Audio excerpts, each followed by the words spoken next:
Good morning, good afternoon, and good evening, folks. Welcome back to TRTN, and moreover, welcome back to the first TRTN broadcast of an AXRL event in over a year and a half, right here at the AXRL Multiclass Madness 3 hours of Kyalami. As always, I am Regan Clark. You join us here, of course, on the outskirts of Johannesburg, South Africa, at the site of the South African Grand Prix, the Grand Prix circuit Kyalami. Founded in 1961, comprised of 16 turns and 2.8 miles of FIA Grade 2. Possibly to be FIA Grade 1, with speculations having been taken place in the last 5 or so years to renovate this track back to FIA Grade 1 standard. It hasn't seen a Formula 1 Grand Prix race in 33 years. The last one, the 1993 South African Grand Prix, was won by Alain Prost with Williams Renault. Today, however, it's the site of the fourth in over 2 or so years one-off events hosted by AXRL, and their third in just under a year. Taking a look at those previous wins before we get onto the session itinerary, you might have saw them just as we went live there, but you can see these are some of the previous one-off race winners. Now, the race for Bondi was the most recent one on record. That was back in late December 2025. That was won by Hudson Manuel of Ferrari 211 Sly Goes Solo. The 4 hours of Kota, which was held in May of 2025, was won by JPM with Greg Cook and Bailey Baxter with the Ford Mustang number 40. And then the Imola 3 hour and Interleague Endurance Exhibition was both won by the 477 Kitsune Motorsports car of Joshua Kaufman. One does wonder how this race will unfold today. Taking a look at the session itinerary coming up for this one-off event, we find ourselves in the midst of 30 minutes of free practice, with 30 minutes of qualifying to follow and 180 minutes of racing. A staggered qualifying session to come up after free practice today. The first 15 minutes of that 30-minute session going over to GT4, with the final 15 minutes being dedicated to the Premier category at GT3. Looking into the race itself, 2 mandatory pit stops with tyre changes as part of that mandate, and a maximum stint time of 55 minutes. Now, some of you astute viewers on TRTN may know that maths not a particular strong suit of ours, but you take 55 and you times it by about 3, which is the expected number of pit stops, including those 2 mandatory pit stops, and that doesn't yet add up to 180 minutes. No, it doesn't even add up to 170. It adds up to 165, leaving about 15 minutes in the aether for drivers towards the start or end of the race, which means we will be seeing an incredibly staggered grid if the calculations are correct. Of course, 2 of those 3 expected pit stops will include a tyre change. Then teams will be weighing up whether or not that 3rd and potentially 4th pit stop plays any hand tactically, whether or not it is a new set of tyres and then nothing, or nothing and then a new set of tyres. It will be something a lot of teams will be considering across both GT3 and GT4 coming into today's event. You see here on board with Luke Muscat and the number 444 Ferrari. Now, plenty of drivers to reacclimatise ourselves to, plenty of names that we still adamantly recognise, I should say, here on TRTN.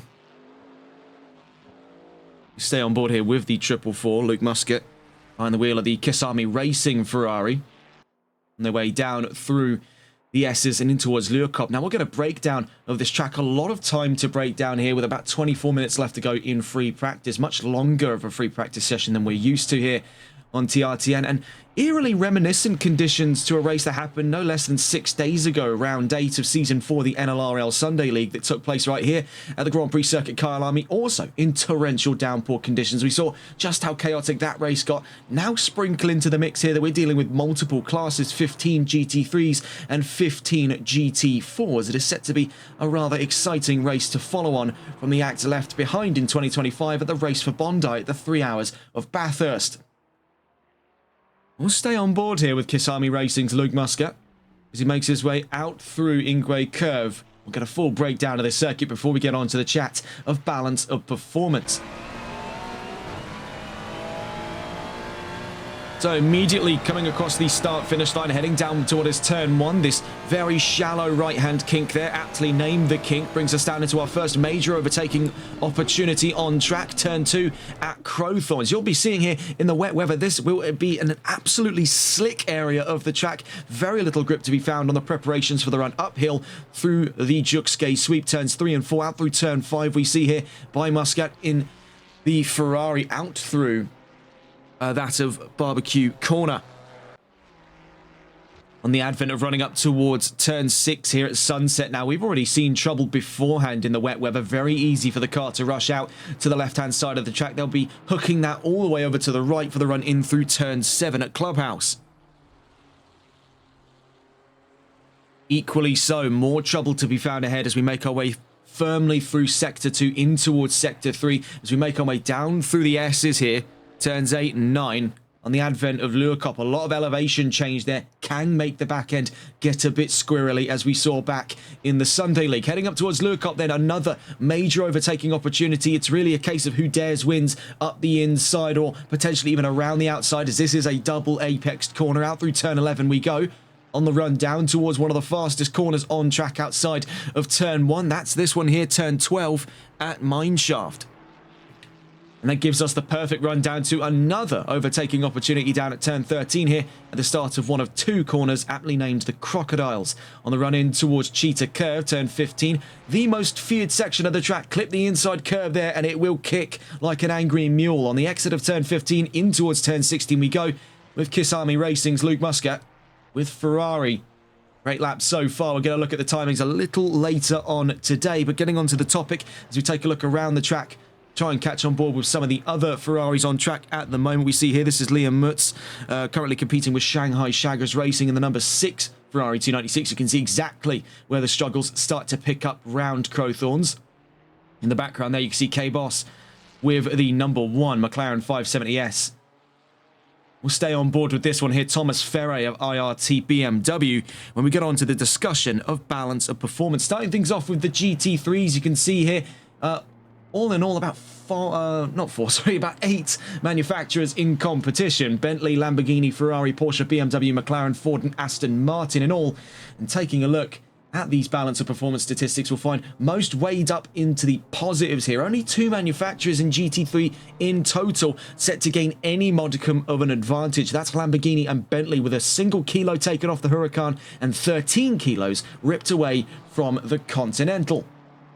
Taking a look at where we find ourselves net neutral, it's for Ferrari. Now, this could play very, very delightfully into their hands. This is really a case of no gain and no loss, so they get to just focus now. A lot of the Ferrari drivers, and we've seen the 296 already in the proceedings to today's grid, be among the most popular choices for GT3. This is a perfect remedy for them, as they were going to find themselves dealing, if they were on the lighter end with stability concerns, on the heavier end with understeer concerns. Now, they could be dealing with some hybrid of the two, make no mistake of it, especially in conditions that don't appear to be getting any better as we cross over the first 10 minutes of free practice.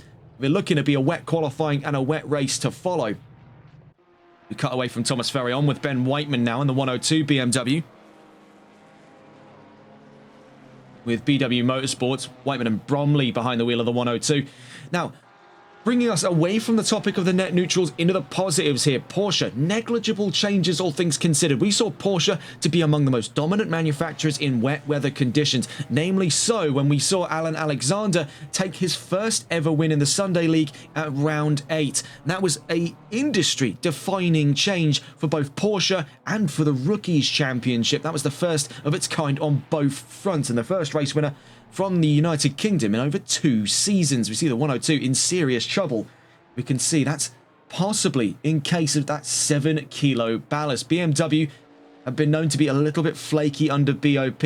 And now this has been quite a routine case for the M4. The back end does like to step away. We have seen it to be among the more wiry of customers under BOP, especially in the wet weather. It does take a very stable hand at the wheel to get the most out of that M4. So in the case of Whiteman at the moment making his way down towards the in-grade curve, there are many lessons between now and the start of qualifying that ought to be learned in the next 18.5 minutes. On to the extreme end of the GT3 scale here, we have 3 manufacturers with double-figure weight gains, McLaren, Ford and Aston Martin.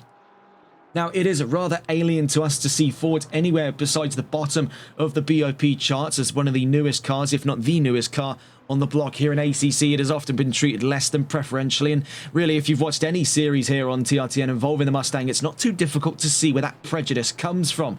The Ford has dominated the GT3 meta since its entry back in 2024. Right now, it finds itself with only 14 kilos. Aston Martin by a single kilo onto the short end of the stick. McLaren gaining 11, meaning things will not be smooth sailing in the conversation for the 720S either. Taking a look away from the GT3 balance of performance as we stay on board here with the 102 BW Motorsports BMW, currently being driven by Ben Whiteman on his way out through turn 7, onto the GT4 balance of performance statistics. And now we see McLaren, broadly different scope here in GT4. They're actually among the only manufacturers to be gaining any advantage in today's race. The 570S with 14 kilos shed away. So unlike its bigger brother, the 720S, the 570S is definitely going to be weighing in at the more petite end of the scale. Very lightweight, 14 kilos taken away, but that could be a double-edged sword. As we've already seen with the 720S, McLaren across the board has stability concerns to boot. And on a track like Kyalami with so many tight technical turns contrasted by open sweeping corners, a medium to low medium aero setup is going to be likely on the tables to get the most performance out of the car. With it comes less controllability in the corners. That is going to be quite a heavy concern across the board, whether it's the 570S or the 720S. Aston Martin, conversely, were on the heavier end of the scale as well, also find themselves losing weight, but albeit by nowhere near as much of a valued metric. A single kilo for the AMR GT4. Into the neutrals here, and on the topic of neutrals, we talked about Ferrari earlier on. Chevrolet was among one of the more popular choices for GT4 today. However, they've been outweighed in this competition, both quite literally in BOP and in numbers, by Ginetta. More on that in a moment's time. The Chevy Camaro, a dominant figurehead of GT4 racing. For anyone on our Twitch chat at the moment to have watched any series we've covered for GT4, such as the Competizione Performance League GT4 Pro-Am Cup America Series, the HCCL GT4 Challenge, or even elements of the HCCL Multiclass Championship Season 3, which we're set to follow up on round 2 later on today at Watkins Glen International, or as a matter of fact, even over on NLRL in the former Solo Multiclass Endurance. Chevrolet had a pronounced presence on the GT4 grid. And today ought to be no different. Things looking relatively high here for the Camaro. No loss, no gain. Again, like Ferrari, can knuckle down and focus without too many adverse changes, if any, to the Camaro's performance, bar the weather. BMW gaining 10 kilos on the M4 with Ginetta, normally a class featherweight, gaining 12 kilos on the G55. We can see even more trouble here for BW Motorsports. Ben Whiteman colliding with the wall there. Very slow collision, all things considered. Cut away from the 102. On with Scott Unsworth.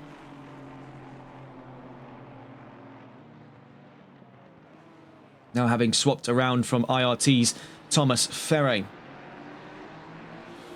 Elsewhere in the GT4 conversation, of course, Mercedes gaining 15 kilos, and we've seen equally in parts to Chevrolet's presence on the grid. Mercedes has been a valued addition to the GT4 field. We saw throughout our coverage of other series on GT4, just as much so as we saw dominance from Chevrolet, we saw ample challenge given to them by Mercedes AMG. Namely so in the series we're set to cover the second round of later on today in the Multiclass Championship Season 3 by HCCL.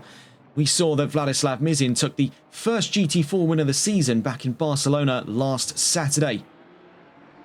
Away from the conversation of balance of performance, we just take a look around the grid here as we've just crossed over the halfway mark of free practice. Only 14 or so minutes left to go before the start of qualifying. Now, to remind you of the qualifying structure for today's event, bringing back up the event regulations, it's a staggered qualifying session with the first 15 minutes allotted to the GT4s, the last 15 minutes given over to the GT3s. So because of the structuring of this, that Premier category is going to be seeing the most advantage of any one set of wheels on track, really. Of course, the GT4s were never by performance statistics going to be keeping up with the bigger brothers at GT3, but the track will be slightly more bed in. There'll be more of a dry line for the GT3s to play with. The GT4s are really going to be the pioneers in that upcoming qualifying session against the tide, quite literally here in biblical levels of downpour here in Midrand, South Africa. Looking at the session so far, toothless fastest in the number 98 McLaren. We see Jacob Nielsen second fastest with Liam Mutz in third place. Most recently a shift up to fourth there by Shamian in the 930 Aston Martin. They make their way down towards turn 1. Shamian part of the out of their minds on throttle motorsports enclave. The 930 of Shamian and Fisher Paykel.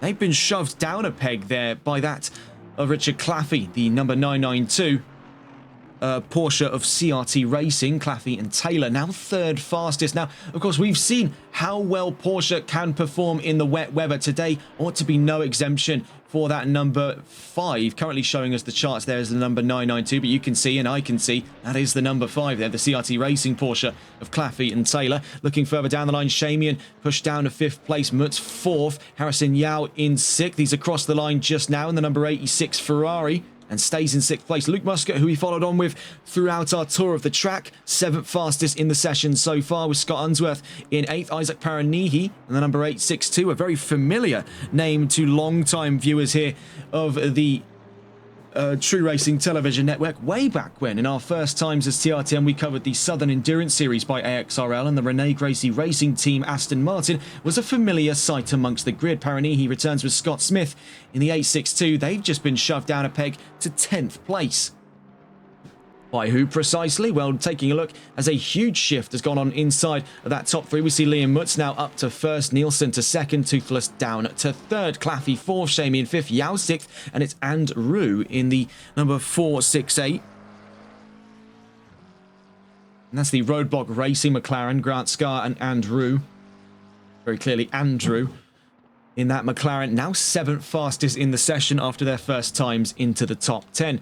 Pushes Paranihi down towards 10th place. We'll see what the Aston Martin can do just across the line there. You can see the gap between himself and Scott Unsworth really only in the fabrics of about, looking here, 65 thousandths of a second. Very, very small gaps to be played with there towards the back of the top 10. Ben Whiteman, we saw earlier on, was having some troubles with his BMW, today being no exemption, and that lap we've just caught on with being no exemption either. The 102 has been struggling for grip in through Sector 2.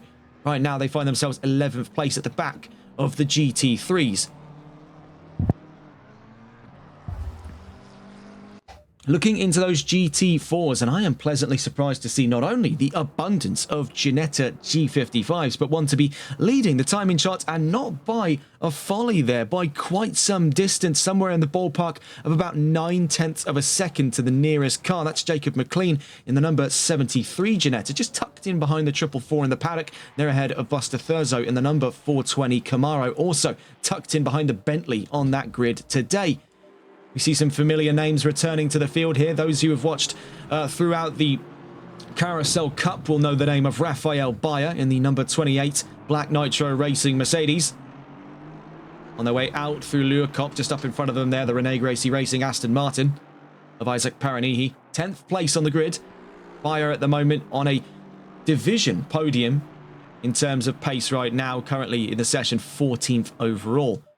Neto Puma in 15th. The number 638, the 638 Racing BMW on their way currently out through turn 5.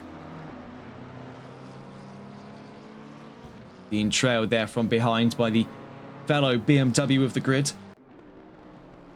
Looking at it there, I believe that to be, taking a look through the charts, fairly convinced what we're seeing there. It was not Bailey Baxter, I believe, taking a look through here, that would have been Scott Unsworth. The number 784 car. He makes his way out through turn 12.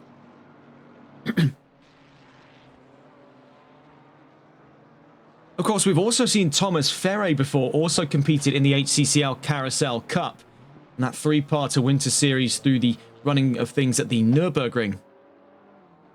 On their way down towards turn 16 we go. Number 784 appearing as the number 114 in class there. See making their way down towards the line. Currently 10th. As we saw recent improvements there by Paranihi, up from 10th now to 4th on the grid. And only off for the fastest time by about, looking at it there, 3/4 of a second. 750 thousandths to be precise. No movement there from 10th place by Unsworth. Find themselves currently staring down the sights of just under half a second's difference between themselves and the 9th place 444 Ferrari, the Kyalami racing car of Luke Muscat, on his way out of turn 5. Also seen a new time onto the charts there, the number 7. And that's the Veloce Apex Racing Bentley of Wayne Gardner. Now onto the charts there. And it has been somewhat of a renaissance for Bentley in the last couple of months, near on the last year or so through 2025 in towards 2026. We've seen a resurgence of presence by Bentley and their 2018 Continental. I think name a few examples there. The Malwar Racing lineup in the Console Endurance Series runs an entirely Bentley fleet. The 788, the defending champions of the Console Endurance Series, swapped from McLaren to Bentley from Season 1 to Season 2. Moreover, we could see on grids like today, the Bentley is still a present sight. It's been a case with the Bentley that, much like the Lexus RCF that we saw some time before that as well in early 2025, takes somewhat of a resurgence in popularity, that it is a car that shares a lot of common attributes with more modern front-engine V8s like the Ford Mustang, however, minus all of the detrimental balance of performance shifts. So BOP has been forcing players to get creative, and perhaps it's been preference for some and it's been tacticianry for others. But right now for Gardner, he's 11th with Bentley, second slowest in GT3 at the moment, but still finding his footing with the Veloce Apex number 7. Times we've still yet to see on the charts here. Bailey Baxter across the line in number 38. Now, that was one of 5 entered cars, if I'm not mistaken, there by Manuel Woodward Motorsports. And they had quite the ensemble lined up for this race. However, so I'm told there's been a few changes in that lineup at the last second due to booking concerns. We do see, though, the number 38 of Manuel Woodward Motorsports. For the sake of pronunciation here, we're going to refer to it as MWM from here on out. And Baxter, mind you, was part of that lineup that won in COTA way back in May of 2025 at the 4 hours of COTA here on AXRL. So there is high hopes here for Baxter to perform in the third one-off event in AXRL in just about a year. Right now, though, on that last lap, couldn't put a time in on the chart, still struggling to find footing. We also see the Lamborghini here of Tim Alexander Bleich, a driver we've seen associated before with SRC Motorsports. Today, they're the only Lamborghini in this race representing the 161 of Torpedo Racing on his way out through turn 12. You see down towards turn 13 and 14, following from behind them there, the MWM Ginetta. We're seeing out on track at the moment, I believe that to be Charlie Shenton in the 99 car. Out through turn 15, you saw a little bit of upset there for Alexander Bleich. In through to turn 16, and this is going to be an area of the track that pretty much every single car is going to be religiously avoiding that inside line. There is no one vehicle that possesses the means to tackle that curb head on. Bleich 9th fastest as he crosses the line there. From behind him, we saw Shenton in the Ginetta. Currently finds themselves in Division 5th, overall in 18th place. We also just want to take the time to appreciate as well. Now, we weren't able to pick up on it right off the bat, but we do have a subscription in chat as well. And do forgive me for the rather butchered pronunciation of the name, but I'm assuming it's El Beishinatore. And that was who subscribed at tier 1 in chat. Thank you very much. It's apologies from us from A, the pronunciation, B, not being able to pick up on that so soon. We were trying to get through as much information to sort of break the ice here on what has been our first event for AXRL in about a year and a half. Last time you saw us here would have been towards the end of, I believe. Now, I want to play my chances here. I'm pretty sure it was around season 16 of AXRL. So, considering they're now on the advent of, what, season 21, season 22, it has been quite some time since we last worked alongside the folks of the Australian Xbox Racing League, and it is quite a pleasure to be back after such a long amount of time. Of course, it was our first ever broadcast as TRTN, away from our time as the True Racing Revival Twitch channel, of which we still hold the name of now, but as an official sort of broadcasting network, this is TRTN's first visit back since the end of that time with AXRL. Our first ever broadcasts were in amongst the ranks of the Southern Endurance Series, and that was a real pleasure. A 4-part series. I believe we can still find the majority of those rounds on the Twitch channel. And there will be that continued effort in the next couple of weeks to port those over to YouTube, as well as several other events we still have in the archives here on the True Racing Revival / TRTN Twitch account. We've been watching on board with Charlie Shenton, currently 5th in class, actually 6th in class. I've only just noted there, Bailey Baxter, fast enough to be ahead of his fellow BMW, Ben Whiteman, and moreover, we now see that shift up towards Division 5th for Charlie Shenton in the 99 MWM Ginetta. Now, it is quite the pleasant surprise indeed then to be seeing Ginetta towards the front of the pack. Now, that 3.7 litre naturally aspirated V6, a Ford Cyclone power unit under the bonnets of these Ginettas, these already featherweight little cars here, originally introduced under the advent of Cup racing in 2011 by Ginetta Cars in Leeds. They never really were intended for GT4, but more or less found their way into GT4 racing by matter of circumstance, in the sort of the same way that Porsche found themselves into a spot of rallying in the 1970s. There was a case where the car sort of fit the requirement, and they ended up doing it for some time and weren't actually too bad.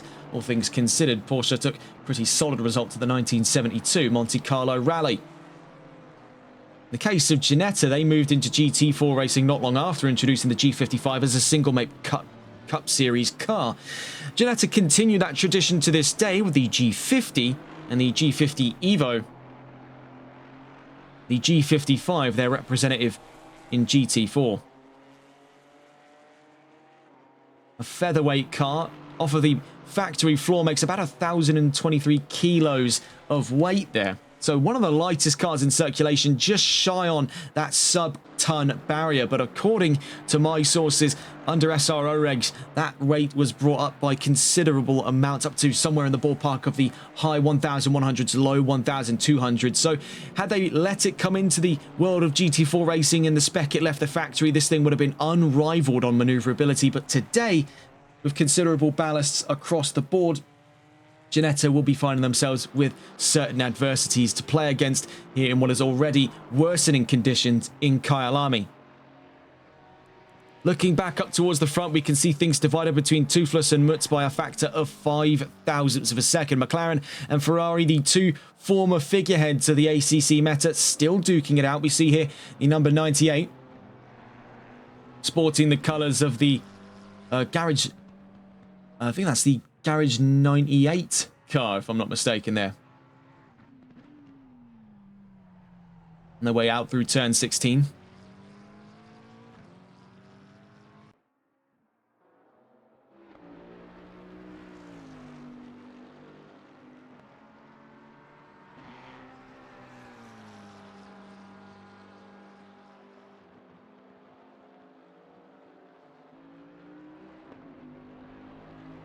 Now, this certainly does serve as quite a curious case in the position of the 98 of Toothless, because taking a look through my records, I actually can't seem to find any record of the 98 competing, at least on SimGrid here. We're still looking through the notes, but right now, this is somewhat of a dark horse on the grid, under the radar, as it were, for the 98, and a covert performance has been more than overt when considering he's only 5 thousandths of a second away from the fastest time on the charts. Liam Mutz still currently fastest in the number 6, with Ferrari taking a look from the paddock there. We can see Mutz hanging back in the number 6 Shanghai Shaggers 296.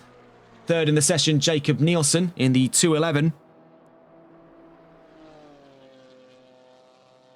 They're also just hanging around in the paddock at the moment. Now, on the advent of the end of free practice, we're on towards the opening 15 minutes of qualifying. That will be for the GT4s, and then the following 15 minutes for the GT3. So right at the very end here of free practice, we find Mutz fastest. Toothless still out on track with a point to prove. Can it be McLaren fastest towards the end of free practice? Well, there in the case of Toothless, as he takes a big chunk of gravel to his right-hand side on the exit of turn 12. No, simply put the answer.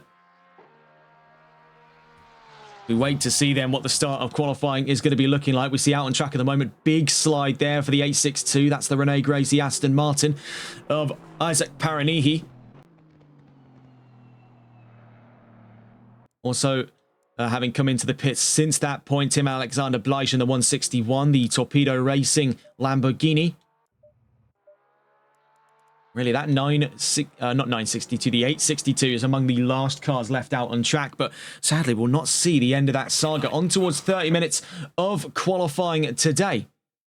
Of course, the opening 15 minutes dedicated to those GT4s, last I was told, on the regulations, and then the following 15 minutes given over to the GT3s. Now, conversely to what we saw in free practice on what looked like the advent of serious inclement weather on the horizon, much similar to how we saw in Season 4, Round 8 of the Sunday League last Sunday on NLRL, we see rather bizarrely, and I'm sure it's come as quite the miracle to some, is dry conditions here in South Africa, right here at the Grand Prix Circuit Kyalami. So we follow on with Tanner Cole in the 88 Ginetta on his way out towards turn 2, and the starting 15 minutes of the session we do find ourselves looking at a dry track, and that's going to make for an incredible qualifying session. Now, sadly, we don't have any qualifying data to go off of like we normally do, so a lot of this is going to be gunned by eye. Now, in the dry weather, we know Ginetta to be punching well above its weight. In the wet weather, we already saw evidence toward that. Two Ginettas inside of the top 5 towards the end of free practice. Now, I've been told as well on weather radar, rain starts towards the start of the GT3 qualifying. So GT4 does find themselves in a very peculiar situation. They find themselves with a dry track to play with. That is quickly going to fall away from them, as we can see clouds start to gather in the sky above Kyalami here in Midrand, South Africa. But in the case of the GT4s, if they can get a wriggle on here in the opening 15 minutes, they might actually find themselves ahead of a number of GT3s before the end of this qualifying session. Now, of course, that's all speculative thinking, and taking a look just briefly back into the balance of performance, we can get a look at how things will be panning out for the opening 15 minutes here for the GT4s. McLaren expected to have the biggest advantage in class. Now, that's not to rule out BMW. We saw notable performance there by Bailey Baxter in the number 38 MWM BMW. So definitely a lot to consider on that front there. Even 10 kilos seemingly unable to shelter the performance of that M4. We see, though, for the Ginetta G55, it is a car quite literally punching above its weight, even with 12 kilos on board. We're going to stay on board then with Tanner Cole. Our benchmark time then as we kick off the first of our flying laps here in qualifying.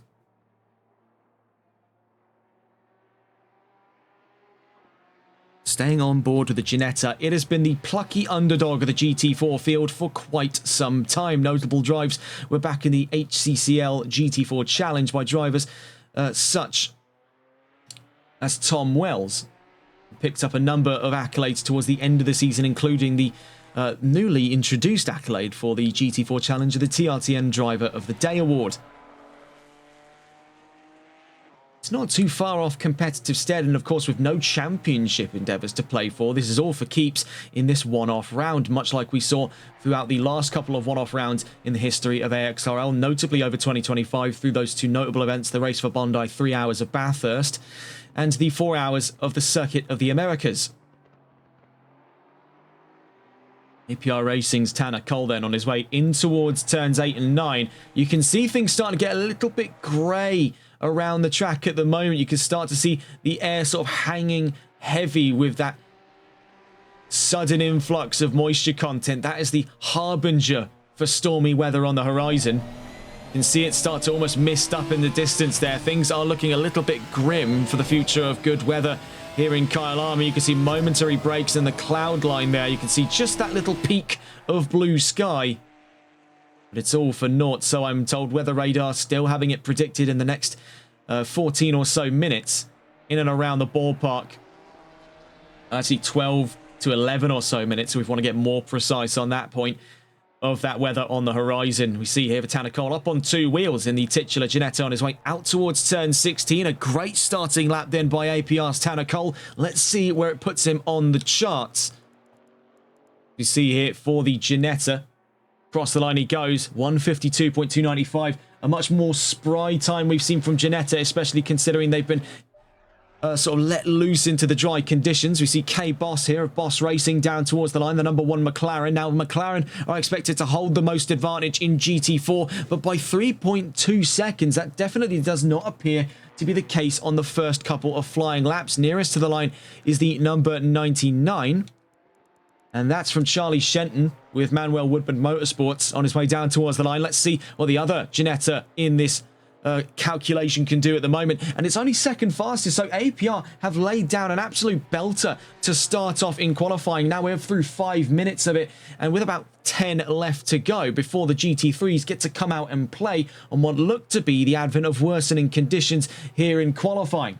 Number 38 across the line a moment ago. That was Bailey Baxter. High hopes riding on this one's shoulders here. BMW were looking very strong in free practice. It should be no different then heading into a much more favourable set of conditions in qualifying today. Coming down towards the line, I believe the number 28 on the timing charts there. We'll wait to see them. The 28 there, Raphael Bayer of Black Nitro Racing, second fastest. Then from behind them, we saw another one of the Ginettas there. That's Jacob McLean, the number 73 car on his way down towards turn 2. You also saw from behind them as well, starting off their new set of flying laps from behind there, one of the Camaros on the grid, the 328 of Angus Dunk. Now, something I was told ahead of time by Nova Sport when they entered into this race was in a conversation in private between ourselves and some members of Nova Sport that Dunk and the fellow driver on that 328 lineup, Brodie Rawlings, are going to be doing a real-life driver swap for the duration of the race to follow. Those 3 hours, they will be physically swapping out the seat and racing in person. You got to appreciate the commitment some of these drivers put down on the table for even a one-off event. I mean, that really does take some commitment. Now, we've seen it before. Very, very rare such cases, but see it here in GT4 is definitely a first, and we are seeing a little spot of bother for the Camaro. Now, Camaro, a relatively present sight here in terms of popularity in AXRL. Of course, one of three of that trifecta of the modern Gen 3 layout for supercars, alongside Ford's Gen 7 Mustang and Toyota's Gen 5 GR Supra. The Camaro, the bread and butter of GT4, owes a lot of its successes to the boffins at Pratt Miller Engineering, the same minds behind the C7R, C8R and C6R Corvette endurance racers. That same design ethos blends into the GT4R Camaro. A lot of clever engineering did go into the creation of this GT4. Don't let its angry snarl and aggressive aero fool you. That's not a ZL1 underneath. SRR regulations strictly forbid the use of superchargers, so the engineers at Pratt Miller had to get creative, opting to source the 6.2-litre LT1 naturally aspirated V8 engine from the Camaro SS and tuning it up to make the same power necessary to compete in GT4 proper. After a little bit of upset in that opening flying lap, Angus Dunk and Brodie Rawlings set the 5th fastest time for GT4 at the moment. Jacob McLean, in the meantime, took the 4th fastest time. Raphael Bayer now down to 3rd, Tanner Cole down to 2nd, as Bailey Baxter takes the fastest time with the number 38 BMW.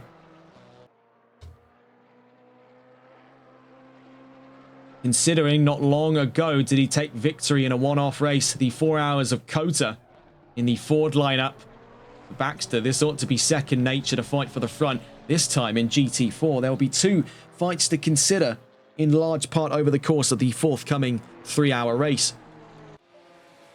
But Cole, after that last lap, finds themselves astray of that fastest time in division by just over half a second. We also saw onto the timing charts there Buster Thurzo, the number 420 Camaro. That's with Mad Racing. Taking a look at it there, one Camaro already inside of the top 5. That's upset some of the balance set in stone there by Ginetta, the most plentiful manufacturer, and remains to be the most plentiful manufacturer inside of that top 5. The 73 of McLean and the number 88 of Cole comprising the most amount of seats of any one manufacturer in that top 5 battle so far. Chevrolet still looking to make a mark in it all. Still plenty of times left to consider. One of the GT4s we've yet to see times out of 638 Racing's NATO Puma. On his way in towards turn 12. We've already seen exemplary performance by BMW so far in GT4, courtesy of Bailey Baxter and Manuel Woodward Motorsports. This ought to be no different in the case of the 638, perhaps just a little bit of a late run for NATO Puma. In towards turn 15 we go, 5 minutes left to go for the GT4 qualifying. Time is money here, and we're about to be bankrupt. You can start to see there the spittles of rain hitting the track, and that has come at possibly the worst time for the 638 because he's been late onto the charts. He'll have less grip to play with if this is at the flying lap he's looking to set. The 638 across the line, he's ahead of K-Boss with McLaren, but finds himself only 8th fastest, and the chances for him to improve up a 10th to capture the time set in there by Charlie Shenton is looking rather slim with 5 minutes left to play with and worsening conditions. Moreover, Ginetta have now had one car flushed out of the top 5 after most recent times there by Duncan Rawlings, 3rd fastest. Well, right now what it appears to have solidified is not only consolidating power at the front row here for Baxter, but also for APR Racing's Tanner Cole, the number 88 Ginetta, looks to be unopposed in his endeavours to start from the front row of the GT4 grid. The conditions worsening by the second. The chances then for the 328 to catch, but the gap still to clear of about, looking at it there, 0.8 of a second. the chances are rather slim indeed, but never say never. Of course, the track is still usable on these tyres, but that condition will quickly be dropping by the wayside here. They're going to need to hope this lap is more than enough, because with 4 minutes left to play with, relatively speaking, there's very little chances of sizable leaps through the GT4 field after what was a dry start to qualifying is anything but towards the end of the GT4s. The GT3s, it's back to business as usual. They've cut their teeth already in wet weather conditions throughout free practice. Down towards the line then comes the 328 Novasport Camaro. Can it be up to second fastest here for Angus Dunk and Brodie Rawlings? Unlikely. Across the line they go onto the prelude for the start of GT3's qualifying sessions. Now taking a look on that field, we can see that's Jakob Nielsen queuing at the front in the 211 car. Right behind them, I believe there is Harrison Yao. So Ferrari very determined to get out of the pit lane early here to try and pick up on some of the latter part of GT4's wind, just onto a slightly drier track for the race, not for the race start, so for the start of qualifying, I should say. 420 across the line. Buster Thurzo still in the top 5 here. So Chevrolet replacing Ginetta's spot in the limelight here, now becoming the most plentiful manufacturer in the top 5 for GT4s. And as we drop on to the final 3 minutes thereabouts of GT4 qualifying, you can see things are starting to get rather slippery for the Chevrolets. Also saw as well, up into that top 5, Rafael Bayer, Black Nitro Racing. Taking a look at the AMG lineup for Black Nitro Racing, we will find ourselves with a very familiar set of names here, especially for those who have been watching in the last couple of weeks on TRTN. Rafael Bayer and Maximilian Schimpf, two of the Lamborghini Huracans we saw on the NLRL Sunday League grid. Both of them pile in to the number 28 AMG for today's race down in GT4 at the 3 hours of Kyalami here in the AXRL Multiclass Madness Series. See here, big trouble for Duncan Rawlings, and they can not keep it clear of the wall. I was about to say they could, but no, a tail slap there. That is the final word of the 328. Into the pits they go. Really does go to show just how dangerous turn 15 has proven to be, even in changeable conditions. Such a hairy corner to keep control of. We see there into the pits goes the 328. Contempt with third fastest in division. They'll have a great look of it up towards the start of today's race. They'll be right behind that of Bailey Baxter, the leading GT4, looking to stay on pole with MWM in the number 38. Tanner Coley is going to be in a very uncomfortable position here. Two heavyweight cars on either side of it. BMW up front, Chevrolet out back. We know Ginetta can definitely put on a good fight here, but into the straightaways of that opening sector, things could definitely be a bit of a struggle and an upward struggle, I should say, for the 88. Coming on to the last minute then of GT4 qualifying, we can see into the pits, heavy damage for Charlie Shenton in the 99 MWM Ginetta. So where things have seen joy and jubilation up front, it has been anything but for the Ginetta number 99. They find themselves down in 7th and behind Jacob McLean, fellow Ginetta in the 73 car. Towards the back of the field then, Nato Puma and K-Boss. And things weren't peachy from the start for K-Boss, the number 1 570S of Boss Racing. I highly doubt things are going to start changing now. Really, it's been a case where they've been a victim of circumstance. We see here for Boss Racing all the way onto the gravel. With 20 seconds left to go, they could be in at the wall, and they just keep it from the wall. My goodness, what a gap. Indeed, we're talking down towards maybe a handful of inches between the wall and the front bumper of that McLaren. That does bring about the end of the GT4 qualifying. We'll catch on board now with Jakob Nielsen with the 211 Ferrari and the GT3 grid about to start their outlaps, I should say. I'm sorry, still lost track of words. So Nielsen out onto the track.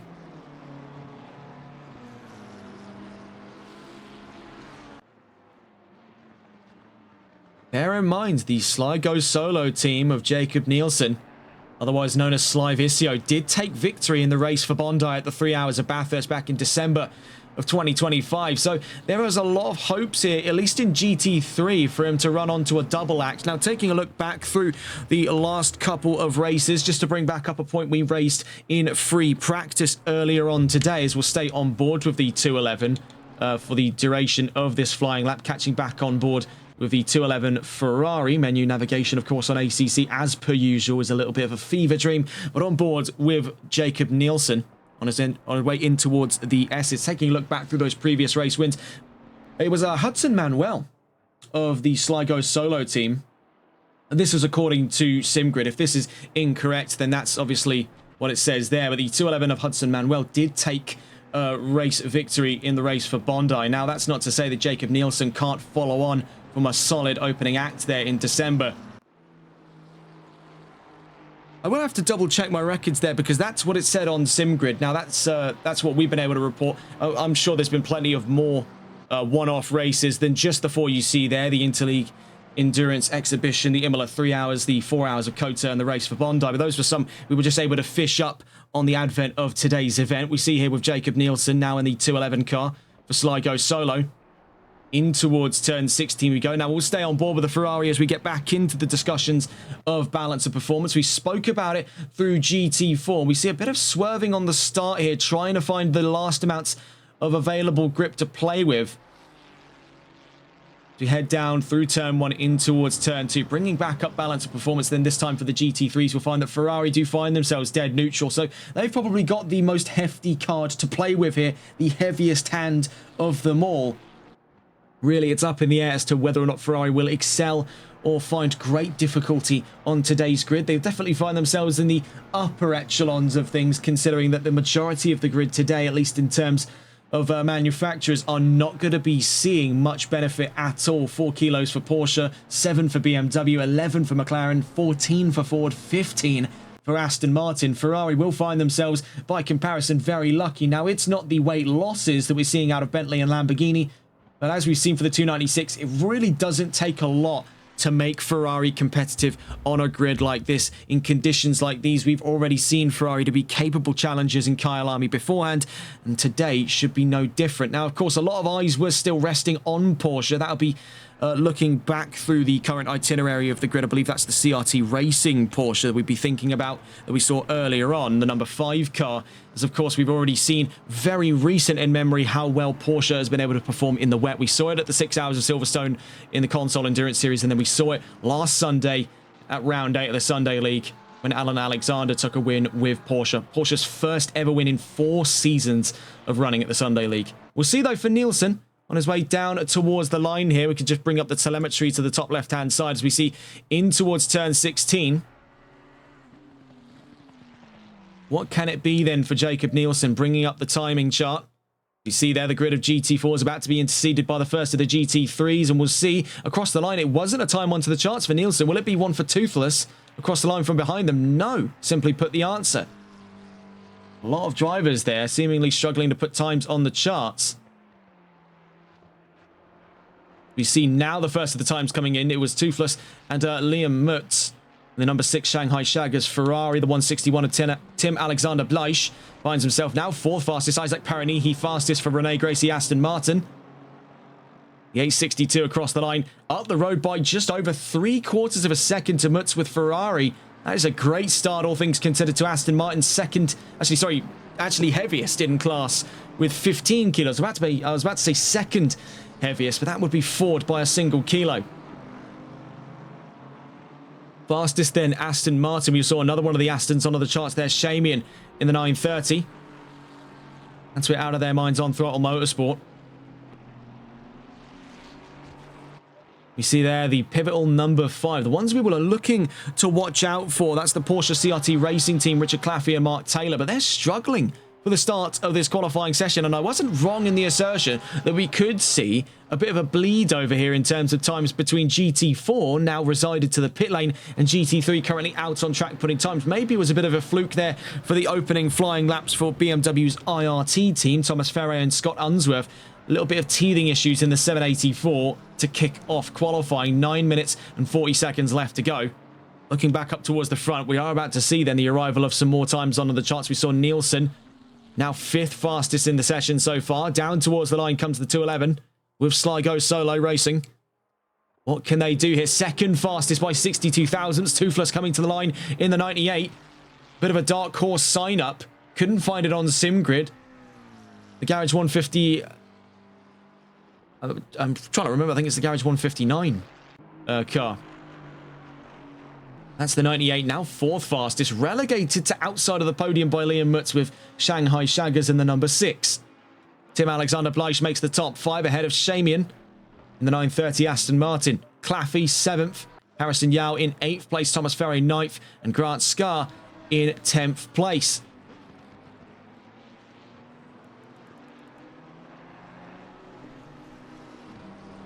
.930 across the line, Shamian unable to find any more ground into the top 5 at this time. 8.5 minutes left to go. Looking in the ballpark there, needs to find a little under 0.2 of a second over Tim Alexander Bleich in the top 5 with Torpedo Racing Lamborghini.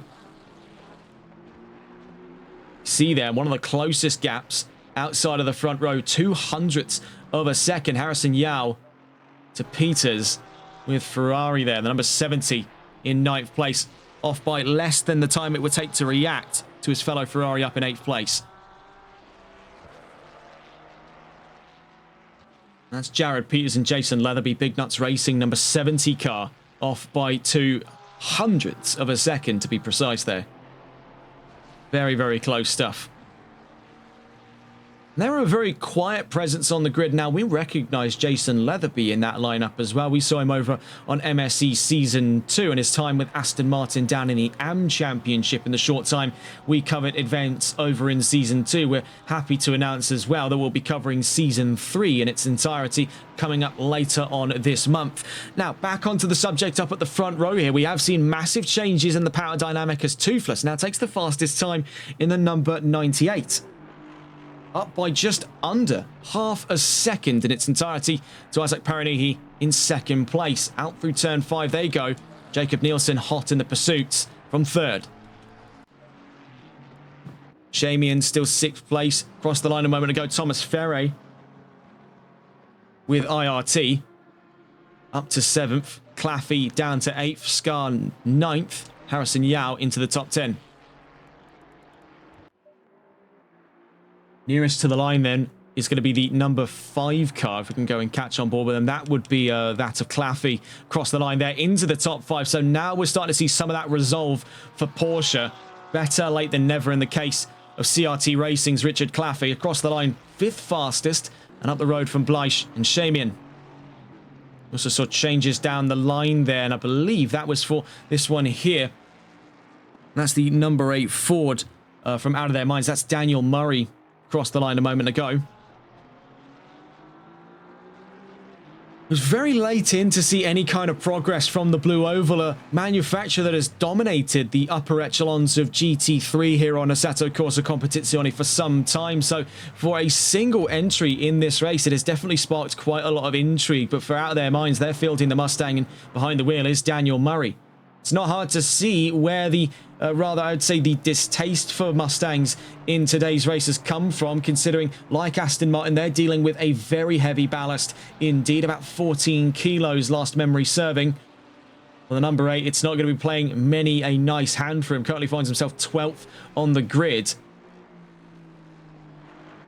We'll catch on with them, I should say, a little later on. 102 across the line a moment ago.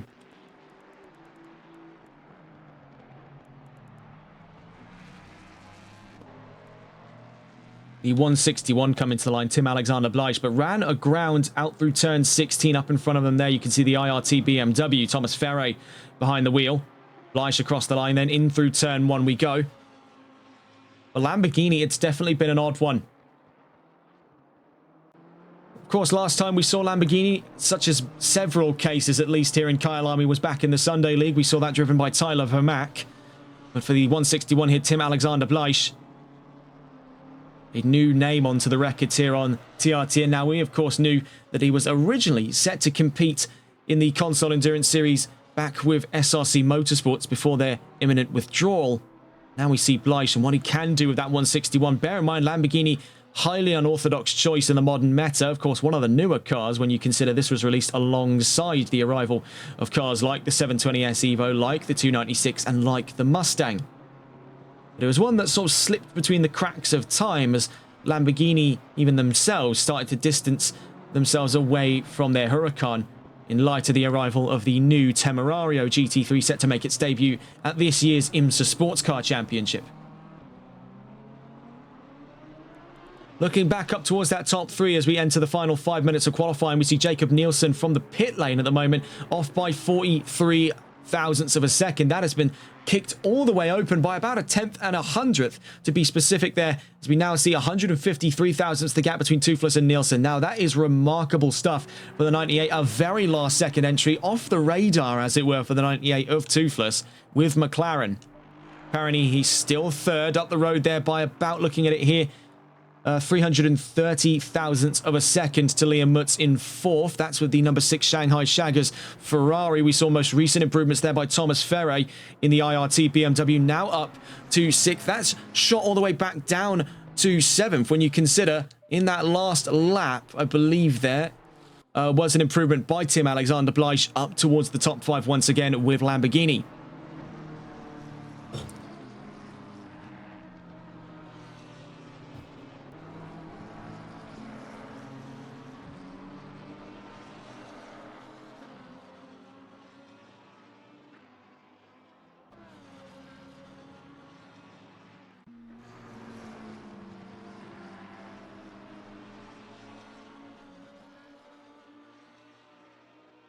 About to see next towards the line the 555. It's been better late than never for Miles Johnston with On Throttle Motorsports. They're across the line 9.6 seconds away from the fastest lap. That puts them even out past behind the GT4s. Now, I can't tell whether or not that's intentional or otherwise, but it's been serious trouble for performance for Aston Martin by On Throttle Motorsport. The number 555 back to the pit lane with 2 minutes left to go, is about to cross over the point of no return. So by looks of things here, that 555 will be starting plumb last in the 3 hours of Kyalami. Nielsen consolidates his position from the front row. He's happy with where he is and doesn't see any reason to get back out there by looks of it with 2 minutes left to go. Highly unlikely in the next 14 or so seconds we'll be seeing any kind of movement out of the 211. Meanwhile, Toothless maintains position on track, both in terms of the charts and both in terms of his physical position here on the Grand Prix circuit. Kyalami, the number 98, down towards the line. Can it be an improvement up past a 147.347? Across the line he goes. And by looks of it there, no current improvement over that last lap just gone, but I think by looking at what we're seeing here, that is more than enough. 153 thousandths. He holds that over Nielsen's head. Paranihi comes into the pit, so that would be the other figurative challenger for that pole position. Really now the sole hopes of pole position rest on Bleich and Mutz to try and take it away from Toothless, as the other two have called it quits for the time being. Down towards the line comes Liam Mutz. And he's 9 tenths on the dot there, away from the fastest time. Tim Alexander Bleich is back into the pit lane. Richard Claffey maintains his convictions here to charge for that top 5. Now, we see already that Porsche has got the potential, but it's got to be tapped into now, between now and the end of this session. About 50 seconds left to go, so we are on the advent of this final lap here. I think this is going to be the last one by looks at it for Claffey in the CRT Racing Porsche. Up in front of him there, the number 86 Ferrari, that's Harrison Yao. That's ATR Racing. In through to turn 13 and 14 then on the run in towards Cheetah. Can still see carefully maintained gap here. Andrew from Harrison Yao. That's about, looking at it here, 300th, I should say, of a second. In towards the line we go. Harrison Yao from 10th place across the line then, and he does beat the clock, so he has been very, very close to the line there. I think both him and Richard Claffey both beat the clock, so they will have at least one more lap to play with. One driver that was not the case for is Toothless, but I'm not sure he'll be arguing with where he currently finds himself among the grid. Finds himself up from Nielsen by 153 thousandths of a second on a very last second entry by looks of things here. Nothing on the records to even show Toothless was meant to be in today's race, but he's made the appearance and he's definitely made quite the example of the grid there with collisions on the exit of turn 2. The 102 across the line a moment ago. And that was for Ben Whiteman. Finishes this session 14th on the grid. Starts behind the pole-sitting GT4, Bailey Baxter with MWM. Looking around the field to see where the nearest times are coming from, Harrison Yao and Richard Claffey, the last two in this session.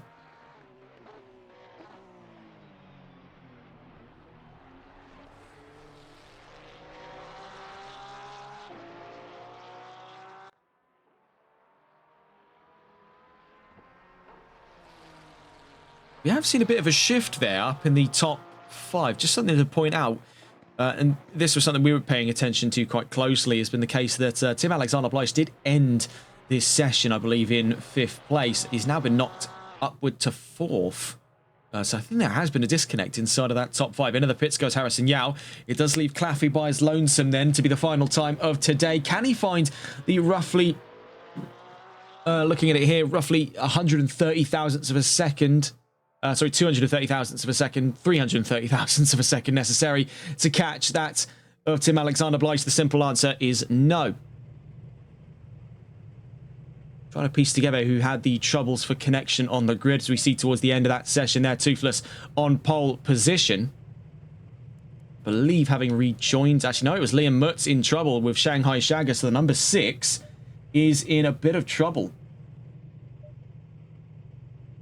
He left because he couldn't do the race, just wanted to drive and do the qualifying. So as you hear there, it's going to be wet weather for the race. And I suppose, as you can see, rain battering the surface of the track once more, as it did back in the running of things in that...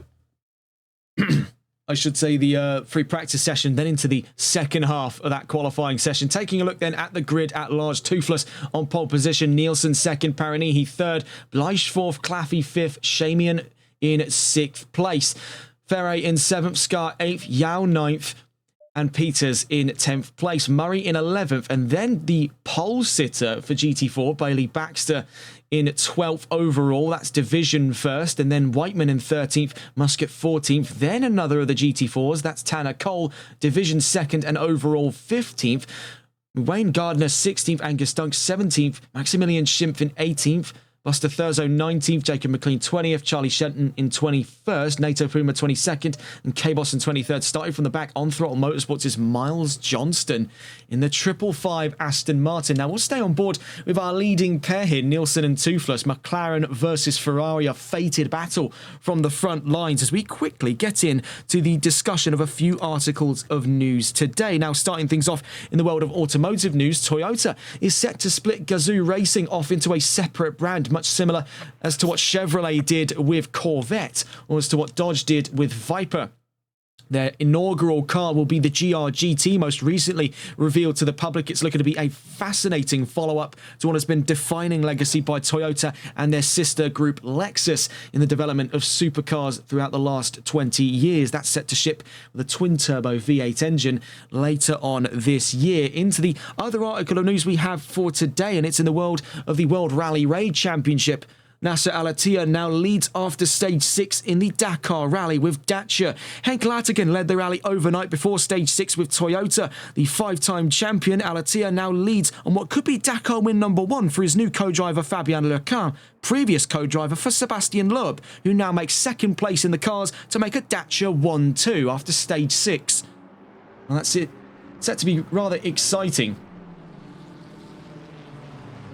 as to where that will follow later on down the line in the Dakar Rally. But today, we have 3 hours of racing to follow here in the AXRL Multiclass Madness, 3 hours of Kyalami.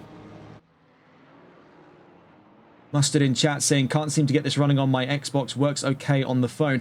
Yeah, I'm not really sure what it is at this point. I've had many complaints in the last couple of months from viewers who want to be tuning in. And the simple synopsis I can give, this is nothing on our end. I can't begin to explain. I'm sorry that you had to go through that, because it is rather annoying dealing with Twitch's client, but it's something to do with the app. I really don't know what else to say in that situation. It's been a case where the TV client can be a bit buggy, the Xbox client can be a bit buggy, and the mobile client can be incredibly buggy. I still don't yet understand why it's doing that, or if there's anything I can do on my end to assist that, but apologies for that inconvenience on behalf of Twitch.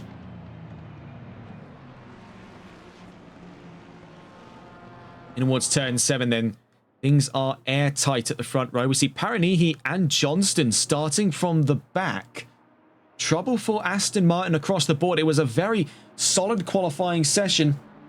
Reeling away from it for Renee Gracie Racing's number 862 Aston Martin of Paranihi and Scott Smith, but it is not turning out particularly well for them now. They were on the chances to start third place. They've now given that position up to Tim Alexander Bleich with Torpedo Racing Lamborghini. Moreover, this is just extra positions onto the charts there for that Porsche. What is looking to be a one to watch in terms of vehicles. That 992, we saw how strong it is in wet weather and how strong, moreover, it can be here at the Grand Prix circuit Kyalami. So for Richard Claffey of CRT Racing, now up from what was going to be 6th place, now up to 4th. He's been given a lot of leeway on that starting grid. You can see, though, trading positions here, Toothless and Nielsen. What is set to be a very exciting start to 3 hours worth of racing here in AXRL's 3 hours of Kyalami. On the build up to the race start then. Already beginning that form up procedure in through turns 13 and 14. Looking out back, you can see the tremendous amounts of spray being generated. Now, as we saw in the last couple of wet races and as well over in Kyalami last weekend, that spray really does hamper your ability to see the driver in front of you. That does create sort of this air of dread about it.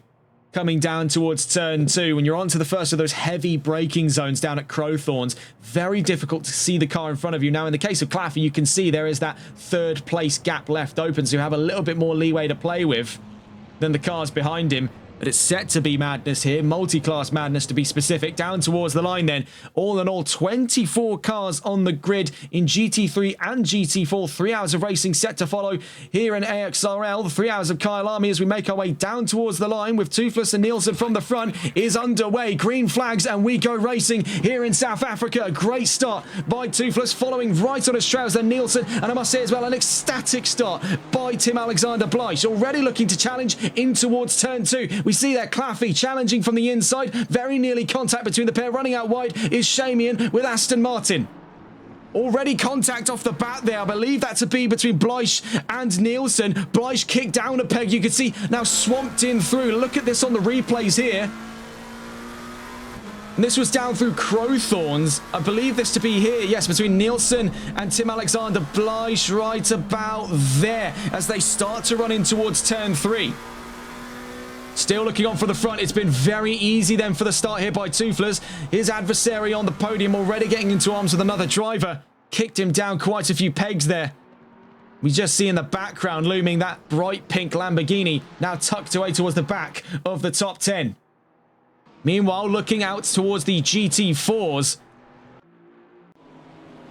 We see here Jacob McLean now up and ahead of Bailey Baxter. Raphael Bayer up and ahead as well. But leading those GT4s, if I'm not mistaken here, looks to be the Ginettas.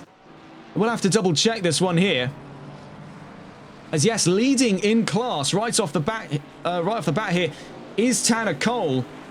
With APR Racing, the number 88 Ginetta leading in the GT4s ahead of the twin Camaros behind him there. Angus Duncan, Buster Thurzo.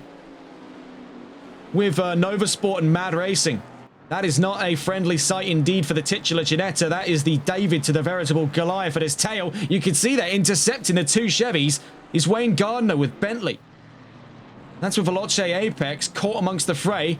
See now sandwiched in between the two Chevrolets as we make our way in towards turn 16. Meanwhile, looking further down the grid, we see Charlie Shenton now challenging for position here. Looking at the chances of a division podium. Right in front of him there is Thurzo. But right behind him, moreover, is Raphael Bayer with Black Nitro Racing. You can see that is Tim Alexander Bleich all the way at the back there. Now out past the Renee Gracie Aston Martin of Isaac Paranihi. How on earth that's happened there for the 161? It's catastrophic. Way out wide, in through turn 2. There goes Buster Thurzo, rejoins their elbows out, very nearly pushed that Rafael Bayer off the track. This is down in GT4s, mind you, but now up position is Shenton. And up to Division 3rd. All else fails, they're fairly sure that is Division 3rd, behind the number 88 and the number 328. Tanner Cole leads. Angus Dunk second. Charlie Shenton now makes a Ginetta 1-3. You can see right behind them, that's Isaac Perroni. He carving his way through the GT4 field. Now let's get a look back up towards the GT3s just momentarily here. As we take a look around the field, we see here for Richard Claffey still on the podium, 1.6 seconds away from Jacob Nielsen. Shamian also 1.6 seconds away, but I more or less want to catch on board, I should say, with the battle up at the front row here. We see the 98 and the 211 now within a second of one another. Toothless v Nielsen. This is in the lead of the GT3 category. Meanwhile, yellow flags are out down through the S's. One of the GT4s caught out there. That was Jacob McLean with Ginetta. Back in the green flag conditions for the time being. In towards turn 16 we go. A very hectic opening 4 minutes, and the yellow flags are straight back out. It's for the number 1 of K-Boss with McLaren. Boss Racing in GT4 first into the pit lanes then. And that's an emergency stop. Could that be the first DNF of the 3 hours of Kyalami? We're back into green flag racing until we hear otherwise. Down towards turn 2 they go. Let's catch on board. In and amongst the crowd here, Tim Alexander Bleish kicks himself all the way out through turn 15 at Cheetah. He can barely see anything. Look on board here with the Torpedo Racing Lamborghini. Down in what is currently 14th in division, 20th overall. And you can barely see a thing. Even in the faster Lamborghini, Alexander Bleish is struggling to find footing on this track. Fighting against an enemy he cannot see. We see, in the meantime, Rafael Bayer looks up the inside on Buster Thurzo. And both of them taken for ransom in through turn 2. Into turn 3, the Lamborghini acts as almost a buffer zone, slicing up in between Bayer and Thurzo as they make their way up towards turn 5 at Barbecue. Thurzo back up the inside, just taking a look over the rear view just to see how that battle unfolds. Bayer now falls in back behind Thurzo, and it could be up a position for Bailey Baxter.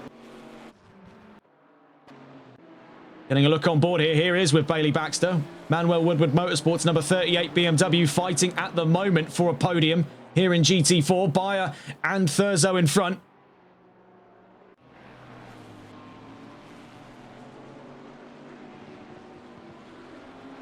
Triple 4 in trouble. Yellow flags back out on track. You can see there off in the background, that's who it was. Luke Muscat with Kyalami Racing in GT3, caught up in a serious spot of bother.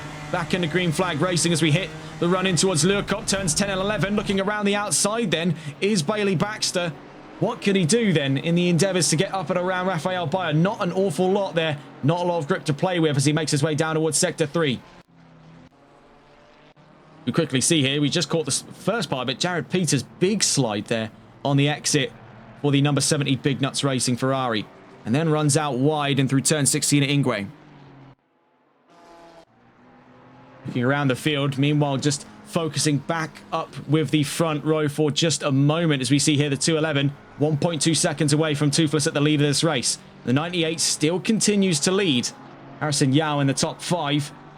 Not too far off a shout here of Shamian up in 4th place. Thomas Ferre out behind him and chasing by 2.4 seconds. Even closer, though, is Andrew in the number 468 car. That's with Roadblock Racing. We see here for IRT BMW, they've got their work cut out for them. 0.7 of a second, making their way out through turn 6 in towards turn 7 at Clubhouse. Meanwhile, behind them, the 102 and the number 8, that's Whiteman and Murray, look to be getting very, very close into a stead of fighting here. We quickly see from the front of the GT4 field, this is Tanner Cole, off by half a second to Tim Alexander Bleish, now carving his way back up through the field, started towards the front of today's race. We see up the inside and through at turn 6. Now, that has kicked the poor little Ginetta out some way, and that is going to be to great benefit for Angus Duncan, Brody Rawlings. Nova Sports number 328 Camaro, you can see looming behind the APR Racing Ginetta. Meanwhile, looking down the line, Charlie Shenton has got his work cut out for him for control of the podium. He's got all manner of machine chasing him down towards the S's. Let's stay on board then with the GT4 fight for the podium. It is war on all fronts. Currently leading the fray in towards the S's is Charlie Shenton. This is the battle for Division 3rd we're talking about here in GT4. Shenton defending away 3rd place from Buster Thurzo, Bailey Baxter and Raphael Bayer. Chevrolet, BMW and Mercedes all not particularly happy with the Ginetta up front. David versus Goliath then, or I suppose more relevantly, David versus Goliaths, plural. 3 heavyweight front-engine juggernauts here up against the much smaller by comparison and fleet of foot G55. Number 1 brings out the yellow flags there. Running out wide, though, is Charlie Shenton. Could this be giving up 3rd place? He is definitely going to have a lot of work cut out for him for holding off Buster Thurzo, the 420 of Mad Racing Chevrolet around the outside. He'll have the run down the opening straight. He'll be to the inside at turn 1. If he can hold his ground, he'll be way up and ahead before we hit turn 2. And you can see right now the Ginetta getting to the last of its gears. This is where the 420 can extend ahead, and we start to see very slowly but surely a potential fight for it. Super late on the brakes goes Shenton, and all the way off at Crowthorns. That invites Thurzo all the way through. Fastest hand there on the opening straight. The 420 up to 3rd, Baxter to 4th, Bayer to 5th. Charlie Shenton knocked down a peg there in the GT4s. Meanwhile, this is the fight going on for Division 1st. We're on board with Nova Sports Chevrolet on their way through turn 7, chasing down Tanner Cole and APR Racing Ginetta. Now, taking a look at where things have been there over the course of the opening 10 minutes, we can still see a few fights going on in GT3. Thomas Ferre versus Harrison Yao, Andrew versus Thomas Ferre, and Daniel Murray versus Ben Whiteman, as well as Isaac Peronihi versus Jared Peters. Bear in mind, Peronihi and Renee Gracie Racing Aston Martin still fastest in this session so far. We see the Aston Martin on his way in towards turn 15 at Cheetah, on the exit of turn 14 at the Crocodiles, chasing down Peters in the number 70 Big Nuts Racing Ferrari, and a bit of contact there between the 862 and the 70. Now on the exit of turn 16, what can the Aston Martin do down the opening straight? He's got the run over the Ferrari, 4-litre twin-turbo AMG V8 engine versus twin-turbo Ferrari V6. In a simple game of numbers, you can see that the 8 cylinders were proven to be more than enough on the straights, but in the corners, runs things deep through Crowthorne, still puts himself in good competitive stead up through the Juxgay sweep, but the Ferrari just had the better line in towards turn 5. Could it be a switchback in the line of sight here for the 862? Who was that? That was the number 1 again, so that was K-Boss. Down in GT4 again, Boss Racing in serious trouble. Meanwhile, we're watching on with this brilliant fight here for 10th place. Jared Peters versus Isaac Peronihi. In towards turn 7 we go. He's got the inside line in through Clubhouse. Can the Aston Martin finally solidify position on track here? We can see up in front, Whiteman v Murray. Fight of 8th place going on in GT3. Meanwhile, Peronihi's up to 10th. Great move there. After a down and out start, started from the pit lane. Already having carved their way up through GT4, now start to take bites out of the GT3 field. That's great hustle from the 862 team.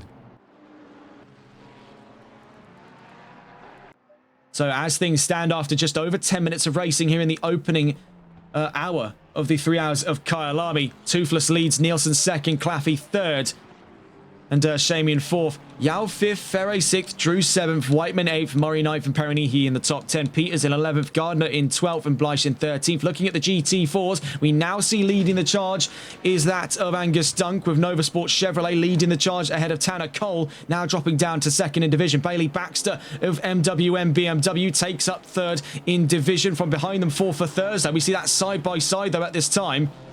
Ferrari carving its way through. That leaves Bayer up for position here. Now up and ahead of Buster Thurzo. We see there again the number 1. K-Boss really up against the ropes here in South Africa. Charlie Shenton shoved down a peg down towards the back of the top 5. McLean being overtaken there by what looks to be Mars Johnston of On Throttle Motorsport.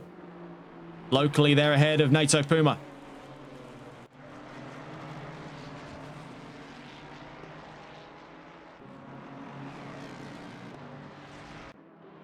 Isaac Peronihi now most recently up to 9th. Now we want to stay on board with that Aston Martin because he's been a man on a mission. Let's get on board with the Aston. Number 1 now, I'm told, into the pit lane at this time. We're back on board with Rene Gracie Racing's Isaac Perroni. He has been a man on a mission, carved his way through GT4, now up in the ranks of GT3. He's not wasted any time fighting for the top 10 there with Jared Peters of Big Nuts Motorsports, number 70 Ferrari, now already up past Daniel Murray with Out of Their Minds, now chasing Ben Whiteman in the 102. Right now, what we're looking at, ladies and gents, is a firm fight for 8th place. The Aston Martin has got the advantage over the BMW. Looking up the inside, in towards Mineshaft Corner we go. A little bit of door dinging between BMW and Aston Martin. The 102 out onto the gravel. Rene Gracie Racing up towards 8th place, but at what cost? In towards turn 13 we go. Perroni, he's up position. Murray nearly catches up Whiteman from behind for 9th place. In towards turn 15 we go.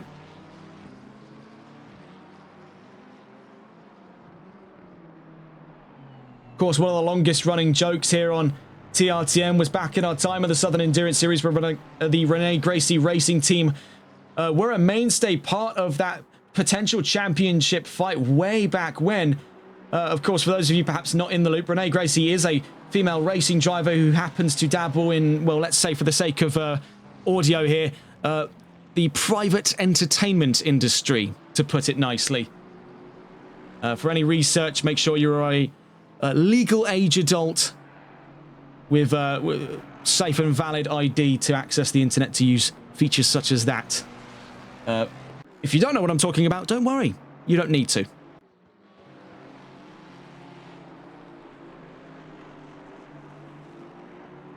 You see there, a bit of a slide out for the 862. The Aston Martin has been on the warpath here, but with less targets in sight, we'll have to focus ahead at the fight of 6th place between Thomas Ferre and Andrew. Roadblock Racing versus IRT. Let's get on board with the BMWs. We see here, just caught in and amongst the fray behind Ben Whiteman. Now facing pressure from Daniel Murray. It's Jared Peters and the number 70 Ferrari. But let's go on board with the ranks here. Yao versus Ferre was previously Drew versus Ferre. We see it's a three-way fight at the moment for that top 5 on board with Harrison Yao. We want to get a look on board though with Thomas Ferre currently in that equal parts fight for the top 5 with the 784 team IRT by BMW, Ferre and Unsworth.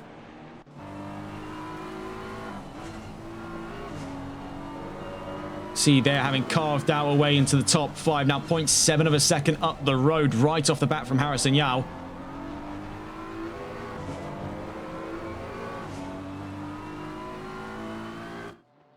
And in the straightaways, that BMW is just unrivaled.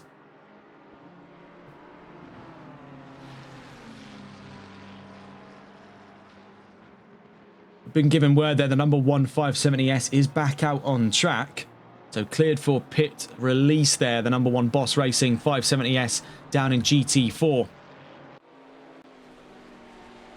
You see here, this is back in the current discussion of the GT4 field.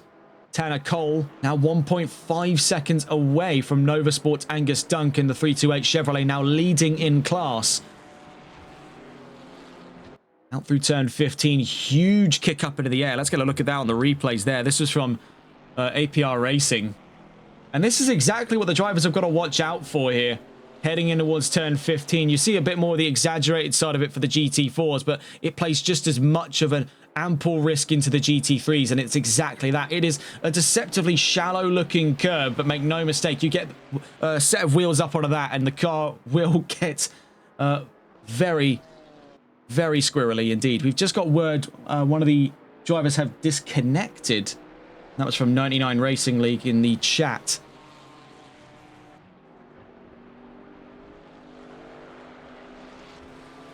So for Tanner Cole, now finding himself behind Luke Muscat and the number 444. That's the Kyalami Racing Ferrari we saw off track not long ago. Now making his way back up through the field.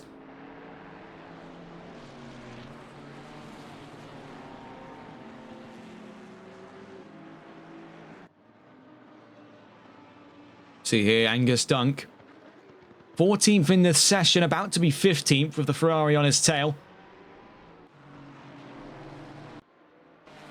Taking a look back through the rest of the field here. Potential fight to be for 10th place. Ben Whiteman versus Daniel Murray. You see there, trouble on the exit for the 102. That has given position up to the number 8. From Out of Their Minds, Daniel Murray up to 10th place. Down through to turn 1. Now, this is where BW Motorsports' Ben Whiteman can come back and potentially challenge in towards turn 2, but he's just a little too early onto the brakes to make that possible. In through Crowthorns, holding on to position, Daniel Murray in the number 8. The opening quarter hour have given us plenty of fight so far, and we're not going hungry just yet. Toothless leading the charge by 2.1 seconds in the 98 McLaren.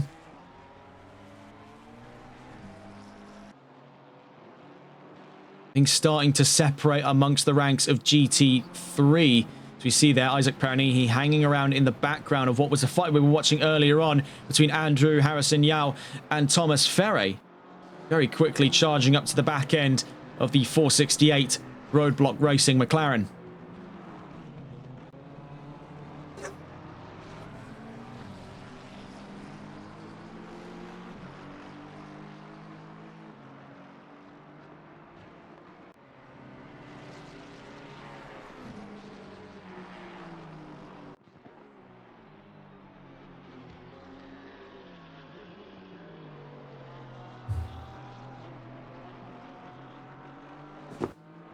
Taking a look for where the nearest fights may be happening, we see Miles Johnston is carving his way up through the field. Now, this is a bit of a one-sided fight here, GT4 and GT3, but it is still nonetheless for position. It has been routine struggles for the 555 Aston Martin throughout today's race. And on Throttle Motorsports, I can't make head or tail of it. How things have come to be this point here. They only find themselves 19th of a 23 car grid, started as 24 cars. The 555 is just lagging behind for performance there, and it's a very peculiar sight as well. They probably had the best matchup in terms of vehicle choice. Of course, we've been speaking at length about how good Porsche is in the wet, but it would be naive to not consider that Aston Martin has one of the most modular engine setups for wet weather racing. It makes the car incredibly comfortable to drive, and it has made it so far seemingly not enough for performance in the case of On Throttle Motorsport. Now, that's a far cry when you consider the other two Aston Martins in the fight. Shamian with Out of Their Minds On Throttle Motorsports. That's Shamian and Fisher Paykel in the number 930 are up in 4th place. And then you look further down the line to see approaching onto the back of a fight for 6th place at the moment is Renee Gracie Racing's Isaac Peranihi. In towards turn 10 and 11. Oh, off in the background there, that's Roadblock Racing's Andrew in the 468. So what on earth happened down at turns 10 and 11 at Lurkop? The number 468 now back onto the track, so no need to raise the yellow flags anymore. And Thomas Ferre less than 3 seconds away. We may be watching on board then for a fight of the top 5. I mean, it has been one hell of a start in the opening 20 minutes here for Renee Gracie Racing. They already find themselves within a chance, starting from the pit lane, mind you. It was a double pit lane start for Aston Martin. The A62 has not wasted any time here. It's been a crusade by Aston Martin.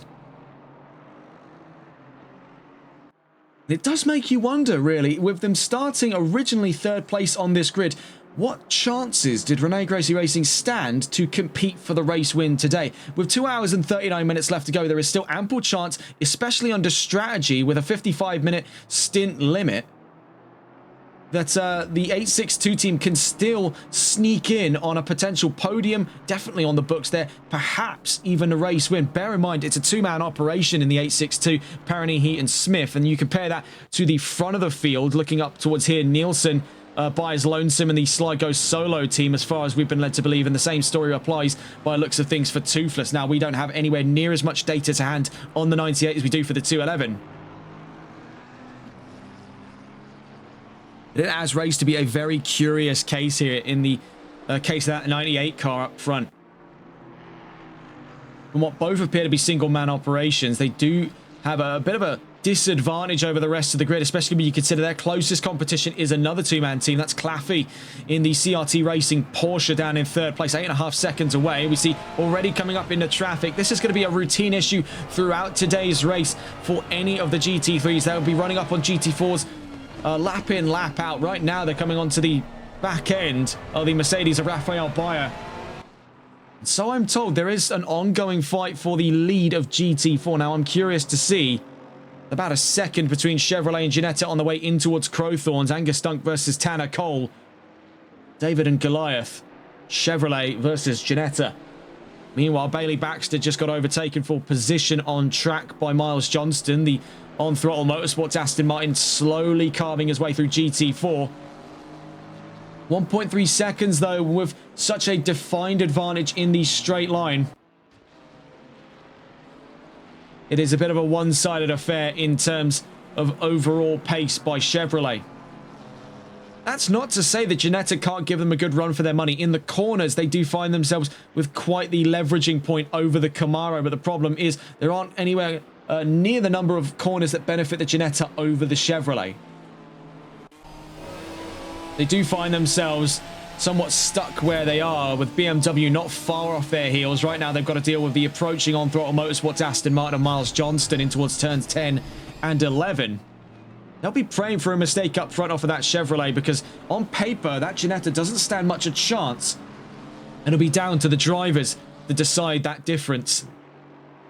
Meanwhile, you can see the lapping leader already, Toothless, coming up onto the back of these two at the front of the GT4 field as the front of the GT3s. Through the crocodiles we go then, the 98. You can see just off in the distance as well, the 211 of Nielsen. In towards turn 15 we go. Again up on two wheels. The Ginetta is not afraid to get up on two wheels through turn 15. But he's playing with fire, continuing like that.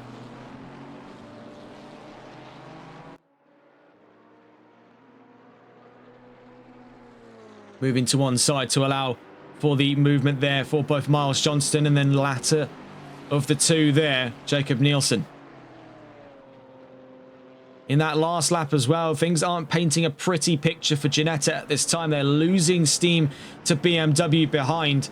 Bailey Baxter still riding on the trails here by about 2.5 seconds to Tanner Cole with APR Racing Ginetta. Out through turn 5 we go. We see side-by-side action there between the lapping Ferrari and the lapped Aston Martin.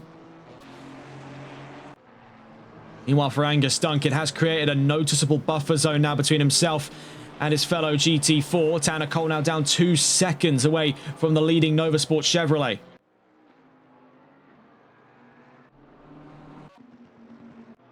Looking back around the field up towards the GT3s once again, we see potential fighting in the near future here. Harrison Yao and Tim Alexander-Bleich versus Daniel Murray.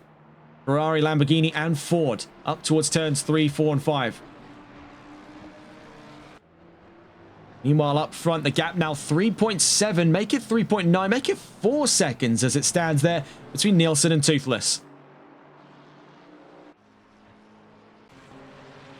Watching here with Tim Alexander-Bleich looking up the inside. It's contact between himself and Harrison Yao. How they were able to avoid that spin out there. That was fantastic car control. Get a look at this on the replays just very quickly here as we stay on with these two around the outside at turn 7. Went Tim Alexander-Bleich.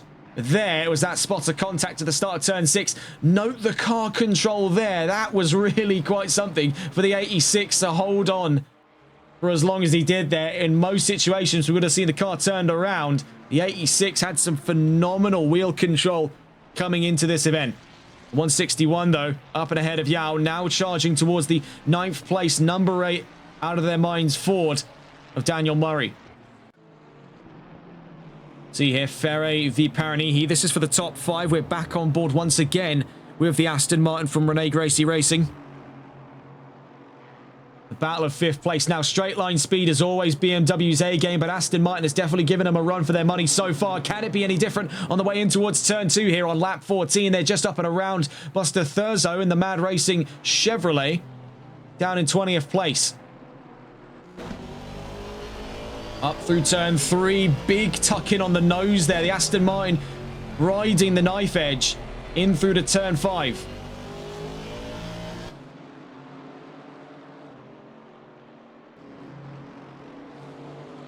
We watch things from the attacking point of view quite a lot. Let's see if we could go and catch on board with the defending side of this. And that's Thomas Ferre with IRT.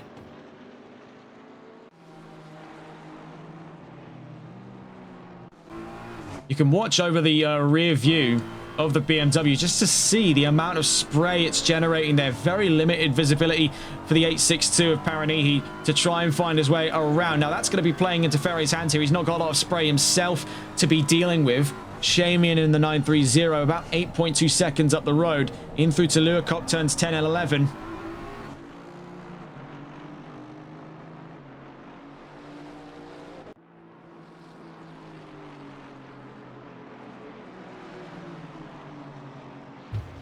Out through turn 12, you can see IRT already positioning themselves. Oh my word, they're caught onto the grass. There goes the 862 Aston Martin. In a very textbook case there of extending past the track limits. We'll see here on the exit of turn 12. That caught us by surprise. There, hooked over from the right, in towards the left, just too much under the brakes there. Caught that rear left and the car went sideways. Fortunately into a nice neat area of concrete runoff, so very little trouble in the long run. You can see on the live displays there in the bottom right as we get back on board with it, the Aston Martin still not too far behind, but it has killed off for the time being the argument of that fight for fifth. For IRT's Thomas Ferry, they can breathe a sigh of relief there for the time being. The opening 30 minutes still in their hands to play for in that top five. 4.2 seconds away from Isaac Peronihi. See here, Tanner Cole now being overtaken by Shamian.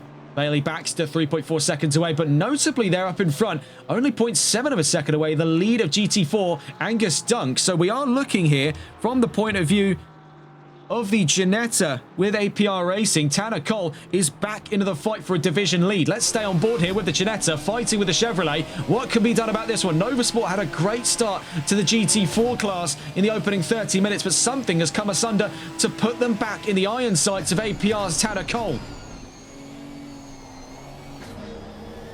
Out through turn 10 and 11. You can see when he can let the 6.2 litre V8 sing, that Chevrolet can properly run away from the Ginetta. Simple case of metrics here, folks. 3.7 litre V6 versus 6.2 litre V8. For the longest time here in the opening 30 minutes, there's been little replacement for displacement in GT4, but dare I say it, in this David and Goliath fight, Tanner Cole might be about to cast the first stone. In towards turn 16 we go. He's only 0.8 of a second away from Dunk. Now, this will open up in Novasport's favour, but whatever happened through sectors 1 and 2 is going to be where the Ginetta has the upper hand. Could it have been a fluke of drivers just passing their way through on the field? Are we about to see the same thing play out in real time? Down towards Crowthorns. Bear in mind, Thomas Ferry only a second and a half away. They're about to be on top of this fight for the division lead of GT4. Up towards turn 5 we go through Barbecue. You can see looming in the mist there is the 784, the IRT BMW of Thomas Ferry. And he's looking potentially, yes, up the inside through turn 6. That's not going to be playing any beneficial hand here for APR's Tanner Cole. It has knocked him down a few tenths of a second off of the Novasport Chevrolet, as it has kicked him away from the racing line to give over to the BMW. Now, that may be the same case a little further down the line. You can see they're looming in the background. Now, just up and ahead of Bailey Baxter is that of Isaac Peronihi. Reports from the 102 car, brakes dead. The 102, I'm pretty sure that's the BW Motorsports BMW in GT3. I'll have to double check that one. Out through Luakop, we see up and around Angus Dunk goes Thomas Ferry. 1.6 seconds, the dividing factor. Less of a fight at the moment for the race lead. Definitely a consideration of one in the near future if things are to carry on the way that they are. The 102, yes, is the BMW of Ben Whiteman. Let's go and catch on board here. There has been trouble reported for BMW at this time. Try to catch on board with them at this time. We do quickly see here Murray v. Bleich. We do want to catch on board with that one. We do not want to miss out on that. Let's go back a few paces here. Menu navigation, honestly, absolute nightmare fuel. As we see here, up the road, we're side by side between Yao and McLean. Tim Alexander Bleich up and around Daniel Murray in the 10th place. So back on those previous reports given to us for the 102 car, Ben Whiteman with BW Motorsports. Brakes dead. So on board with the BW Motorsports, Whiteman and Sam Bromley behind the wheel. You can see exactly their point in in process there. We did just have word of a yellow flag. I looked onto the map there. It was the 161. Tim Alexander Blige down to 11th with Torpedo Racing Lamborghini. You can see again, he can't find any grip on the nose of that BMW. Bear in mind, 55-minute stint. He's got, looking at it there, about 22 more minutes before the end of his stint. And things are already looking rather dire for the 102 BMW.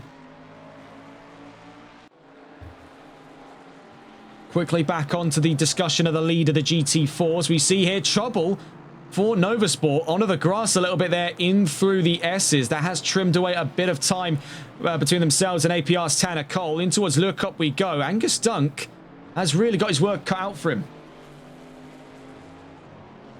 We've got people joining in with us in chat now. Good morning from Canada, says Christian LeBay in the chat at the moment. We do have yellow flags out for the 73 car.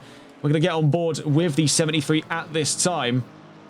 And that's with Jacob McLean, Macca Motorsports Ginetta. Huge front-end damage between turns 7 and 8 for the number 73 car. Trouble for McLean. You can see hanging around in the background there, the 102 of Whiteman. After what has been just over 30 minutes of racing here in the 3 hours of Kyalami, closest battles to consider at this time. Peronihi versus Ferre in the top 5. Now, that was waylaid a moment ago by a big step out through the crocodiles for the 862 Rene Gracie Aston Martin of Isaac Peronihi. It's not to diminish on what could be a follow-up act here of the ages for the 862 chasing down Thomas Ferre. Also to consider is the potential fight for division lead in GT4. Tanner Cole versus Angus Dunk. 1.1 seconds there, currently in the midst of it all. Appears to be that of Andrew in the 468 Roadblock Racing McLaren up in 7th place. Meanwhile, Peronihi very much so now pressuring Ferre for position. We're going to go and catch on board with the Aston Martin. We just saw scrolling through was a little bit of trouble for K-Boss. Allows for Toothless to move on by now 5 seconds in the lead. On board with Peronihi once again in this fight for the top 5. In towards Lure Cop at turns 10 and 11. You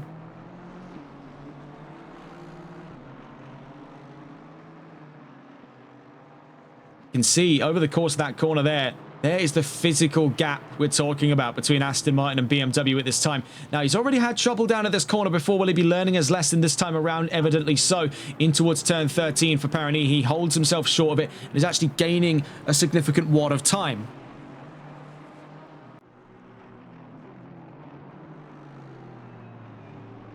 As he heads in towards turn 16 through the in-grade curve onto the opening straight, this is where a lot of that time starts to slip away. In the straight lines, that BMW is almost unparalleled on today's grid.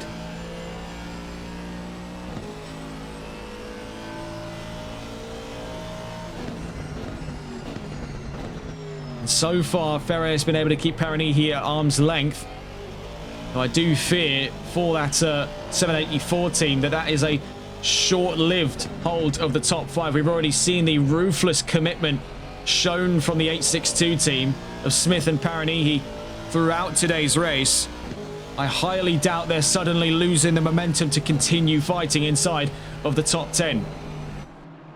Meanwhile, in the pit lane at the moment, I'm told it's the 102. It's the BW Motorsports BMW car of Ben Whiteman and Sam Bromley. We see there shifting to one side Miles Johnston with On Throttle Motorsports. Aston Martin gives rise to this fight for 5th place here between Ferre and Peronihi on their way in through the S's at turns 8 and 9. A big step out again. Aston Martin really pushed to the ragged edge in the hands of the 862 team. Peronihi has been thrashing the tyres off of that V8 Vantage in through the turns 10 and 11.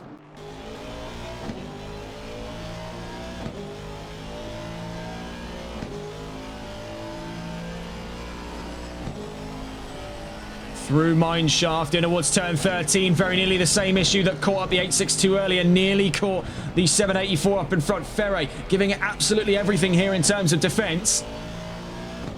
Both of them, though, singing in the rain on their way in through turn 15. Hits over the curb.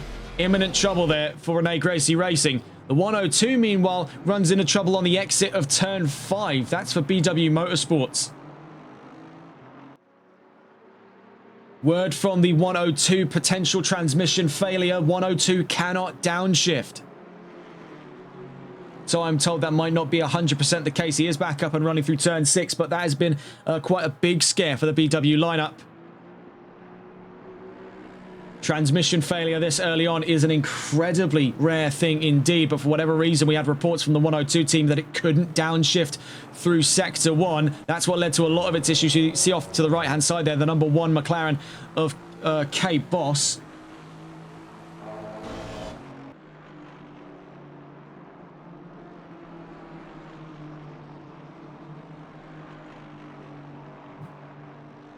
Current word from the 102. No further issues to report at this time, transmission-wise. We're still watching that fight for the top 5. Up the inside in towards turn 8 we go for the Aston Martin of Isaac Paranihi. But around the outside, holding on to position in towards turns 8 and 9. Thomas Ferre has been putting on a steadfast defensive performance so far. It's been enough to stave off any advances by Aston Martin for the longest time. But that constant pressure is going to start to build up cracks in the facade here of that 784 BMW. All the meanwhile, it's giving much more space over to the 930 up in front. Out of their minds on Throttle Motorsports, number 930 of Shamian. 4.8 seconds up the field from these two, still clashing heads here for 5th place. Way out wide for the second time in this fight here. Paranihi takes the runoff at turn 13. Out through turn 15 we go. Now back 1.1 seconds over Ferre. We'll catch up with these two in a moment's time. Taking a look back around the field once again. We see here Bailey Baxter being caught up by the race leader. That's Toothless in the leader GT3 category. Oh, do excuse me one moment.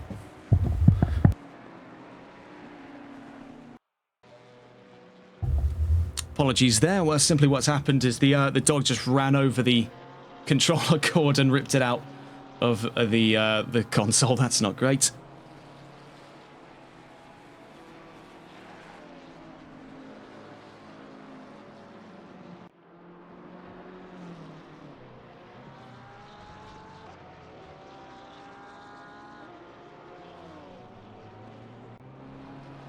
Watching on board here for the time being with Nato Puma in that time. Now looking back around the field.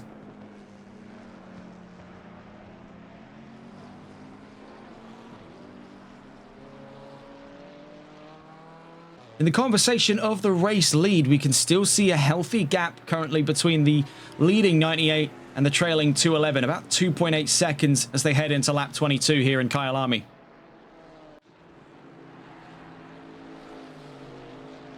Meanwhile, for Angus Dunkey, leads over Tanner Cole by about 3.3 seconds there. So the gap has opened up very, very much in terms of the GT4. As we quickly catch back on board here with Ferre v Paranihi as it picks back up into full swing. Out through turn 16 we go. We've watched a lot of this on with the attacking point of view. Let's see it from the eyes of the defenders, the IRT. BMW here, Thomas Ferre up against the ropes, looking up the inside, Isaac Paranihi with Aston Martin in towards turn 2. You saw a little bit of a stab of steering there. He wanted to turn in but couldn't find any space to do so. The Aston Martin up the inside and up into 5th place. Now we start to see it from the other side of it all. Big step out of oversteer, so nearly contact between the pair on the exit of turn 5. How that has suddenly shifted like that, I cannot tell you. The wet weather evidently picking up to even beyond what our drivers saw throughout free practice. Big trouble there for Isaac Paranihi. He finally got wind of P5 and immediately it fell apart in his hands. Sam Bromley up in front there in the 102. We heard issues from them earlier in regards to brakes and then a brief scare involving transmission failure. We see a swarm of BMWs there, the 638 of Nato Puma. Holding to one side down through the S's to allow Ferre and Paranihi to scoot on through in towards turns 9, 10 and 11. Bromley holding the outside.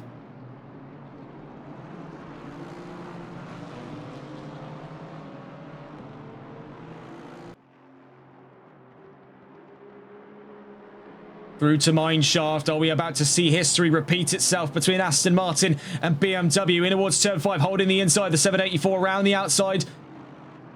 The 862. Apparently, he could do something rather dangerous here through turn 15. He's definitely tried it, but there was no room to be found side by side through turn 15. IRT holds position. Rene Gracie Racing continues to challenge for P5. Out through turn 16 we go. Must say it has been a thrilling opening 45 minutes of racing here in Kyalami. We do have word of a yellow flag that has since cleared down in sector 2. At this time, I believe that were for the, I want to say the number 9 car it said on the map there, but the 28 has since caught up. Still watching with the GT3's fight for the top 5 here. It's been incredibly close action between Aston Martin and BMW for the longest time here. Bear in mind, you've got to put the stakes on the table here. And apparently, he started from the pit lane, carved his way through GT4, now takes a chunk out of GT3, and is looking at a chance before the first stint is even up at a top 5 outright. That is serious pace. It does leave many questions open as to they very clearly done this last place start on purpose. Starting from the pit lane, we see up the inside in towards the S's, trying to hold the outside in the same defensive fashion he's done a few laps before. IRT does it again to hold off Rene Gracie Racing. How on earth they're able to put up such a solid fight here on what is waning conditions on both sides is brutal stuff between Aston and BMW side by side in through Lurkop, trying to hold the longest of lines around the outside. He might have the momentum to challenge by turn 13, but a big step of oversteer there for the IRT car drops them down 0.6 of a second. Could that be the nail in the coffin, as it were, for a top 5 fight back there for IRT? Now, we saw it didn't take long before the Rene Gracie Aston Martin found itself into trouble. That was out through turn 5, last lap just gone. Out through turn 15. Actually, it was this lap just gone. And into the pit lane, undercutting their current stint by 10 minutes, goes IRT's Thomas Ferre. Also in the pits this time is Shamian and Murray. We did say there was going to have to be some tacticianry at play here. Of course, 2 of those 3 expected pit stops throughout today's race are in and around the mandate. That's going to be 4 brand new tyres, of which in the case of the P5 fight for IRT, they're definitely going to need brand new tyres after a thrashing like that. Quickly looking in with the GT4s. Dunk now up the road, 3.3 seconds from Cole Bayer, down 8.8. The number 1 car, yellow flag out again for K-Boss. It's been a real struggle here for the number 1 McLaren down in GT4. You see a whole swarm of vehicles in the pit lane at this time. Now taking a look among them, leaving the pits at the moment, the 930 of what is now behind the wheel, Fisher Paykel. Behind them, Thomas Ferre. We'll see if they've changed over drivers. No, Ferre still behind the wheel, so he's not yet handed over to Scott Unsworth. Jared Peters in the pits at the moment. We see in the pits as well Rafael Bayer. Possibly to hand over to Maximilian Schimpf in the Black Nitro Racing lineup. Nato Puma back out on track. Bromley having come in not long before. Let's see if they've swapped over. Actually, yes, no, it was, because it was White, but now it is Bromley behind the wheel. So, yes, there has been that swap already off the bat there for the number 30 lineup at BW Motorsports. In the pits then comes Claffey. 3rd place before he hit the pit lane. And missing his pit box there. That was trouble for CRT Racing Porsche. Richard Claffey is in. Isaac Paranihi looks to move up to an early 3rd place, but under strategy, he'll drop back down a peg or 2. Also in the pits at this time, Andrew with Roadblock Racing. We've just got wind of trouble. Yes, we've just got wind of trouble there for the 992 team, the number 5 as it is on track. That was CRT Racing. We see into the pit lane comes Tanner Cole with APR. What on earth has gone on here? That was brought in early doors. You can see 2 more heavily damaged GT4s. Jacob McLean of Macca Motorsport. Now, we saw damage from earlier on. We also see there K-Boss with an extremely damaged Boss Racing McLaren. We see there goes McLean. But what on earth happened here for Tanner Cole? He was the challenger to be in that GT4 fight. Ginetta fighting with Chevrolet. Now, it is a lone throne here for the 328 Nova Sport. This can't be anything good. We do wonder then what went on for the 88 to put him in that position. We were watching from the pit lane. We just see on the exit there goes Grant Scar with Roadblock Racing. Claffey still in the pits, but having rejoined, he's dropped down towards the back of the top 10, and that's only going to stand to get worse for him. They'll be finding themselves quite a few laps down before that Porsche can get back out on the asphalt. See here, Miles Johnston versus Daniel Murray. Bear in mind, Murray's already taken one of 2 mandatory pit stops in today's race, so he'll be back into the fights just before the end of the first hour. It has been rather bizarre indeed. No motion from the front row, however. I want to point that one out. The 98 and the 211, Toothless v Nielsen. No word yet on any entries to the pit lane. And there is the front row, Toothless behind the wheel. Still not yet sure what to call that team. Of course, we don't have the graphic for the 98. We spent all of last night preparing graphics for this race, and then the 98 shows up off of the radar here. Stealthy entry in the Garage 159 McLaren. I think I mistakenly called it, I think it was like 190 something or whatever, but I think this is the Garage 159 car. Garage 59 more specifically. That's the 159 livery, if I'm not mistaken. Very familiar with that vehicle.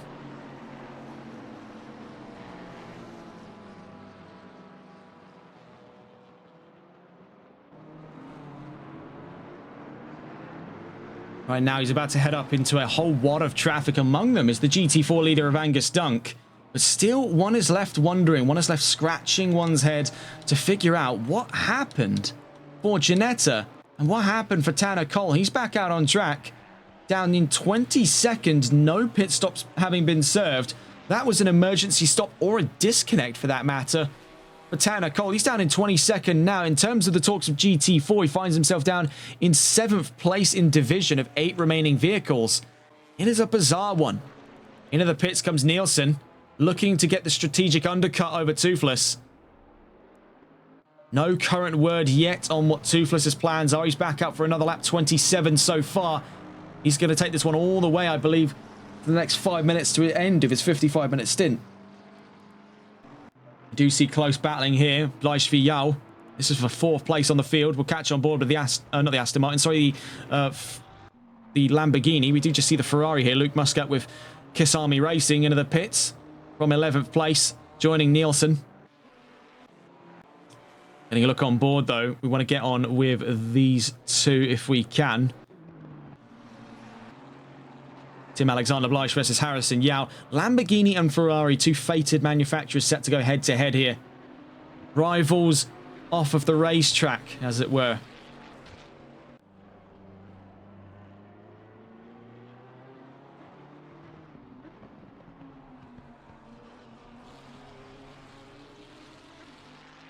It's bizarre how far down the line one has to go to find some of the best manufacturers in Italy, and how they were birthed from really what was a single decision way back when. I think it was Alfa Romeo gave rise to Ferrari, which gave rise to Lamborghini, which gave rise to Pagani, which gave rise to, I believe, Hennessy.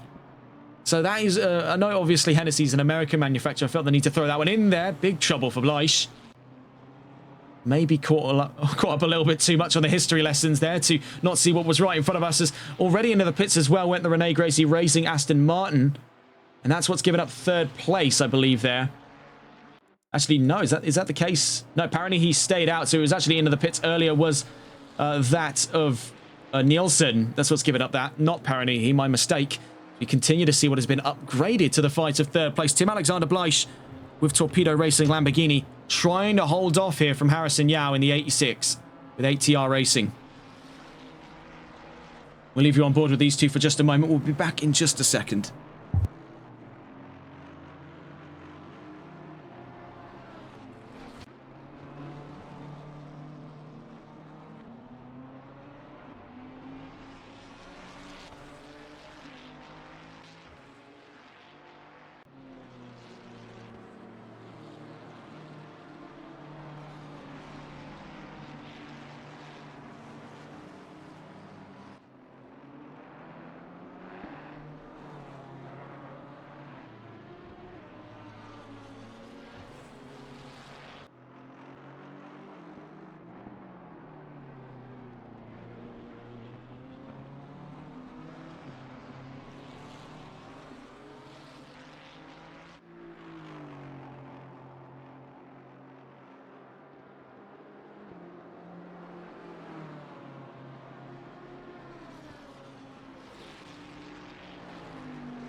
Continuing to watch here in that fight of third place, Torpedo Racing versus ATR, Harrison Yao and Tim Alexander Bleich still going to head to head here for the last of those podium positions. Now, under strategy, they'll drop away towards the back of the top 5 by the time we get into that second hour proper. Right now, we're on the advert at the end of the first hour, taking a look around the field.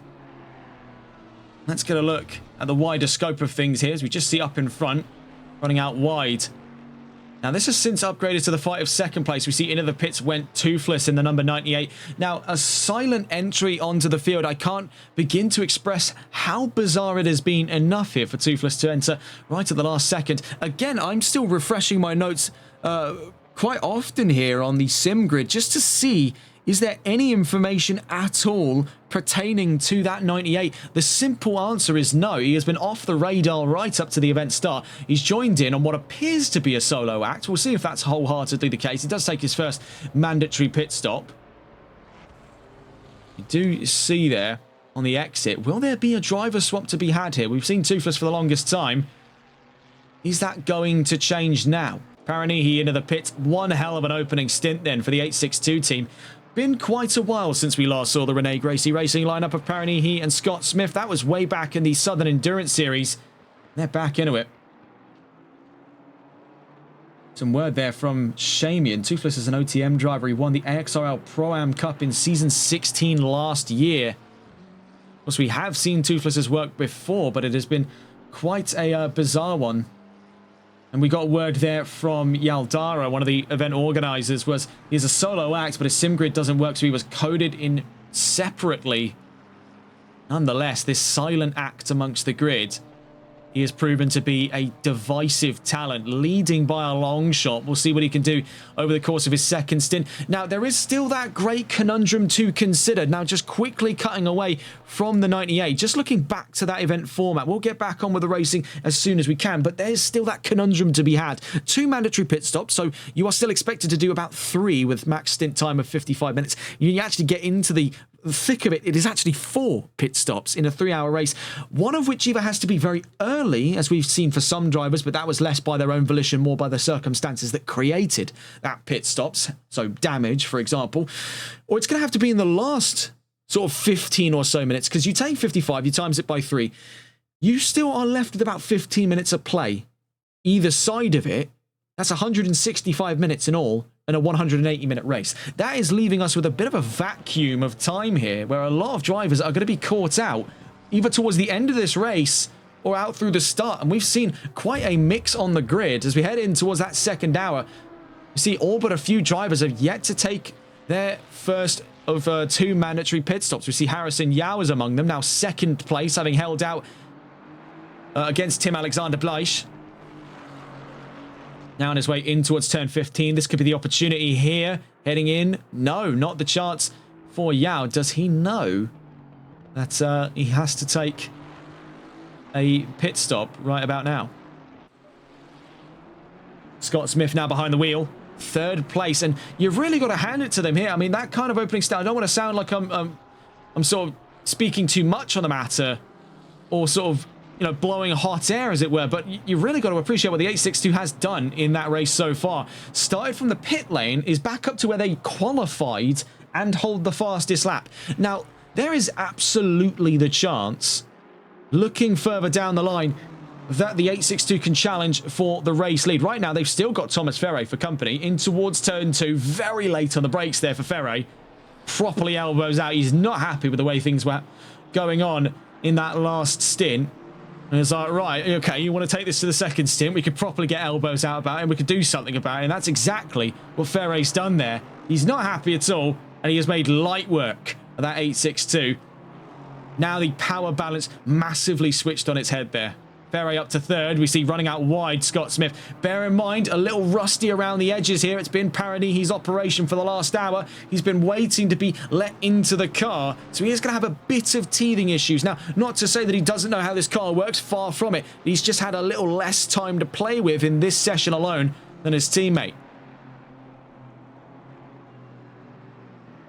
You see here another Aston Martin in the top 5, Fisher Paykel, with On Throttle Motorsports out of their minds. And I say that because they were entered as both. That's the 930 Aston. Right behind them there, Roadblock Racing's Grant Scar.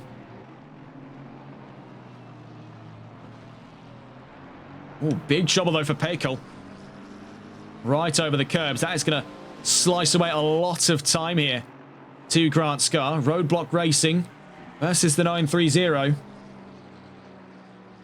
Bear in mind, that run out through Mineshaft in towards Crocodiles has been treacherous so far. We've seen it claim many a driver. And we see here, Grant Scott had a great run on the brakes. We saw a little bit of front-end lock-up for Pekel. What can happen for him here out through Cheetah? Holds to the racing line. Still holds on to position for the time being, but you can see a maybe more noticeable degree of confidence behind the wheel right now by Grant Scar. That McLaren seems a little bit better in terms of handling the wet. Very bizarre when you consider Aston Martin's track reputation for wet performance. Something just not clicking with Pekel at this time. Moreover, it can be attributed as well that tracks like Kyalami are not particularly Aston Martin friendly. Now, I can happily eat a slice of humble pie if we start to see advancements up through to the podium again for Aston Martin, courtesy of Rene Gracie Racing's number 862 Scott Smith at the moment. But it has definitely been a case, and having raced at Kyalami in the brief time I spent competing in sprint series events with Aston Martin, it's not a particularly graceful car to maneuver around a track like Kyalami, on a track that incentivizes good maneuverability. Unless the conditions are much more favorable, like they are today for Aston Martin, it's sort of like trying to pilot a blimp around a maze. It's not particularly comfortable, you know, in that sense. The 930 definitely starting to feel some of the fatigue of the Aston Martin V8 Vantage. It is a brilliant car, don't get me wrong, but it is definitely a little less specialised for tracks like this than McLaren. Hence, so we see their Grant Scar up into 5th place. Now, that's no disrespect. That is no intended disrespect for Shamian or Pekel for that matter. Both of them have put on an ecstatic performance with Aston Martin. So too as that of Paranihi and Smith. And that as well of Miles Johnston. Aston Martin have been getting a good hustle on in this race. It's just a simple factor here that the Aston Martin V8 Vantage, of course, hailing in this form away from a successful career in GTE, is a bit of a jack-of-all-trades style of car. It is a car forged of compromise. Aston Martin, you can kind of tell when they were designing the GT3 that it is a bit of a watered-down version of its GTE car, which had much more aggressive aero and complemented the driving style needed for a car like this a little better. It seems like, at least from what it felt like driving the Aston, it felt like it lacked all of the pieces of the puzzle. There was something missing with the Vantage. So it came as little surprise in that time when the Vantage was a pretty prominent figure on the field that when BMW arrived with a much more bitey front engine platform over what Aston Martin and Mercedes at the time brought to the table, very little surprise. A lot of people shifted in that direction. That was, I'm thinking about it now, probably about 2-3 years ago. So a long time ago in terms of ACC. But looking at it now, it is still, and in the case of other manufacturers as well, delightful to see in the modern day. In the age of balance of performance, Aston Martin is not out of the fight. 930, however, is in a bit of trouble down through the S's. See up the order, Smith and Ferre look to be getting back into arms here. Actually, no, that is not Smith and Ferre. That is Smith and the 102, lapping around, I believe, there, the 102 of BW Motorsports' Sam Bromley. Very easy to confuse those two in a vacuum there. There's the 102 of Bromley. And there is the IRT number 784 of Ferre. Little more black, little less purple, I think, is the major deciding factor in the designs there.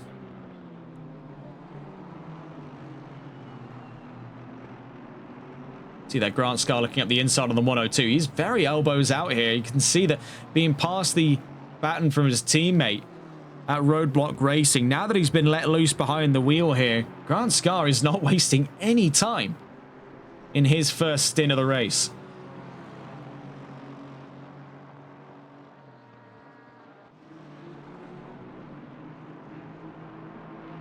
In the background there, you can see is Fisher Pekel. The 930 Aston. Really, on the kind of momentum that he's carrying right now, I don't see it impossible Grant Scar could go head-to-head with Scott Smith And he's got 3.4 seconds away from Smith. Smith's 5.1 from Ferre. That McLaren, it's looking really fired up in that second stint. I'm going to be completely honest. You can see, especially with traffic playing a heavy hand here, Smith forced to go around the outside there on what looked to be it's Rafael Bayer, yes, with the Mercedes there, Black Nitro Racing. Now onto a podium in this race, I want to point out, in division. Moreover, just to get back onto the subject of GT4, have a gander at this one. Bailey Baxter versus Angus Dunk. Nova Sport versus MWM. And looking potentially for the inside, you can see immediately held off there by Dunk. This could be quite an exciting one. Let's go and catch on board proper with these two at the forefront of the GT4 fight. On with the BMW then. The number 38, Bailey Baxter, behind the wheel of the Manuel Woodward Motorsports BMW M4, challenging Angus Dunk with Nova Sport Chevrolet. This is in the fight for Division First, folks. So this is the big one. This is what we've been waiting for. Very nearly contact on the exit of turn 16. You can see how close they're willing to toe the line in terms of space. Barely anything with it. You could barely put an A4 sheet of paper between the canards, I should say, on the front of that BMW and the rear bumper of that Chevrolet out through 16. That was unbelievable. We see there, gets nearly to 3 abreast, because you can see, looking up the inside, is Wayne Gardner with Veloce Apex Bentley. That is incredibly close stuff there. I really don't know quite how to assess the situation. The Bentley goes up the inside, and you can see clinging to his coattails. He's practically hitched a tow line onto the rear wing of that Bentley, just trying to surf it all the way back up towards Dunk. 0.9 of a second for Baxter. Bear in mind, you know, to bring up the history of racing here in the last couple of one-offs on AXRL, we will find that Baxter was part of that lineup that won with JPM Ford at the 4 Hours of COTA back in May of 2025. So there is still the chances here for Baxter to see victories in division. Down through the S's, you can see the BMW, in spite of less than beneficial balance of performance over Chevrolet, are still finding pretty solid performance out of Manuel Woodward Motorsports' Bailey Baxter. Down towards Le Cop we go. Up the inside there, you can see Thomas Ferre emerge like a phantom from the mist. BMW against BMW. Well, obviously, we know now as well, Thomas Ferre is somewhat of the harbinger of doom here with that IRT BMW, because that does herald the arrival of a whole swarm of cars looking to take a chunk out of the podium. Right now, though, they're interfering with the podium for GT4. Baxter v Dunk, BMW versus Chevrolet. And you can see it's so claustrophobically tight here at the front. Out through turn 15, big knock there to the right-hand side. Looking for the more aggressive exit of turn 16. Now he's going to need every bit of momentum he can carry. Into straightaway, Chevrolet goes relatively unopposed. What can BMW do? Tucked into the slipstream. He's tunneled in on the 328. Nova Sport forced to defend. Manuel Woodward Motorsports, two titans of AXRL's teams, go head-to-head here in GT4.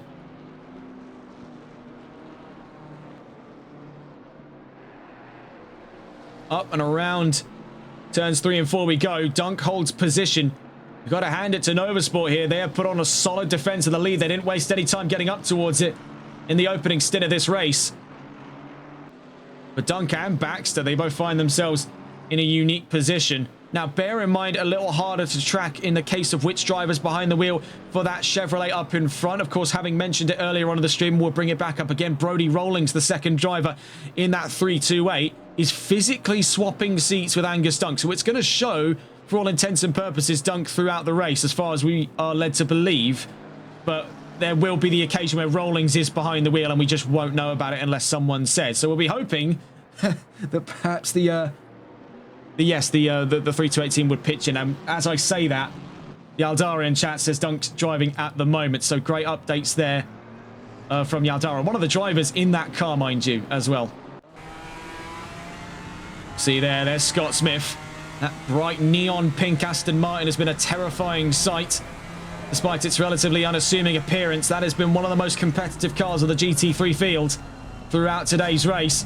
Very nearly. Oh, it is contact, and it does create a huge ripple effect. Slamming into the side of the Aston goes Baxter. Get a look at that on the replays there. Caught like a deer in the headlights. That was not particularly nice. See there, contact between Nova Sport and Rene Gracie. Racing. Bailey Baxter is forced into the pit lanes. That has all come asunder in that fight for the division lead.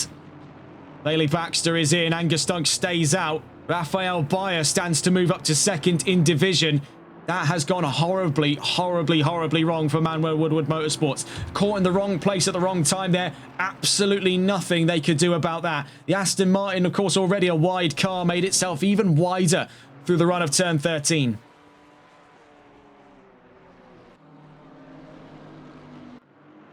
In terms of what longer standing effects this has had on the grid, we see that Smith drops down to 6th. So that's fantastic news for the drivers now, having benefited from that incident and are now moved up to the top 5. Moreover, we had that recent discussion there. Raphael Bayer and Maximilian Schimpf of the Black Nitro Racing Mercedes lineup now up to 2nd in GT4.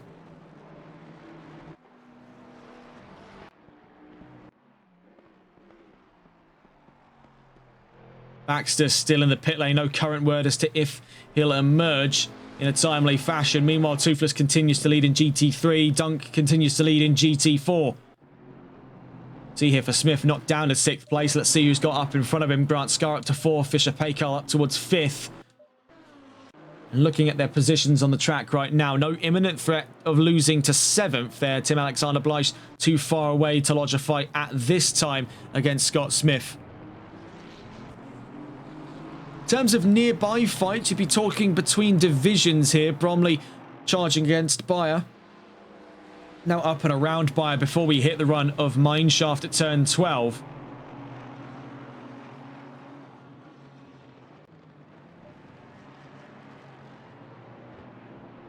Now, Black Nitro Racing is a team we've seen quite a few times, namely over on the sort of North American to European circuit, the transatlantic circuit, one could say as well. That's over on NLRL, where we've seen them in the Sunday League and the Console Endurance Series. It is curious then to see them compete here on the Australian circuit. Here in AXRL, namely, if we're talking quite literally on a South African circuit on the Australian circuit.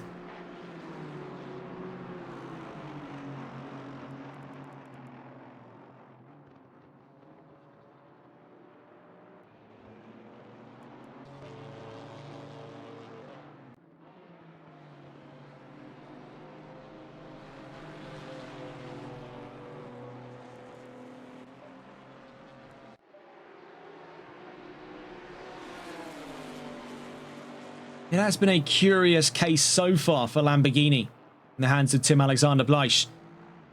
He's seen his ups and his downs of the field so far. Right now, 7th overall and in division. There is still that pressing factor I want to bring to light here, which is Harrison Yao in the number 86. He's on the exit of turn 15.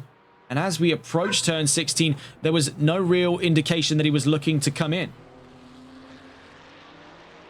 Word from the number... We went from P13 to P15 because of a disconnect. That's from Popper.420 in chat. So we see there that's the case for... As of right now, the car in 15th, which we can realistically assume is Bromley. Unless instructed otherwise.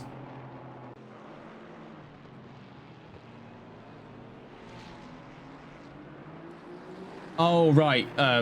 My mistake there. That's...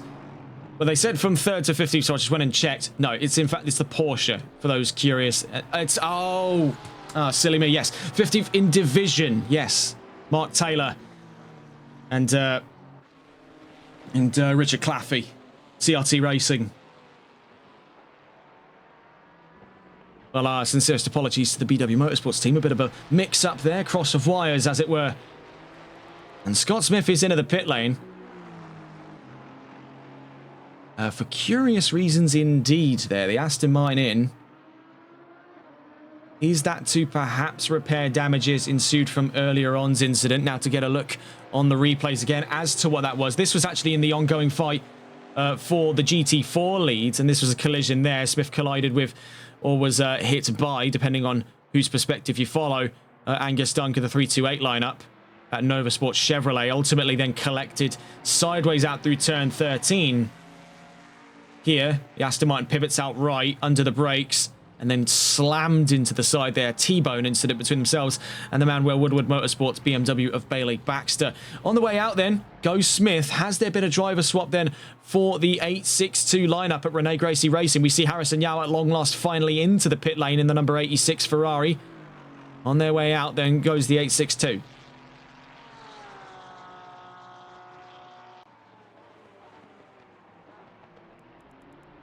Smith emerging on the road then, behind Jason Leatherby.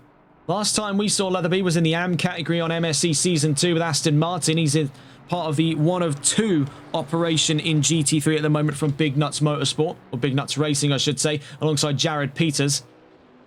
And these two, much like that of out of their minds as Daniel Murray has had a very silent procession and amongst the top 10 at the moment. They find themselves 8th place. Hopefully the 862 put the right tyre set on this stint.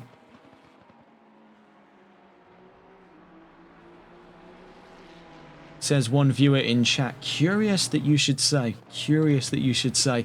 Let's have a little look here with the 862 team. Perhaps that would explain, perhaps, the issues they suffered earlier on. And one other thing to consider as well was just in the topic of Jacob Nielsen's pit stop. Of course, they were in the mainline stead to fight for the race lead all the way through. But after their first pit stop, now we weren't admittedly paying much attention at the time to what the 211 had done because he was in the pits as what looked to be a normal pit stop. But it has been anything but for the 211. Now up and around Scott Smith in a 9th place. But for that 211 of Nielsen, it has raised many a question here for the Sligo Solo team because they're now down in 9th place on what was going to be front row positions throughout. They now find themselves a far cry of even a top 10 up until very recently. Curious stuff indeed then. Fate working in mysterious ways for Ferrari. So looking at how things have panned out past that first hour as we're about 15 minutes into the second. Toothless continues to lead with Ferre second now, and Grant Scar up to 3rd place with Roadblock Racing. Fisher Paykel with the 930 out of their minds on Throttle Motorsports. Aston Martin 4th place ahead of Harrison Yao, now emerging from their first mandatory pit stop in the number 86, I should say, Ferrari 296. Tim Alexander Bleish of Torpedo Racing, Lamborghini 6th place ahead of Daniel Murray with Out of Their Minds Ford. Jacob Nielsen we saw most recently up to 8th place. Jason Leatherby now to 9th. Well, I should say down to 9th, having been overtaken by Nielsen. Scott Smith and Isaac Peronihi down 7 positions from the start of their second stint. So we finally got word as to how things went the way that they did. It wasn't intentional, then revealed by the... Oh, my word. Collision there between Smith and Leatherby. We'll get a look at that just as we review what's been told to us here.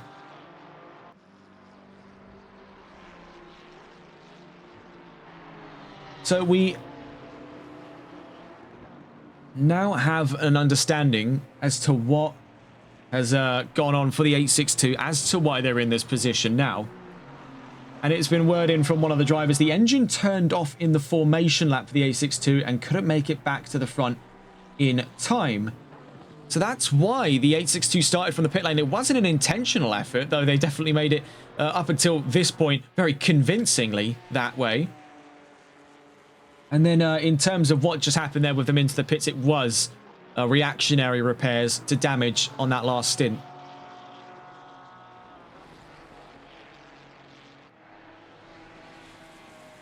So curious stuff indeed there for the 862 lineup.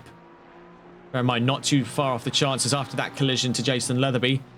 3.8 seconds. Moreover, they've got quite a considerable wad of time here. 3.5 seconds to Nielsen.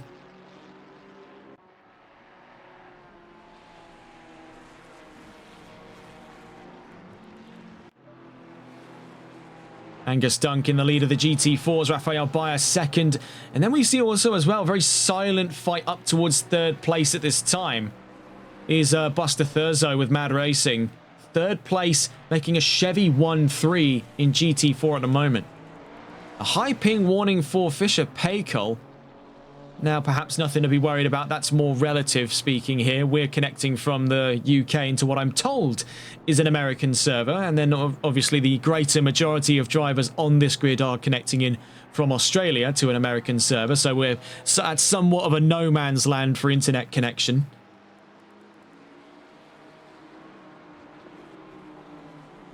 As far as my knowledge extends, there's only a handful of teams not connecting in from Australia. Now, looking through the session itinerary and looking through the driver's itinerary, Torpedo Racing is a German team. Moreover, we have On Throttle Motorsports, which are hailing from New Zealand, but still in the same geographical region of the world in terms of internet infrastructure. BW Motorsports is connecting in from the UK. And looking at it here, APR from the UK, Boss Racing from the United States, Let's Go Racing, that would have been Toyib Ola in the number 2 Mercedes, sadly pulled out of this round, was connecting from the UK. Black Nitro Racing's Raphael Bayer and Maximilian Schimpfer connecting in from Germany. They find themselves tucked in behind their fellow German car, the 616 of the Torpedo Racing. Do we know what happened to Cole, asks ARK Aldara. Well, still trying to piece that one together myself. It looked like, now I'm not 100% certain, but it looked like an emergency stop brought them back into the pits. Either that, or by looking at where they are right now on the field, a disconnect. These would be the only two logical explanations. There wasn't sizable damage on Cole's car. I feel as if it is more likely than not been the latter. It has been a disconnect. Knowing the pace that Cole has had with APR Racing, with that Ginetta, it would be highly unlikely something didn't interfere with putting him down at the back of not only the outright field, down in 22nd place of what was 24 cars at the start of today's race, but at the back of division rankings as well. Something like that just doesn't add up when you consider Cole's performance. Moreover, still has 2 mandatory pit stops to serve, so it was either an emergency stop or a disconnect to reconnect. There's only 2 possible explanations, because something had to have taken him away from competition there. I don't really believe what it is I'm seeing in terms that this was by his own volition. Still a curious case indeed, though, for Cole. Yeah, we got word there from Jacko12267 in chat. Cole had a disconnect. So, yeah, there's your definitive answer for Tanner Cole. A pity as well, considering how sort of ambitious that drive was with Ginetta. A gamble not many drivers in GT4 are willing to make, knowing that in the long run it will cost them. But of course, with this being a one-off event, no championship endeavours to consider, they are allowed to sort of play the dice here. And he really did give it a very royal fight for the lead for the longest time. But sadly, that Ginetta now towards the back of the field. It has left Angus Dunk, though being challenged beforehand by Bailey Baxter. Now they find themselves down towards the back of GT4 as well. It does leave Angus Dunk and Brodie Rawlings with a bit of a vacant throne to inherit here on that GT4 grid. Really, are many of us surprised that Chevrolet find themselves towards the front of GT4? Personally, in my experience covering GT4, absolutely not. This is hardly shocking to anyone. Moreover, when you consider, now this is, bear in mind, off of a bit more of a limited understanding from our end. It has been some time, but even in their time operating, we know that Novasport has brought this kind of style of racing down to an exact science. Endurance racing in the AXRL is something they implicitly understand, so very little shock that coming onto this grid, there was going to be decent results underway for the 328 team. Now, of course, we have an hour and 38 minutes. We're coming up onto the halfway mark in about 8 minutes' time, so there is still a lot to be discussed later on into this race, but let's not take away from what's already happened here, and that is Chevrolet and Novasport are dominating GT4. Now, for how much longer remains another question. As you can see in the background there, that's Raphael Bayer of Black Nitro Racing. We know they're a competent driver. We know that the pairing up between them and Schimpf has proven to be a decent mixture, and we've yet to really see what they can do in GT4 for the greater amount of time. We've seen a lot of what they can do in GT3. They opt for Lamborghinis. They're actually a prominent sight on the Sunday League grid with Lamborghini. But here in GT4, it is definitely a curious one. You'd think for drivers who share an affinity for mid-engine machinery that the choice would be rather simple. It would be to McLaren. Or perhaps, you know, if we're feeling a bit adventurous, maybe over to Audi. But no, the simple synopsis of it is that they've gone with Mercedes, and that's been, much as it was for APR Racing with Ginetta, a gamble worth making.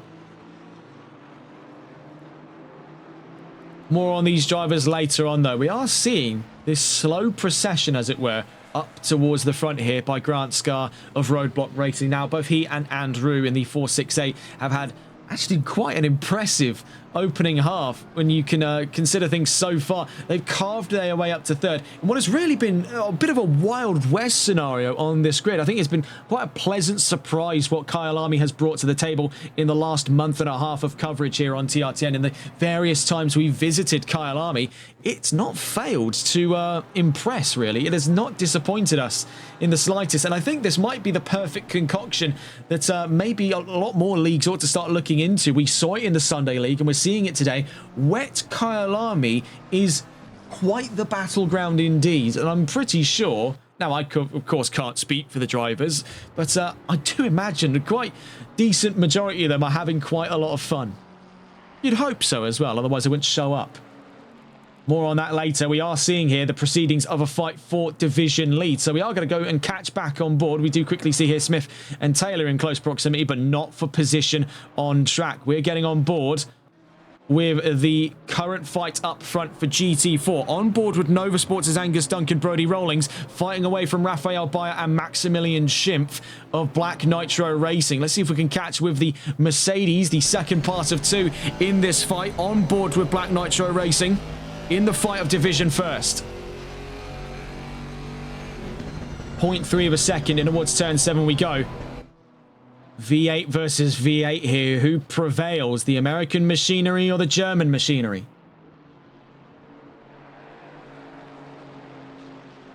Down through the S as we go.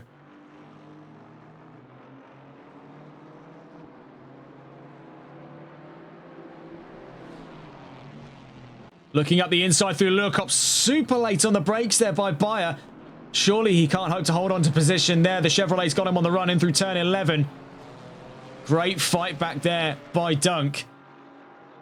Definitely a little bit more of an ambitious start to the fight than what we saw a little earlier on for GT4. Bear in mind, Nielsen looks to be fighting with Murray in the background, held up by NATO Puma.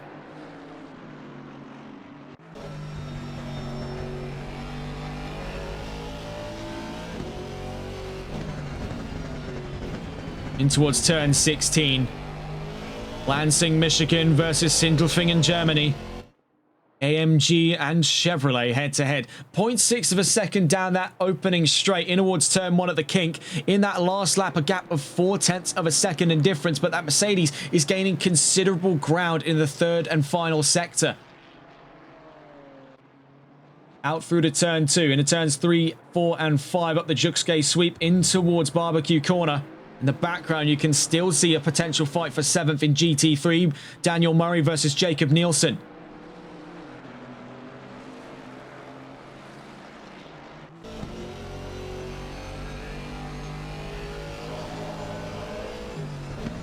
Right now, that Chevrolet still holds all the cards in this fight. He's got defensive form. He's got space as well over that Mercedes. When we want to talk actual vehicle size as well, it's a wide back end on that Camaro. He can use that to his advantage, but for how much longer raises the question with the two GT3s hounding him on their way in towards the S's. It's 3 abreast and around the outside goes the Black Nitro Racing Mercedes. It licked the stamp and it was expressway next day delivery to first place for Raphael Bayer. What a move by Mercedes around the outside at the S's.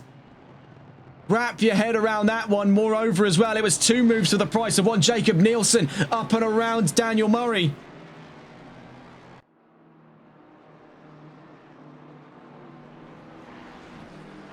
I'm sure the Novasport team are going to have to be cleaning the lenses on their glasses on that one, because how on earth does one process a move like that from the receiving end? The 328 taken for ransom through turns 8 and 9. Now they're all over the shop through the Crocodiles in towards turn 15 at Cheetah. Black Nitro Racing leading GT4 after what was one hell of a move down at the S's.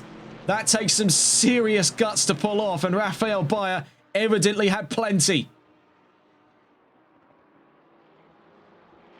But now they're in a tough spot, heading down that opening straight. Mercedes lacks straight line speed advantage over Chevrolet, but they've got distance, and that's all that matters for them right now. And towards turn 2 we go. Bear in mind, with Murray up in front, that could nearly be trouble. He has to deviate from his line. The Chevrolet doesn't. Up through turn 5, we watch over the rear view here. They're now leading Black Nitro Racing Mercedes. This is in GT4 in terms of division race lead.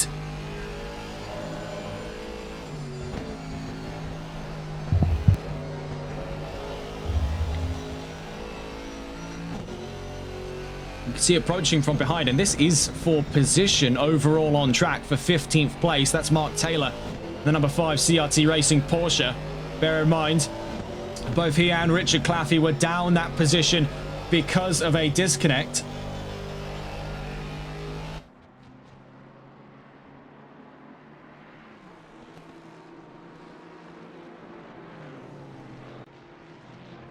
Way out wide, though. There goes Mark Taylor. Another gravel down at Lurkop.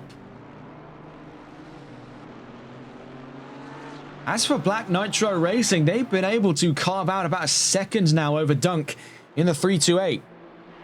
Could this be a decisive change of command up front in GT4?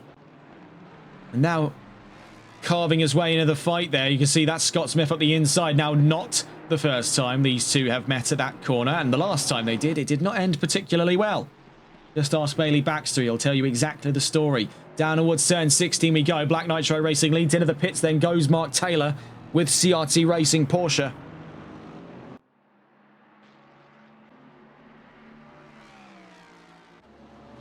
In goes the Porsche. Bromley also in at this time. BW Motorsports BMW just up the road there in the pit lane.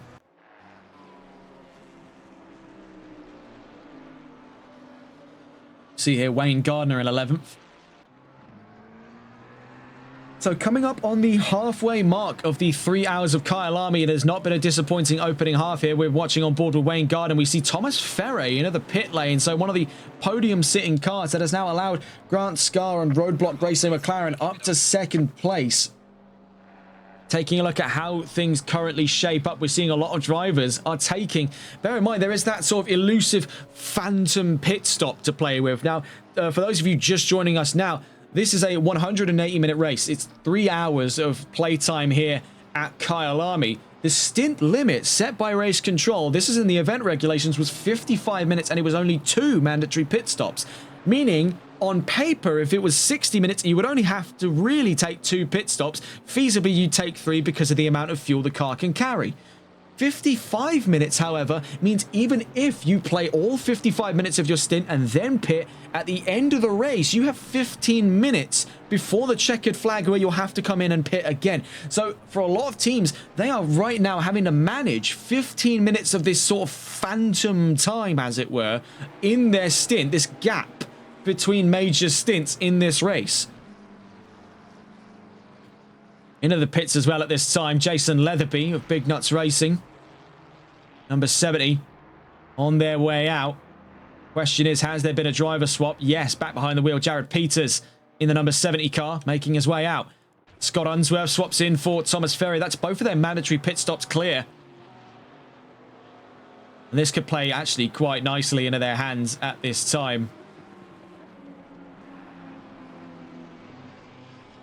Now, the theory would have it, Unsworth will pit in 15 minutes if they're trying to manage that 15-minute extra time before the end of this race. We see Tim Alexander Blythe, Torpedo Racing, very nearly living up to the namesake there. Tried to launch it up the inside out at Lurkop, turn 10 and 11, catches a little bit of the curb there on exit.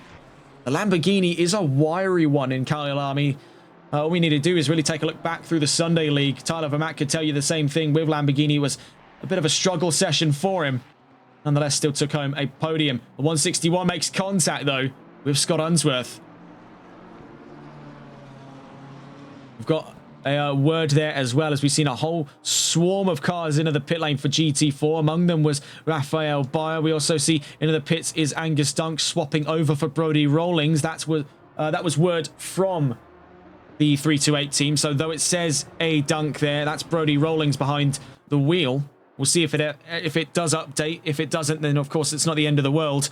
But what we do know is behind the wheel now is Brodie Rawlings in that 328, one of two drivers formerly leading GT4 there. Now leading the charge is Buster Thurzo, another Chevrolet on this grid. That's with Mad Racing in the 420 car.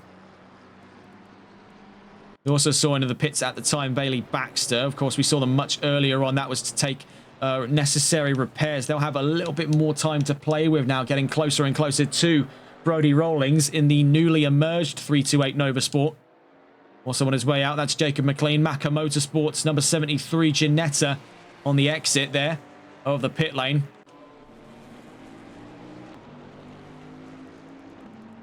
Nearby fight still to consider here, Bleish v Unsworth, but Bleish having muscled his way through now over Unsworth.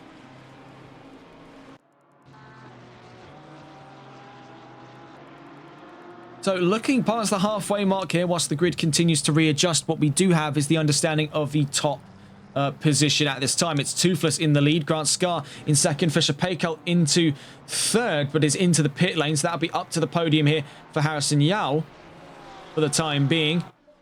Tim Alexander Bleish, I should say, set to move up to fourth place if he doesn't bring himself into the pits at this time. Scott Unsworth in sixth with Jacob Nielsen seventh, Daniel Murray in eighth, Scott Smith in ninth, Wayne Gardner into the top 10. Luke Muscat in 11th place. Miles Johnston in 12th. Jared Peters in 13th. And then starting the topic of the GT4s in division lead, 14th overall, is Buster Thurzo. And 15th for Whiteman. 16th for Claffey. 17th for Bayer. Dunk 18th. Baxter 19th. McLean 20th. Cole 21st. And Puma 22nd. Of a 24-car grid. It's definitely been a rather curious one indeed.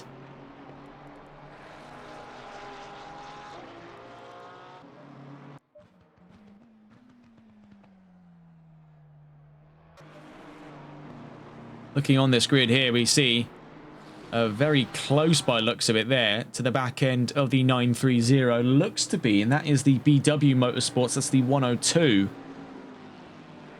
at this time.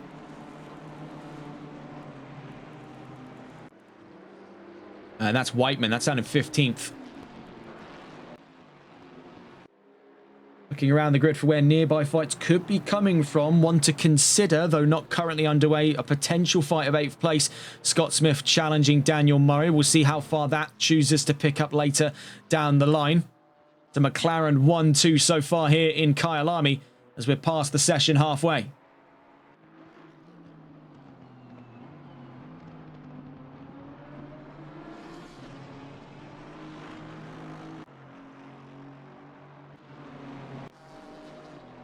Looking around the field to see where those nearby fights could be coming from. Nothing as of right now, and of course this is all somewhat expected. Even in a 3-hour race, strategy is going to play a heavy hand in deciding positions. We are in the sort of furthest extent of that concertina effect from all the way from the front to the back of the grid. Fisher Paykel into the pits. That allows Harrison Yao up to third place.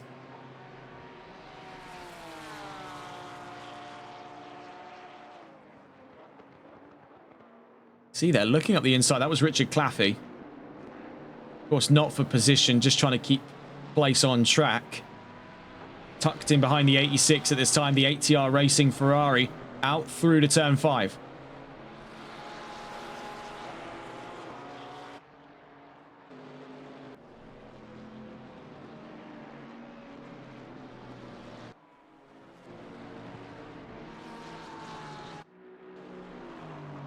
See here for Angus Dunk and Brodie Rawlings. Rawlings behind the wheel at the moment in the 328, though it shows Angus Dunk, of course. For Rawlings, they find themselves third place on the GT4 grid, 18th overall at this time. Now, Rafael Bayer about 14 seconds up the road in Division 2nd. As for who's in Division 1st, well, it's the only other Chevrolet in this competition, and that's the number 420, Buster Thurzo.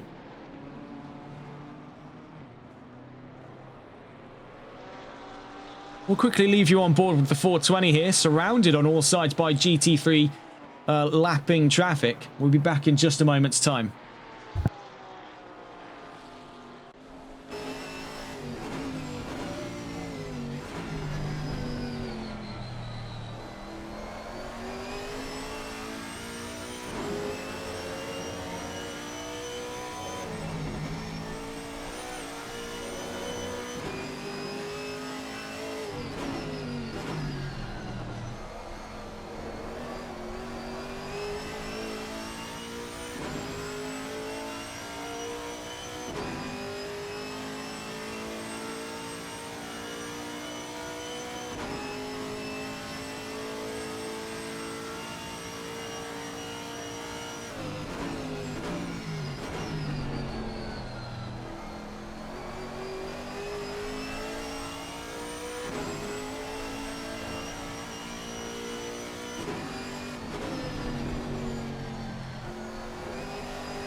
Now moving away into a actually more recent discussion there. Just as we come back, yellow flags fly down through out of turn 6. Trouble for the number 7 of Wayne Gardner and the 102 of Ben Whiteman. Just as we've come back there. The zone 1127 asking, I don't know if it's just me, but on Android client, I get black screen and just sound. Yeah, okay, so this is, we'll address this point again. And we're not upset with anyone for raising that. I'm not really sure myself what is going on with the Twitch mobile client.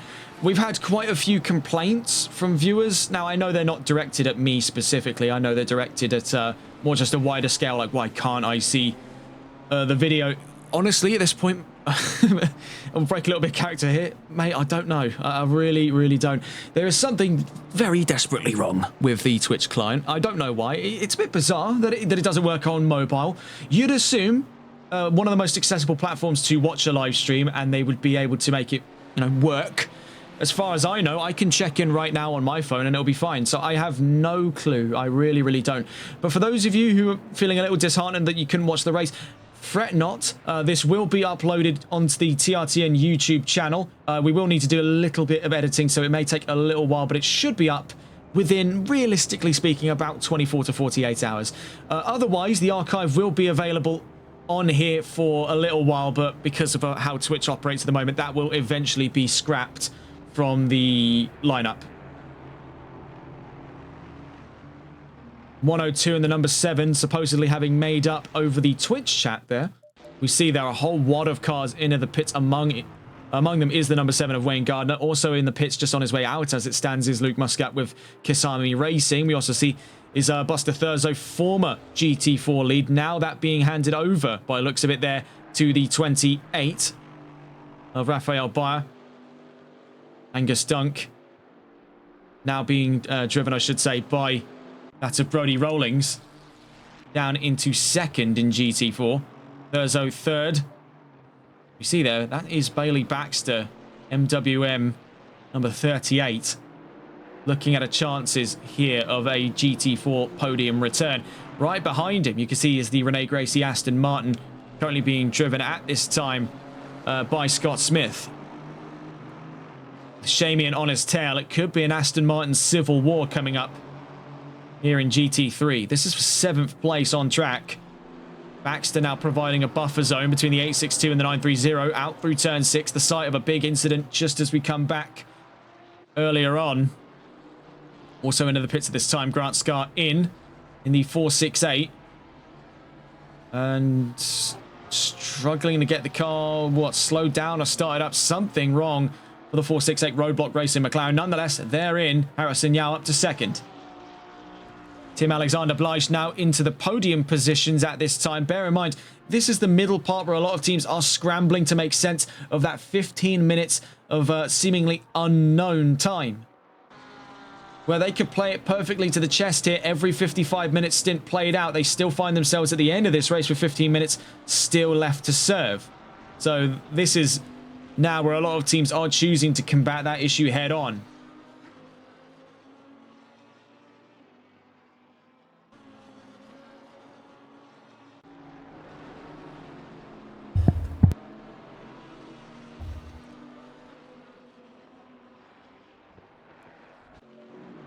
Scar still in the pit lane.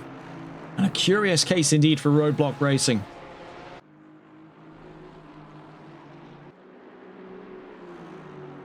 See here, potential fight for the podium in GT4. Buster Thurzo of Mad Racing versus Manuel Woodward Motorsports' Bailey Baxter.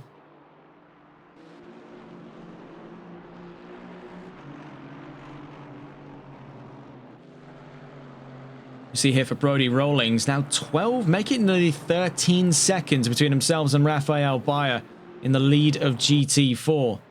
One must question what went on there in the Nova Sport car to put them at that much of a distance from Black Nitro Racing's Raphael Bayer. Of course, we were away for but a moment, so it wouldn't be unheard of to suggest maybe there was an early pit stop. Doesn't appear to be any major damages on that Chevrolet. Moreover, it's not pristine enough to have suggested those damages have been repaired. We must simply wonder. Meanwhile, right behind him, you are seeing in real time that Aston Martin civil war going on. We'll catch on board with those two in just a moment's time. Taking a look around the field here. On board with Shamian and the 930 out of their minds on Throttle Motorsports Aston Martin. Currently chasing Scott Smith of the Rene Gracie Racing Team. You see there, that is the Nova Sports Chevrolet. Brody Rawlings behind the wheel. On the podium for GT4, in the very same corner that he collided with one Aston, narrowly avoids contact with another.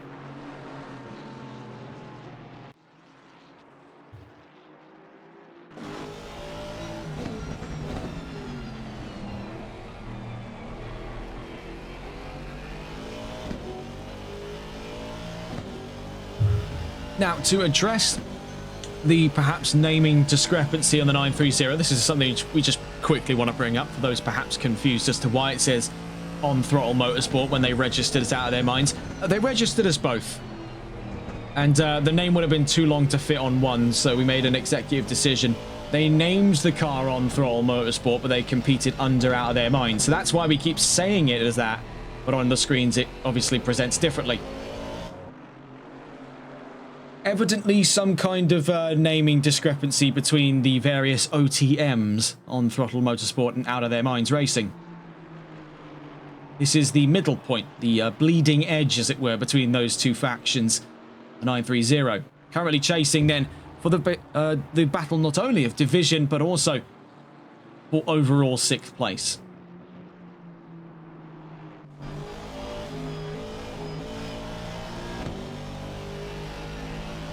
The better exit out through turn 9 on their way in towards turn 10. Things could get dicey here for On Throttle Motorsports. Going up the inside, narrowly avoiding contact between themselves and their fellow Aston Martin on the exit of Leeuwenhoek at turn 11. It's still side by side, rushed all the way to the right-hand side there. The 862 of Scott Smith, because up the inside goes Shamian for position there. Up to 6th place he goes.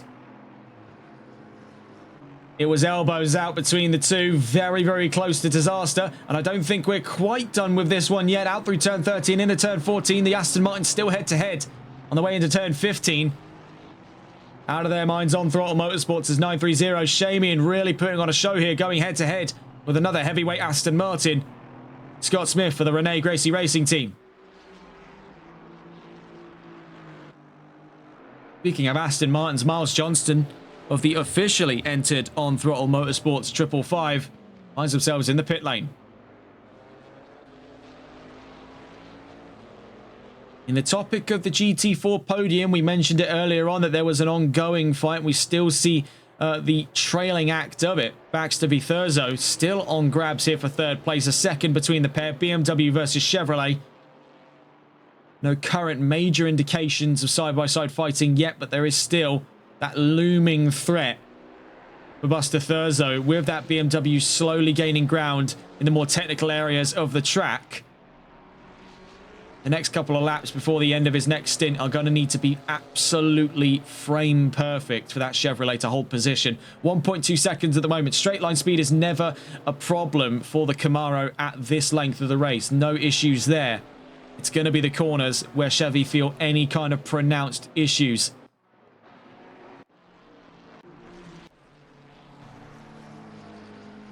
Jacob Nielsen and Andrew. Roadblock Racing emerging behind the Sligo Solo team, the 211. With Nielsen behind the wheel.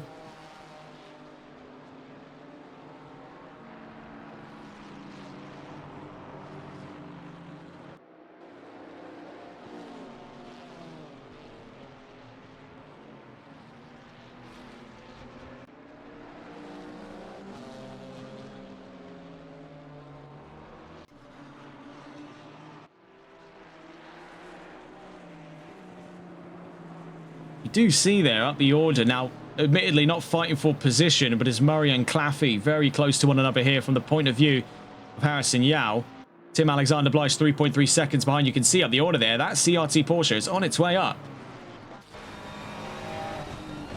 Claffey looking up the inside there, gets up and around. I believe that to be at this time NATO Puma. You can see though with this tremendous amount of traffic, the amount of spray it's generating here for Harrison Yao, can barely see where he's going on his way in towards turn 12. A big puddle there, something of what looked to be a decent patch of standing water. Look at this on the replays here. This definitely does puzzle me. Looking on towards Mineshaft Corner, this could be something to consider for the rest of the race here. It may explain why drivers have been a lot more hesitant. That tiny little lick of the curb there was enough to properly upset the balance on that Ferrari. Now, we know already that Yao's got great vehicle control. We've seen it demonstrated earlier on in today's race. Very little issues there. Tim Alexander-Bleich into the pit lane. We've seen quite a few pit lane runs now towards this middle half. Now, that can be owed up to differing strategies at this time. But there's also still going to be, in large part, a lot of teams trying to figure out that 15-point interval. That 15-minute interval, I should say, not 15-point, that 15-minute interval that they are going to, at some point, need to address by the end of this race. Now, for drivers coming in here with an hour and 10 minutes left to go, they can rest easy, knowing that if this is among their final pit stops, feasibly, they only really have to pit one more time before the end of this race. Of course, doesn't take an expert mathematician, not such as ourselves, to tell you 55 times 2 is, we'll see at 110. 110 minutes. Actually would have been a little earlier on. So in theory, at least, having it there, 110 minutes, that would have been in around the range of, actually about 10 minutes ago. An hour and 20. Actually, no, that's not right either. Just under 2 hours, so it's an hour and 50 minutes. If you pitted then, you'd be fine. As of right now, these would be among the final pit stops. Honestly, I think it's pretty clear now. I just did not do the maths in my head. Was it at all obvious? I mean, we did preface that point, expert mathematicians, not like ourselves, because we aren't. It is about, what, 10:59 in the morning. I got up 3 hours ago. Maths just not in my strong suit. Pretty obvious, barely passed that one. Yeah, remind me, don't do maths anymore. And I've got another event to do later on today where maths will most likely have to be done. God help me.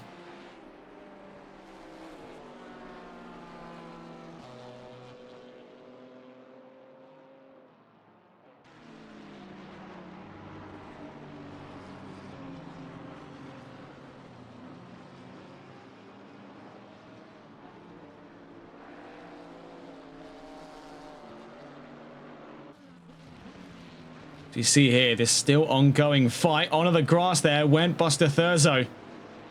1 second now between himself, and actually less so than that, between himself and Bailey Baxter. Manuel Woodward Motorsports looking to challenge here for division podium in GT4. An hour and 8 minutes left to go. Drivers trying to time this one up now to within the next 3 minutes. That'll be the last pit stop they ever need to do. The cutoff point up in 3 minutes. That much we do have correctly.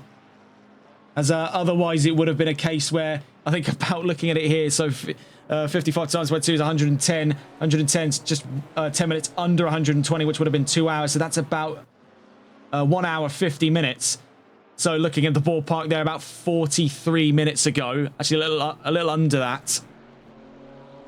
43 minutes ago would have been the cutoff point to where you could safely do 2 more pit stops. 1 more pit stop, sorry, I should say.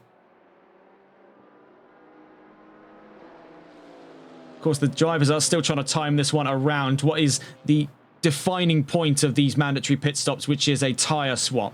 That's what gets the drivers into the green. The drivers who are already in the green have taken 2 new sets of tyres over the course of this race. That is what's cleared them for exit. They can get all the way to the checkered flag safely, no penalties in force. It's going to be for the drivers here, waiting for that hour and 5 minute cutoff where they can come into the pits, take that set of tyres. Actually, no, it's not even that. It's not even that either. The amount of times I've had trouble with this now, 55, it's not 65 minutes, it's 55 minutes. That still leaves 10 minutes over. Yeah, I'm going to have a long word with myself after this broadcast today. Honestly, the maths is just completely out the window. You know what? Next time I talk about time, unless it's at the top of the screen, ignore what I'm saying. Meanwhile, the number 161 in trouble.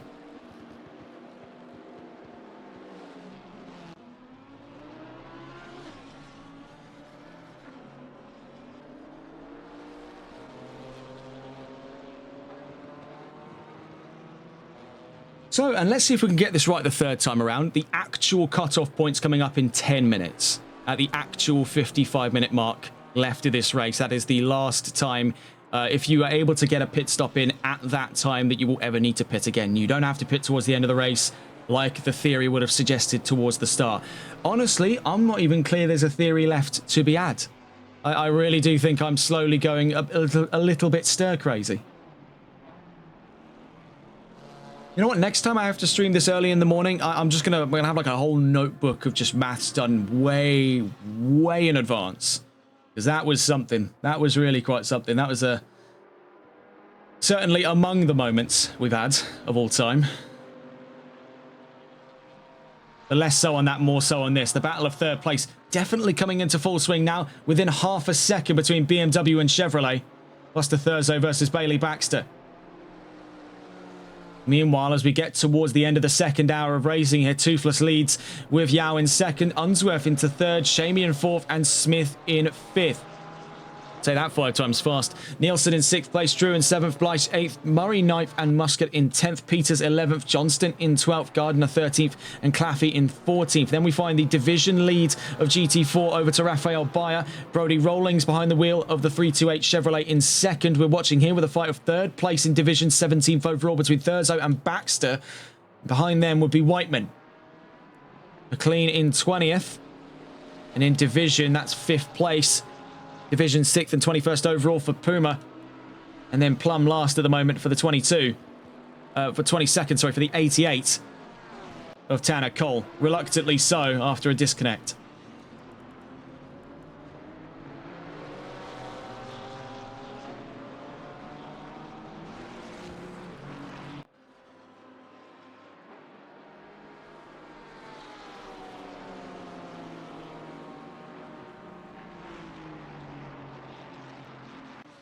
You see there, was that... No, I don't believe that was. I thought there was contact there. If there were, it was definitely on the side of perhaps desync, but what it has done is create a bit of a wedge at this time between Baxter and Thurzo. In the case of the cars behind them, we do see some Ferraris rolling up very quickly here. I believe that to be at this time. That's Harrison Yao with ATR Racing. On his trails there, the Aston Martin of Miles Johnston, the 555 on throttle motorsports car.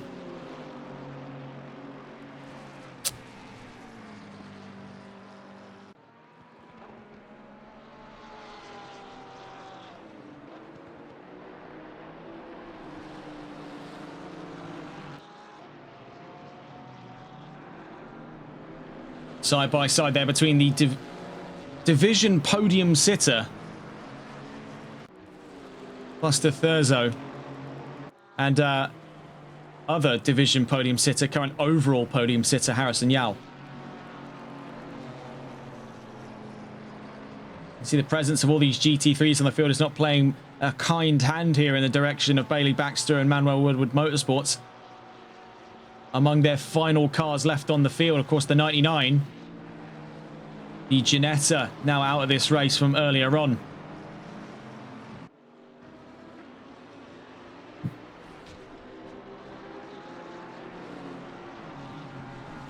See there the current event leader in GT3 Toothless. Now to give some perspective as to how far up the road that 98 is at this time. Right now, just making their way out through turn 12. The corner just ahead of the 98 is the car in second place. So if you need a frame of comparison here as to just how far up the road Toothless is from the rest of the field, that's it. You know, that is what you're looking at there, is the car in second place. At this time, is only a single corner ahead, physically, of the car leading this fight. Nearly a full lap ahead at this time. You do see yellow flags out, and it's for the number 8, Daniel Murray. Heavy front-end damage on what looks to be there, the exit of turn 13 and 14. Drops back there, down towards 12th and 13th place. Johnston up a position then to 11th. Gardner potentially to inherit one as well.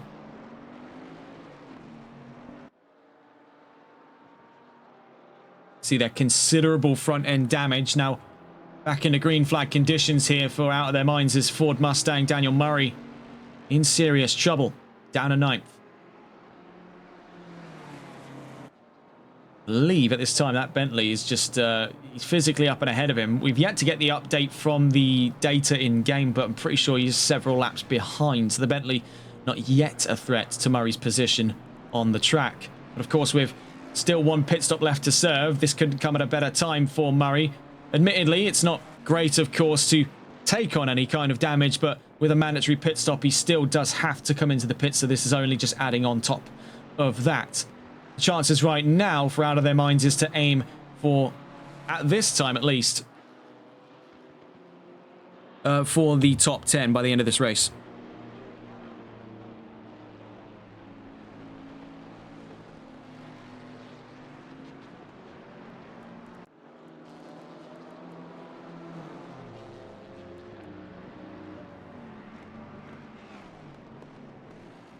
See here, Scott Unsworth in 3rd place. 784, the IRT team. Him and Thomas Ferry have been carving a path up through the top 5 here.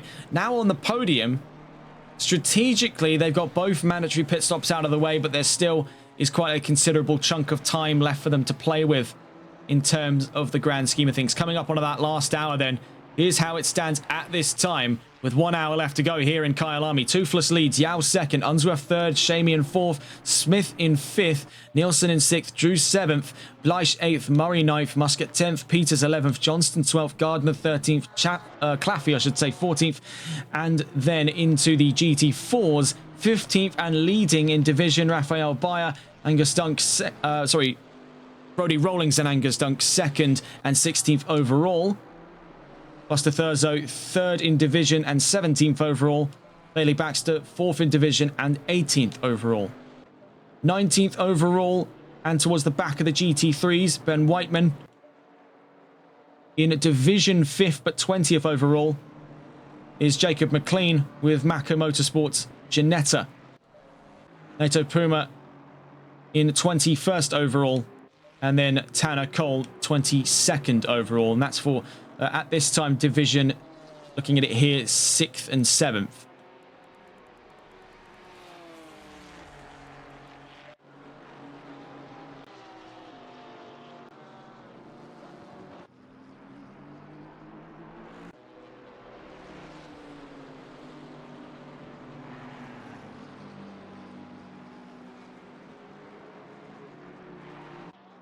Now, if they've played their cards right, and we've seen quite the scramble amongst the pit lane for the last 2 hours and 2 minutes, or 2 hours and 1.5 minutes to be more precise, the real cut-off point now that a lot of these drivers will be aiming for their next expected pit stop is going to be 55 minutes. That's the stint time, that's the stint limit, and then we've actually been able to do the maths right this time around.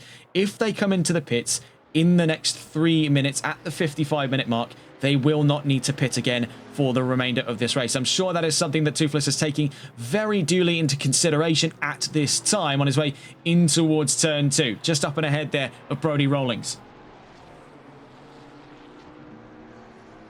Word in from one of the drivers of the 102. 102 has been dragged through in this race. It is so annoying that we are down here. It's really not our fault. That was a testimony there from the 102 team. It's BW Motorsports BMW.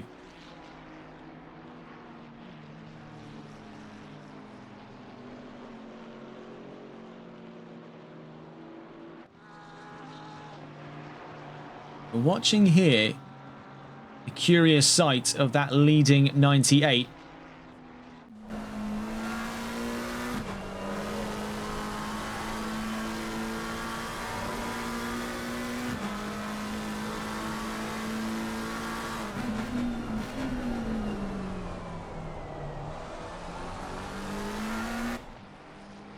We do have yellow flags out ahead. It's the on-throttle Motorsports Aston Martin, the 555 in trouble.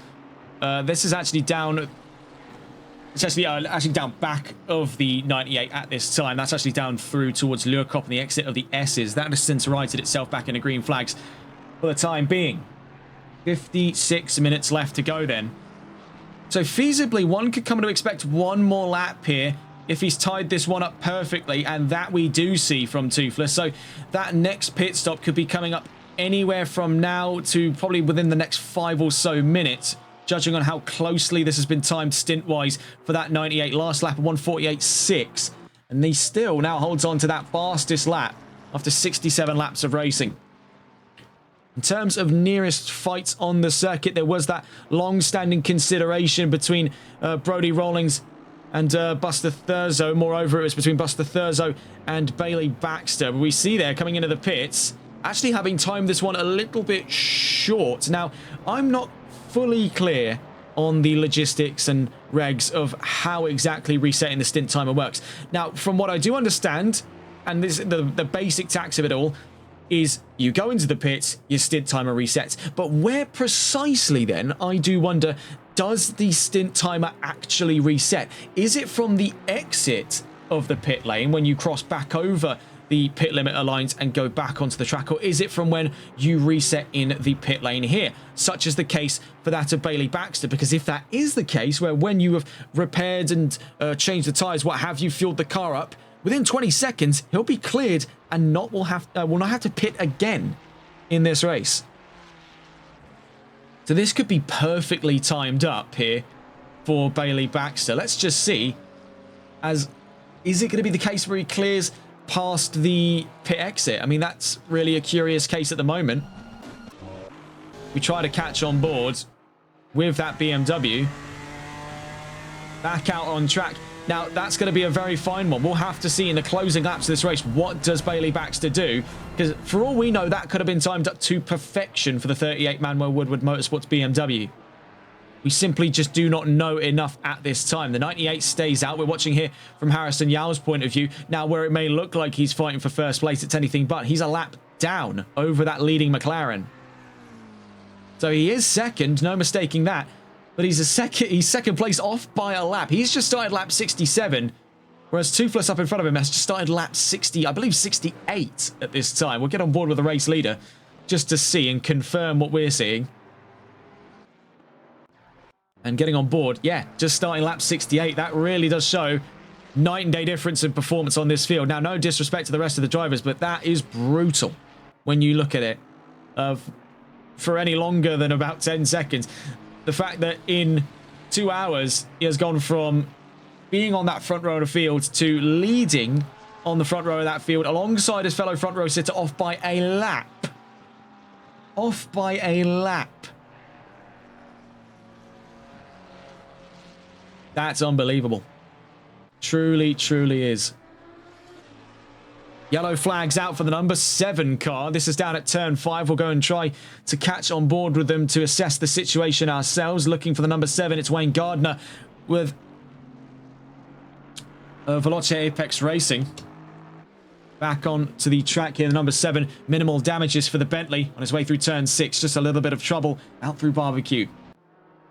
Into the pits at the moment, we see here Scott Smith and Daniel Murray. Bear in mind, for Murray, it'll be a longer stay in the pits this time around. He's got to repair front-end damages to that Mustang.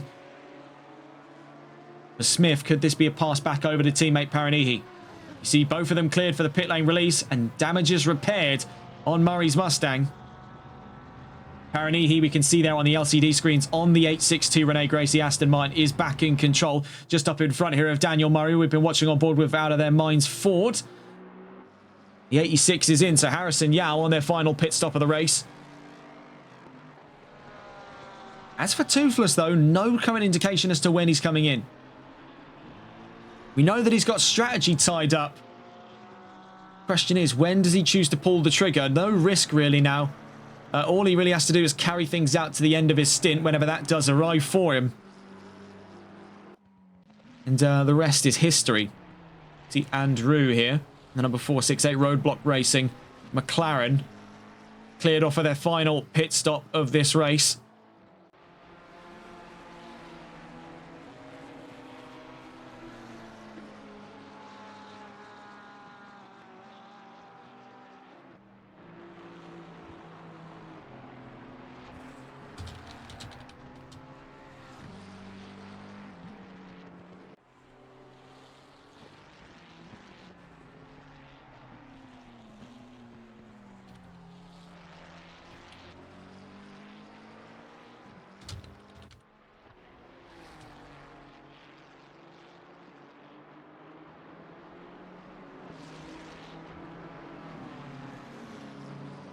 Into the pits this time, Buster Thurzo in GT4. Let's go and catch on board with the Chevrolet.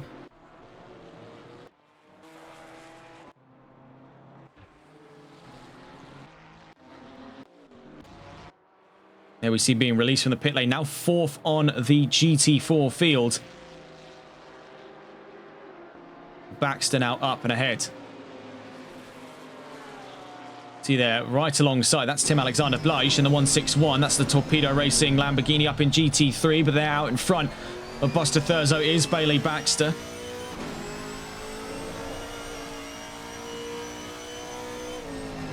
It's a dangerous spot here for Baxter. Of course, we saw how finely timed that pit lane run was. For Thurzo, we know more than definitely now nothing is stopping this Chevrolet from getting to the checkered flag without having to pit again, unless, you know, for example, damage creeps in, but never say never on it being a clean run from now to the checkered flag. 1.3 seconds. A little bit of traffic in the way here. That's Richard Claffey up in front. CRT Racing.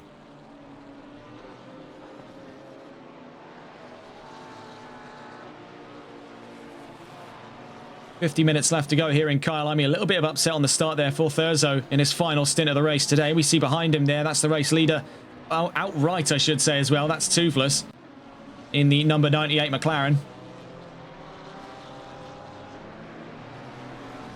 Up and around the outside then at Lurkop. Nearly emerges over the nose. Actually, very nearly doesn't emerge over the nose there of Tanner Cole. Up the inside, looking to unlap himself from Thurzo, and he does so. Through goes the 88.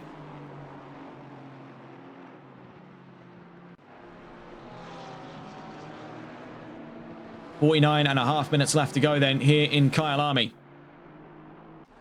See, for all intents and purposes, the great majority of fights have started to dissipate on track here. A lot of this is strategy, hard at work to keep these drivers where they are. With such a bizarre set of regulations, unlike anything we'd seen before, it's definitely been quite the mind boggler for both us and I imagine the drivers as well.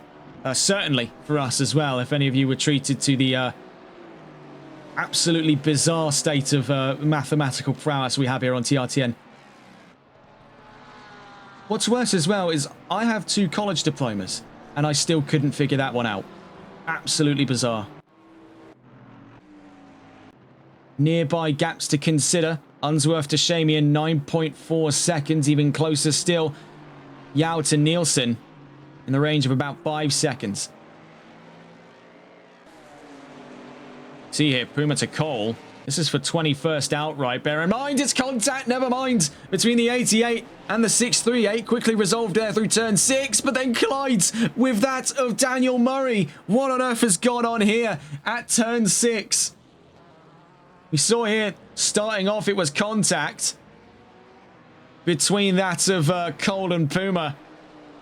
And then, I'm not really sure how that second collision played out. That was very bizarre indeed. Not sure what part got hit first, but that was definitely not gone well. Into the pits then goes Luke Muscat. Final pit stop of the day then for the 444 Kyalami Racing Ferrari 296.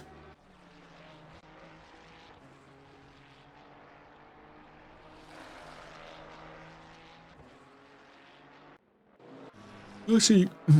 Excuse me, I was yawning there. We are seeing a very close gap here, admittedly not for position. We see Raphael Bayer following closely in the wake here of Miles Johnston. Bear in mind for Bayer, 8.8 seconds of an advantage there over Brody Rawlings and Angus Dunk behind. They still have to serve one more pit stop before the end of this race. So strategically, Black Nitro might have this one in the bag. All they have to do is really a sort of a reactionary pit stop. They could pit now if they haven't already got the stint time to get to the checkered flag, and it would be of very little overall risk. And you see exactly that's what they're choosing to do here. They know that when push comes to shove, they've got Novasport in a checkmate. So in through to the pit lane they go, in the number 28 Mercedes, leading in GT4. We'll see what the going rates are for the Novasport team. By looks of it, they're staying out. We do have more yellow flag activity here. This is for the 102 car, BW Motorsports BMW. We're going to try and catch on board here. And this is with Ben Whiteman. trouble for them there out through the S's. Back into green flag conditions for the time being as we roll on towards the final 3/4 of an hour here in Kyalami.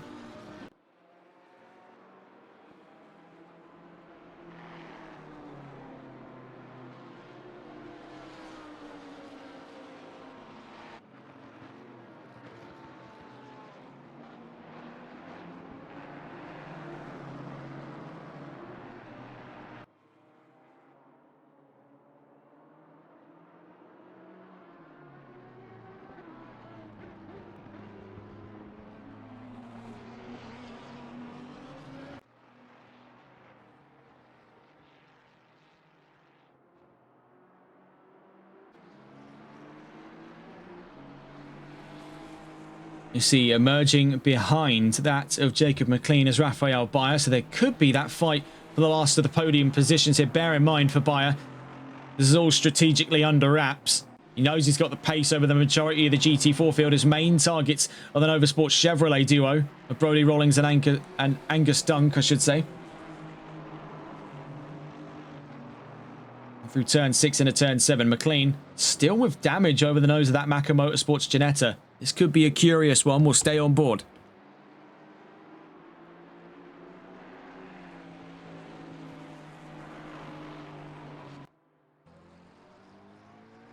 So I'm also informed now this is actually upgraded to Division 2nd.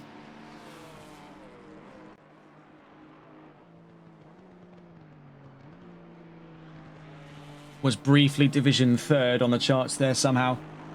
Either that or I just read it as 3rd. And again, similar to the point raised earlier on, I'm slowly going insane.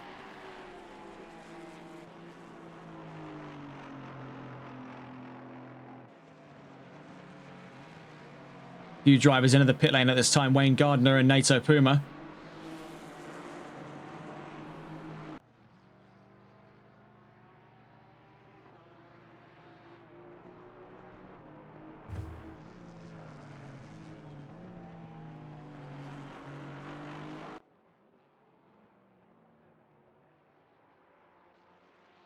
Right now, the gap not close enough to weigh as a sizable threat to McLean. 2.7 seconds at this time. We'll try to catch on board with these two a little later on. Taking a look around the field, we can see now leading once again in GT4, but on what looks to be borrowed time is Brodie Rawlings and Angus Dunk of Nova Sport Chevrolet.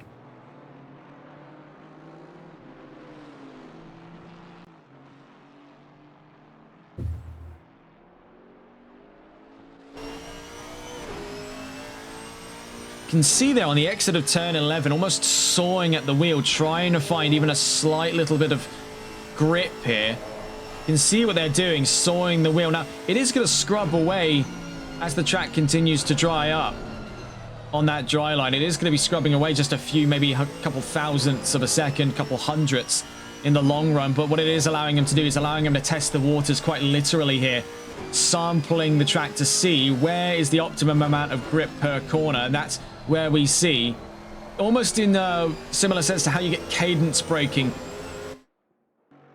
in when you come down into the braking zones. This is very much a similar concept to that. It is sort of helping the car rotate by not trying to overpower that steering system. They're sawing their way through just to find those little incremental amounts of grip. On a dry track, it's not going to help you in the long run. It will wear your tires out excessively and you often end up understeering more often than not. But on a wet track where you can't accurately gauge per corner how much grip you're going to have, this is a vital skill. You see there, executed by the 328. Yellow flags out, major incident involved. This is at turn 6, I believe. No, actually, it's turn 15. I don't believe it. It's turn 14. You can see there, that is Tim Alexander Bleich. We just saw from the point of view there of Wayne Gardner. I thought that was turn 6. It's right in the same pinch of the track there. Into the pits goes Jared Peters. Huge incident. Have yet to know precisely what's gone on, but it was down at turns 13, 14, and 15. You can see up the road as well. Whiteman with damage on that BMW, so there could definitely be a third party as well involved in all of that. Green flags back out again as both cars with severe damages are into the pit lane. In terms of McLean, I believe he's also in at this time as well. Still plenty of drivers. We have yet to consider, really, what is their strategy coming forward. Among them, the race leader, Toothless. 41 minutes left to go. Absolutely zero risk now involved in coming into the pits. So what is the strategy for the 98? Word from the 102, pink Lambo killed us. So they're referring to Tim Alexander Bleich and Torpedo Racing's Lamborghini. There's word right off the bat there from one of the two drivers behind the wheel of the 102. We see up the road there, Richard Claffey going up and alongside, then ahead of Rafael Bayer.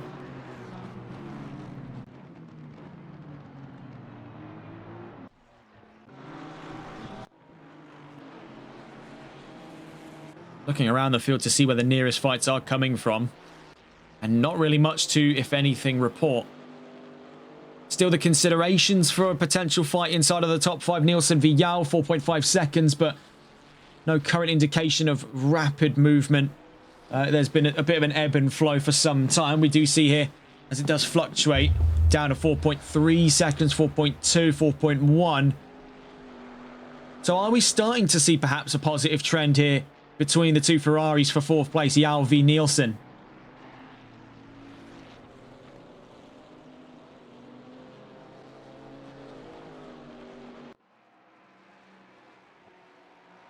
See there now, 3.6 seconds. Perhaps we were wrong in that first assertion that there was no current indication of movement. But yes, I think we are starting to see definitely the stages of that now for Nielsen. He's starting to find more and more pace as we enter the waning 3/4 of an hour of racing, coming up on the last 30 minutes, not far from now.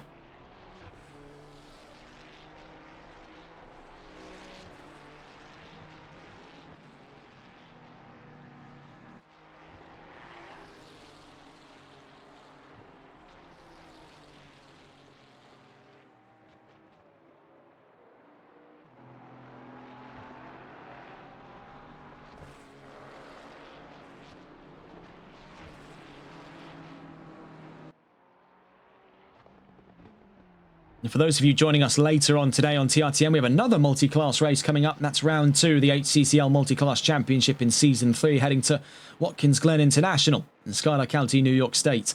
We do see here, there's definitely starting to be the proceedings of a potential fight for 4th place. In that last lap, upwards of nearly 2 seconds faster for Jacob Nielsen over Harrison Yao. Ferrari against Ferrari for the top 4. This could be an interesting one. We'll catch on with those two just a little later on. We are seeing much more immediate action. This is on the podium here. Unsworth v Shamian, Aston Martin and BMW IRT versus Out of Their Minds On Throttle Motorsport. We'll watch here from the BMW's point of view of things. This is in the fight for second so far into the S's.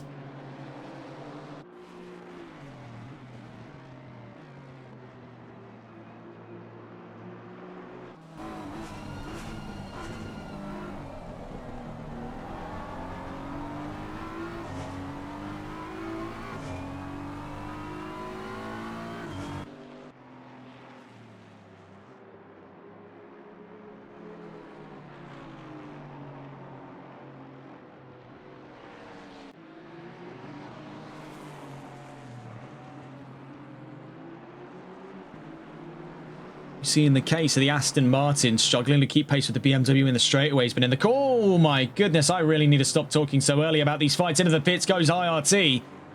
Shamian took a huge hit over the curbs there, but will stay out.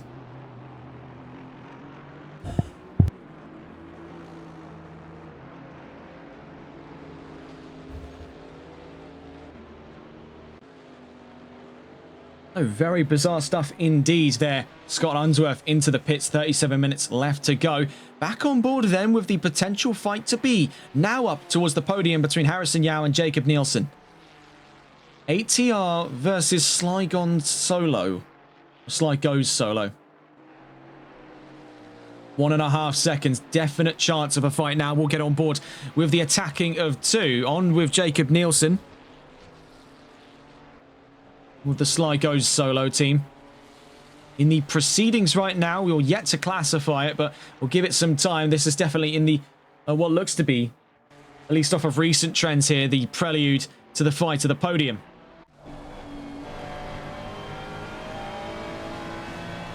And in front of him there, you can see Tanner Cole. Nielsen's not happy with that one there. A little bit indecisive from the Ginetta. Didn't know which way to go.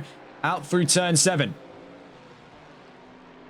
Back onto the racing line then, but he's trimmed some time away. 2.1 seconds now. The gap between himself and Yao. That's up. Looking now as it hits 2.2. That was about half a second lost behind the Ginetta. Now, of course, it's just part and parcel of GT4 racing. Or multi-class racing with GT4s. You will get caught up behind them. Into the pits at this time. The 161 still in there. That's Tim Alexander-Blige, the number 5 in as well at this time. That's CRT Racing. 930 looks to... No, I'm just checking the maps there. No, the 930 is not looking to come in. It was just a bit of a slow exit from turn 16. We watch here with Sligo's solos, Jacob Nielsen, and the 211 still pursuing Harrison Yao, but caught in a whole swarm there of spray from that of Buster Thurzo's number 420 Chevrolet Camaro. Now we are definitely in the proceedings for a fight of third place here. 0.8 of a second between the two Ferraris down through to turn 2.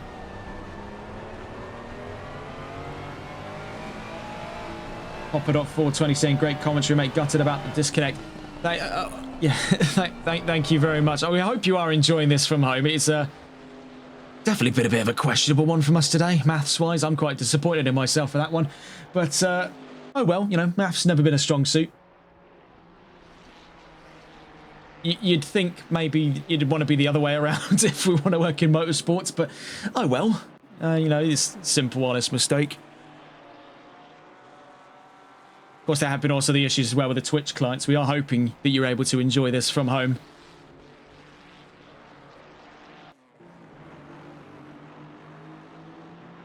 You see here, Yao v Nielsen. This is on the cards for third place. Ferrari against Ferrari. Sligo solos Jacob Nielsen up the inside on Harrison Yao. Can Yao fight that one back through Lure Cop? No. The simple answer. Out through turn 11. A decisive move for the podium there by the 211. Up to third place goes Jacob Nielsen.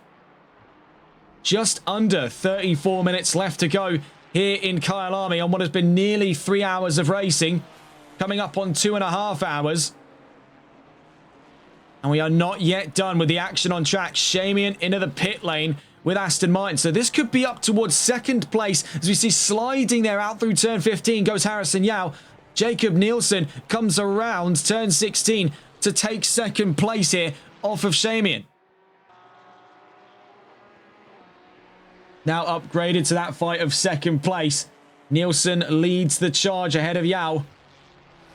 But neither of them are within touching range of that leading McLaren. Toothless has led this one quite ironically tooth and nail.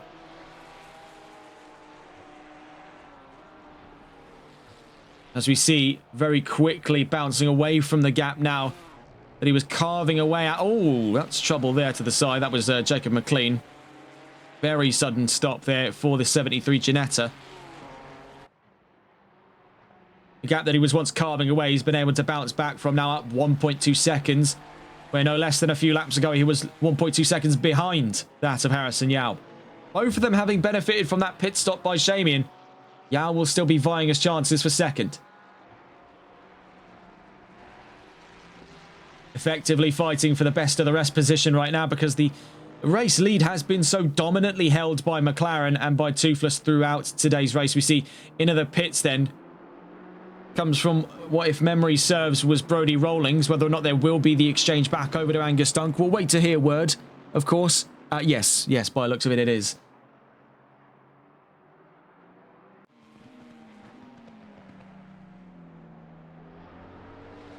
So just to quickly pick up on the one sudden change in the GT4. So I wouldn't say sudden necessarily, but one change that has gone under the radar for a significant wad of time today has been the topic of Jacob McLean. Now, we had that little incident earlier for him where he did come to a very abrupt stop there on the exit of turn 5. But just to point this out, on that titular 73 of Macca Motorsports Ginetta, currently stands third place on the grid. Now, we don't yet know strategically if he's sound to come to the end of the race without another pit stop on the bookings here. We don't know whether or not he's been able to stick to the original strategy he had coming into this race, whether or not that damage that you can still see is prevalent on the nose of the 73 has been playing a hand in an alternative strategy that may still backfire in the next 31 minutes. What we do know at this time, as far as it's concerned, lap 74, he is third in this race. That is a significant turnaround for the 73 at this time.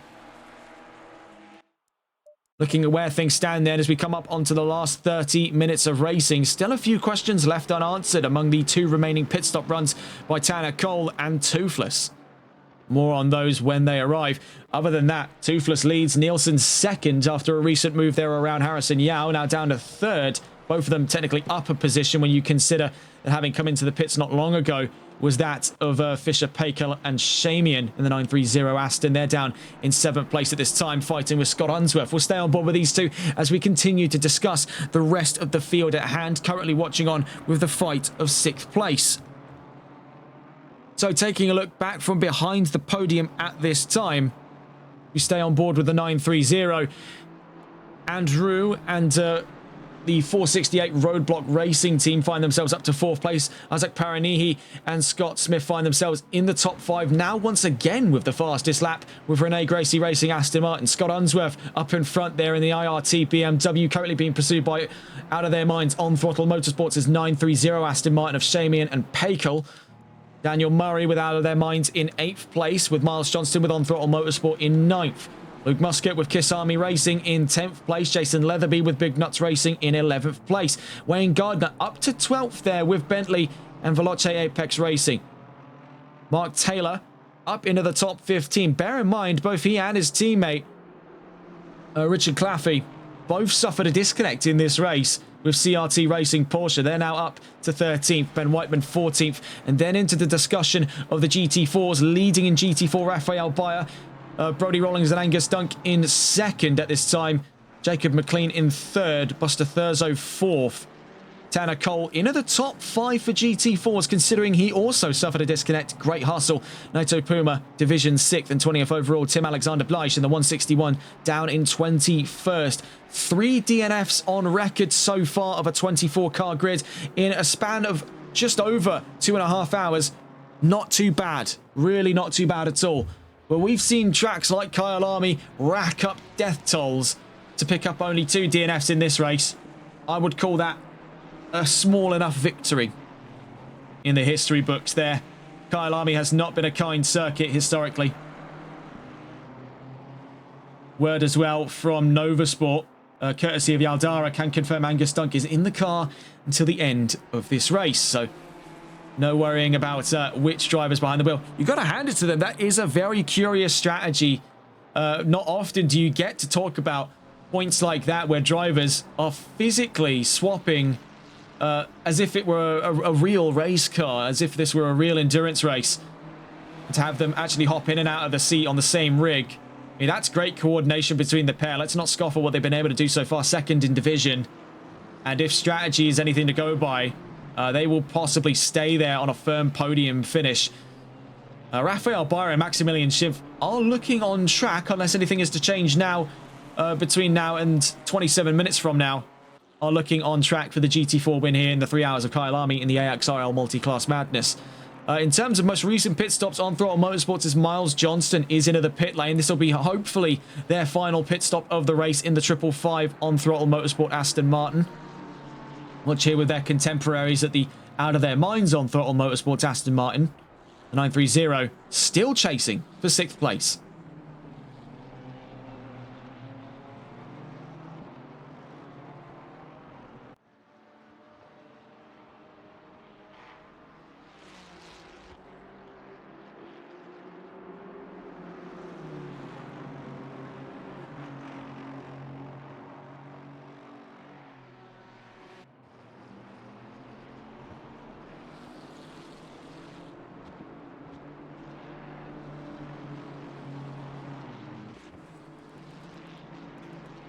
Try and capture some footage from on board the Aston Martin.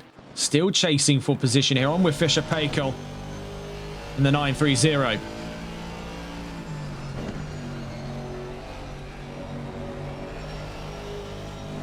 can see again those pockets of standing water collecting up and over the curbs. It's super risky. We saw it a little while back with Harrison Yow's point of view down at turn 12. Now we see it here with Fisher Paykel. Getting dicey with those curbs. He is playing with, I would say playing with fire, rather opposite. He's playing with water.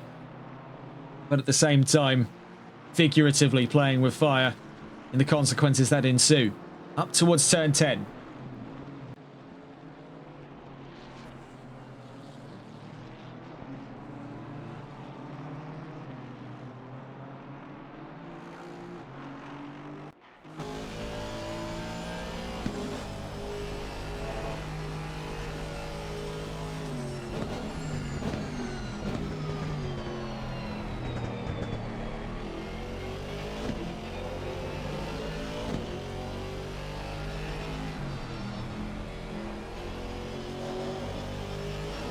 Looking at his chances in towards turn 16 and start to piece together what they're planning in the 930.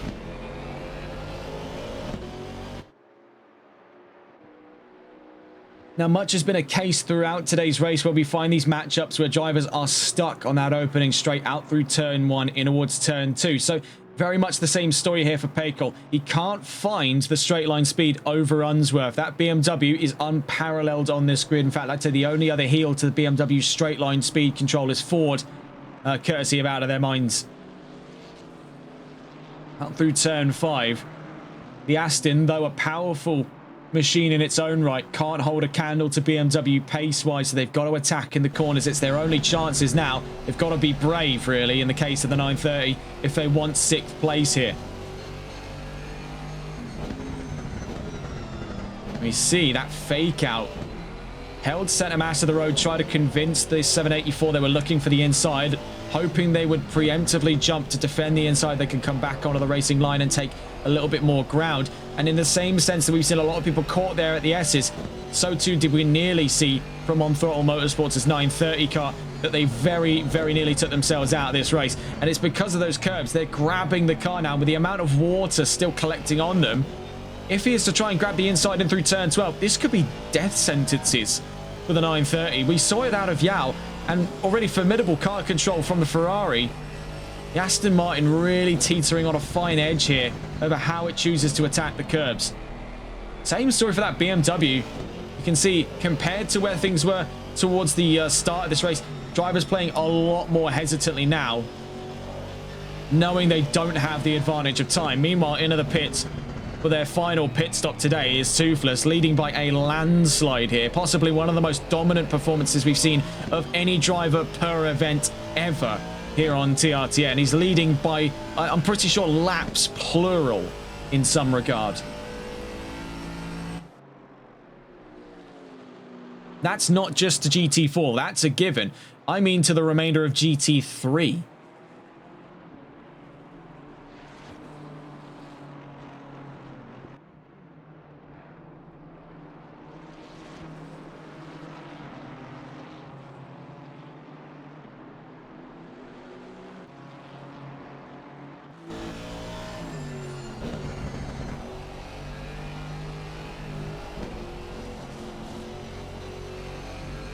See, held up behind the traffic of Jason Leatherby. There could be an opportunity for a fight here from the 930, but he's got to find the gap right off the bat here, and it's not easy when you consider how wide the Aston Martin is. BMW is not exactly on any kind of slimming systems itself. Out towards turn 10. Is he just holding off, letting the 784 run itself aground? They're very nearly contact between the 930 and the 784. We saw what the mindset was there for Paykel. He was looking at where the gap would open up, tried to lodge the Aston Martin up the inside, had to back out of it. That's great reaction times, kept himself shy of an accident. Moreover, I think right now they've just got to have a bit of a level head on them. They know, caught up behind the traffic, and so far Leatherby's not shown any signs that he's going to move out of the way. Will eventually need to do so here to Unsworth. Moreover, it's creating a huge crunch behind the number 70 Big Nuts Racing Ferrari. to where these two are able to really get elbows out here. And that last lap, faster of the two for the first time in quite some time, the 930 Aston Martin. So it's a clear telltale sign now. The Aston Martin is catching and is not going away anytime soon. It's going to take something seriously untoward to put the 930 away. So we see there, jumping up over the curbs through the Juxkay sweep was the number 70 from behind. We now see with the 930 still pursuing in a chance of 6th place. Now, I want to draw this into potentially the limelight here. 4 seconds away and closing down rapidly is Andrew with the Roadblock Racing McLaren team. The 4:68 hemorrhaging time in the closing 21 minutes of racing. These two, playing off of each other's strengths, have been gaining significant chunks of time there, much to the chagrin of the 468. Coming up on 20 minutes left to go here in Kyalami. 2:11 into the pit lane at this time. I believe, taking a look at the current roster, that is Jacob Nielsen. Current reports indicate rain set to pick up in the next 20 minutes. Rain's not going away anytime soon. Just to quickly tab in here with Paranihi. Nielsen on his way out, you can see, has practically no run to the pit limiter line. So he's back out just as Paranihi crosses onto the opening straight. So no threat of overtake away from the podium sitter at this time. We're back on board with the 930, back into that fight of 6th place. Half a second between the pair. They're coming up on traffic. 2 GT4s neck and neck there in towards turn 16.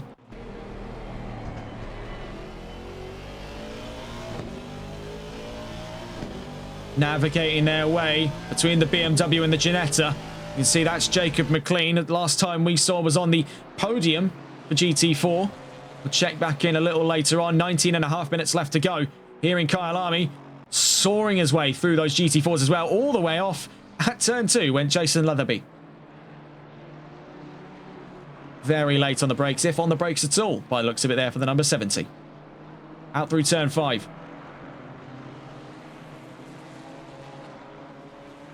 In the meantime as well, Andrew and Roadblock Racing have opened up the taps here. Meanwhile, yellow flags down at turn 10 and 11. It's the 161 Tim Alexander Bleich with Torpedo Racing Lamborghini.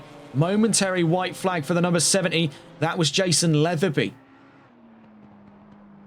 Very curious case here we're seeing. In and amongst all of this, though, we are still continuing to see the ongoing fight for 6th place between the 930 and the 784. BMW and Aston Martin head to head.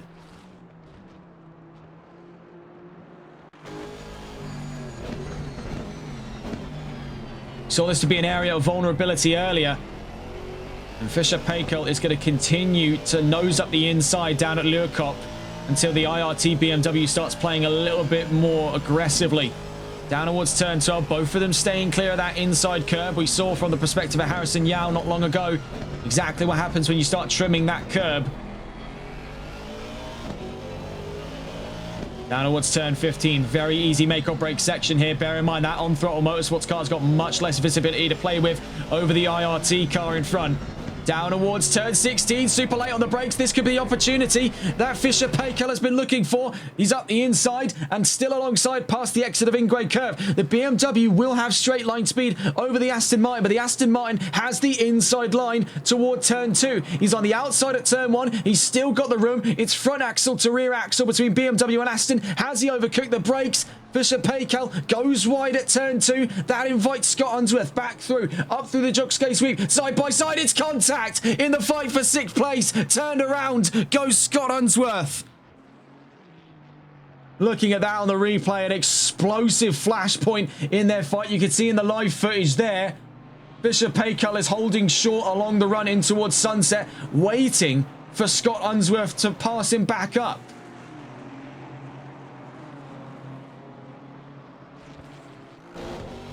We see there, now from the point of view, the BMW back out in front. We're just watching that collision. Hopped up over the curbs, slammed into the 784.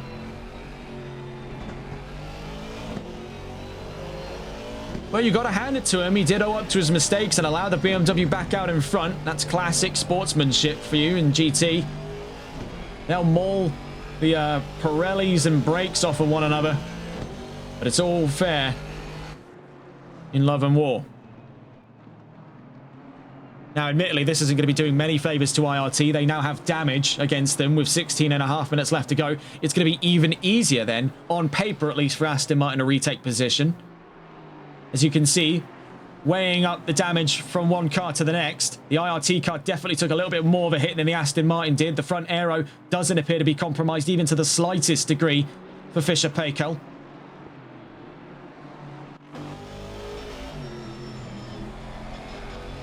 We see here, once again, vying his chances. Now, this is where he was able to see himself side by side on the exit of Ingrid Kreb. It was one momentary lapse under braking for Unsworth. He's not been so easy to make the same mistake again.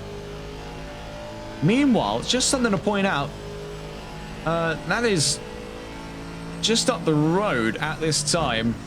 You got the 555 of Miles Johnston, never mind. And there's another contact again down in Sector 1. You know, at this point, fool me one time, shame on... What's the expression go again? Fool me one time, shame on me. Fool me two times, shame on you. What happens when you get fooled the third time then? Because I think we're about to find out. Bit of argy-bargy there, Unsworthy Leatherby.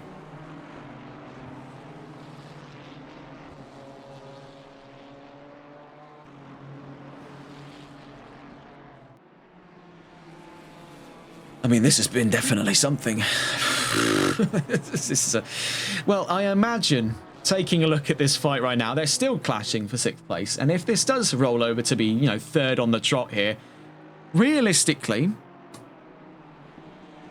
there's going to be words, definitely words, not words I can say on air, but words between those two. We already saw efforts there by Shamin in the Twitch chat to apologise on behalf of the 930, but ooh, that did not come at good timing. That really did not. Oh well, I mean, that's motor racing for you, and on conditions like these, that's bound to happen. Not attempting to play devil's advocate there whatsoever. That's up for race control to decide exactly what to do with that, but ooh, that was aged like milk. Oh well, the effort was there. Still on with the race, still on with the fight of 6th. Looking around the track as we drop into the final quarter hour of racing, they're not alone in the only fight on track here. There's one going on for the podium, Paranihi versus Nielsen. This could be one to watch here, cutting away from one Aston Martin to another, on board with Isaac Paranihi and Rene Gracie racing, currently in that fight for 3rd place.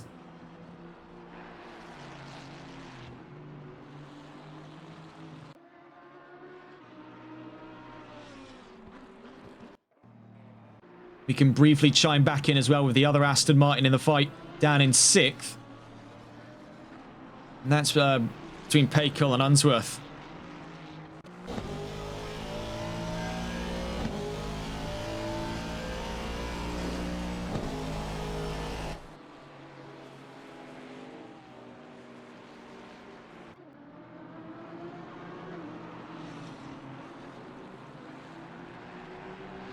See here, Paranihi slowly gaining time over Nielsen.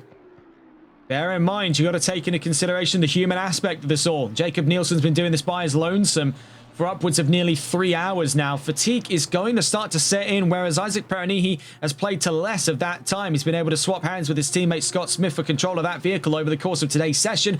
He's going to have a little bit more of a fresh mind of it all. In that last lap as well, we can see he's definitely got the pace to keep with the Ferrari, and you saw was making early efforts there to try and attack from the inside. Up through the Juxgay sweep we go, up towards turn 5 at Barbecue. The 862 still vying a chance of the podium today, and if they can turn that into a podium, there is no real discussion truer than them being driver of the day, or drivers of the day, I should say, team of the day, what have you. The Aston Martin started inadvertently from the pit lane. Now, we originally thought way back when in this broadcast that that was an intentional effort. What we now know from information they've given us, that it was an engine failure. This starter wasn't getting the engine back up and running. The engine stalled out. They couldn't get it up and running and then couldn't catch up to the rest of the field. They were forced into the pit lane for the start of the race and made their time up from there. Now, it definitely does make you, oh my goodness gracious me, what kind of car control is that? Proper stuff there, avoiding certain doom by Isaac Paranihi. Not for nothing, if he can't take up a podium today, he absolutely should consider a career in rallying with control like that. That was impressive.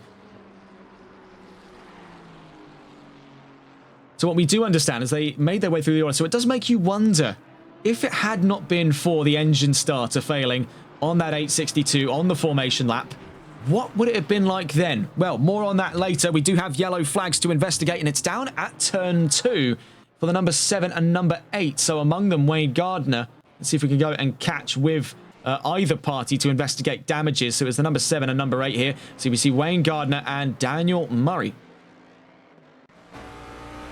Now, currently unable to assess damage at this time. We see here for the Bentley, doesn't look like if any at all. Same story so far for the number 8, back in the green flags for the time being. On board here, just as we catch back on board with Parini v Nielsen. This is for 3rd place on track. Out through turn 5. Meanwhile, just quickly panning over to another fight we were watching with some time. Paykel versus Unsworth for 6th place. Aston Martin getting their elbows out across all fronts here. We see big slide again on exit of turn 6.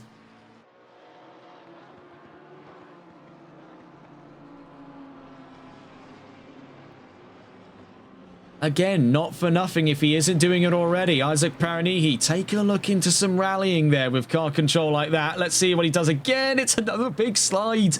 How does he keep doing this? Absolute witchcraft with that Aston Martin. Looking his way at the inside. Does he have the chance of it? Absolutely. In through Lurkop. But again, momentum not to his aid. Ferrari carrying the longer line by turn 11. Rockets away, back up 0.2 of a second. In through to turn 12.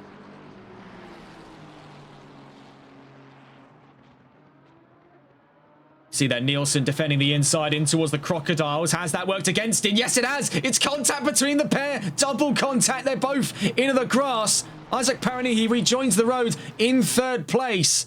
161 in front. Tim Alexander Bleich in trouble with Lamborghini. You can see they're stowed to what is the right-hand side of the track, our left-hand side of the screen. A long-awaited flashpoint in their rivalry on track so far. Paranihi and Nielsen collide out through the Crocodiles. And now, at the end of it all, Paranihi up into 3rd. How much longer can that stand, though? 9 minutes left to go. Nielsen doesn't show any signs of backing down. Meanwhile, in another fight we were watching from earlier on, things have started to dissipate rapidly in the fight of Unsworth v Paykel, with Unsworth now taking 1.1 seconds of a gap away from Paykel.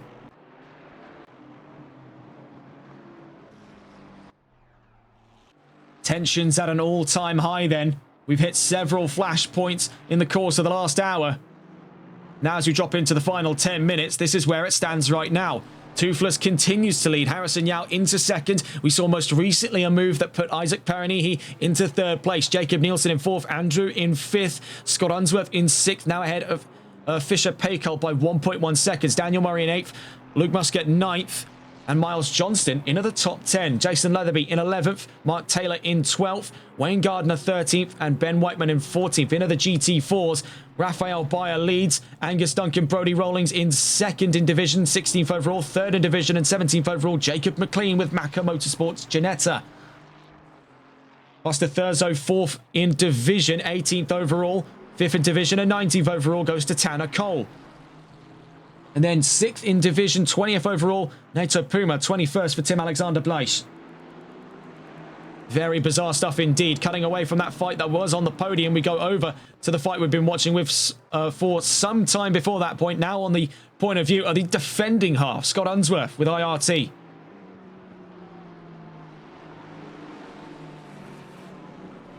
Still fending off his chances of 6th place. Meanwhile, there's been trouble out back for Jason Leatherby. Big Nuts Racing Ferrari bring the yellow flags out past the exit of turn 6 in towards turn 7 at Clubhouse. Unsworth has his work cut out for him here. You can see just up in front is Cole and Dunk. 2 GT4s up in front. That's going to create a big block of traffic here between these two.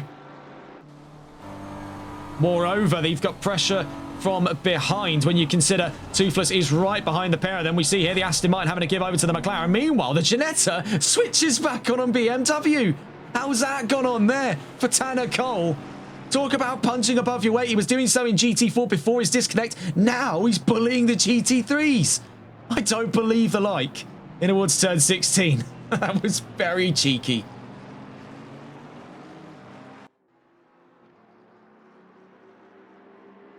You see here, trying to surf the momentum of that race, leading McLaren is Fisher Paykel, and the 930 Aston Martin still chasing Scott Unsworth. He's got a chance to look up the inside, but it's going to get hairy between these two with traffic up in front.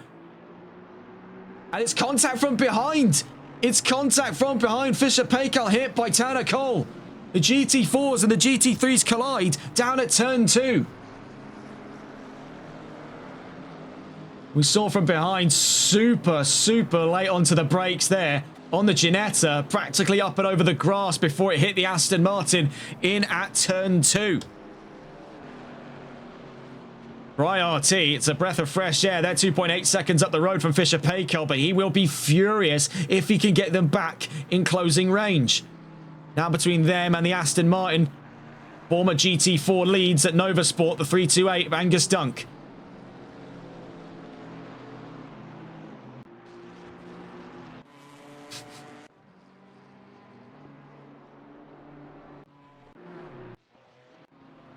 Looking around the field, 2 drivers in the pits, then Jason Leatherby and Tim Alexander-Bleich.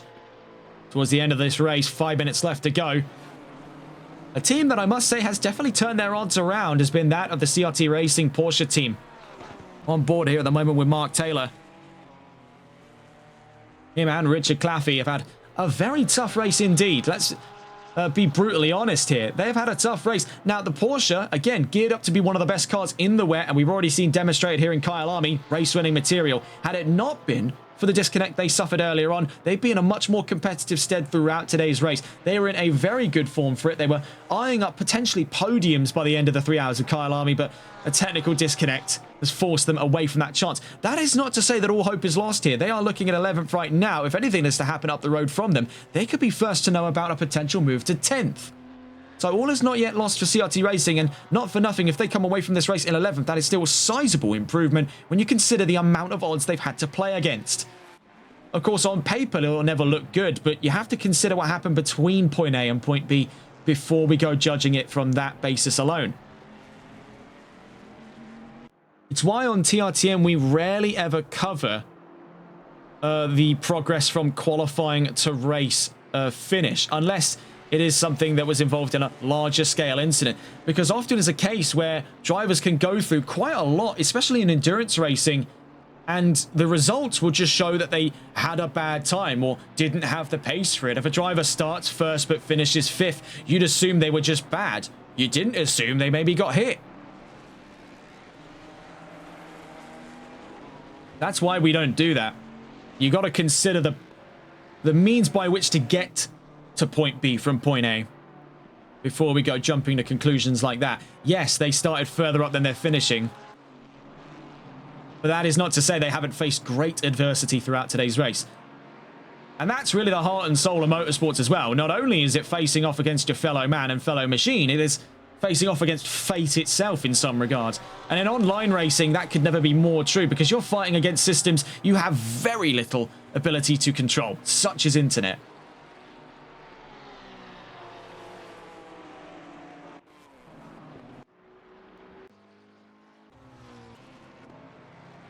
Right now, looking at the scope of the podium, Harrison Yao, 2nd place. Isaac Paranihi on your screens at the moment, 3rd.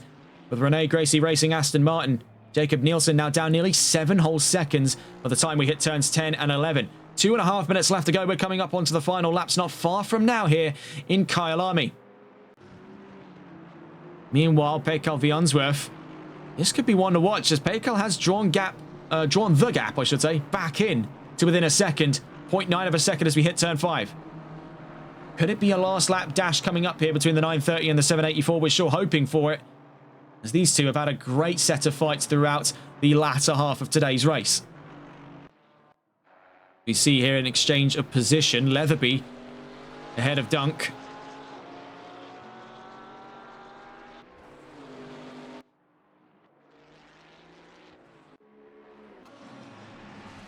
You see here for Harrison Yao,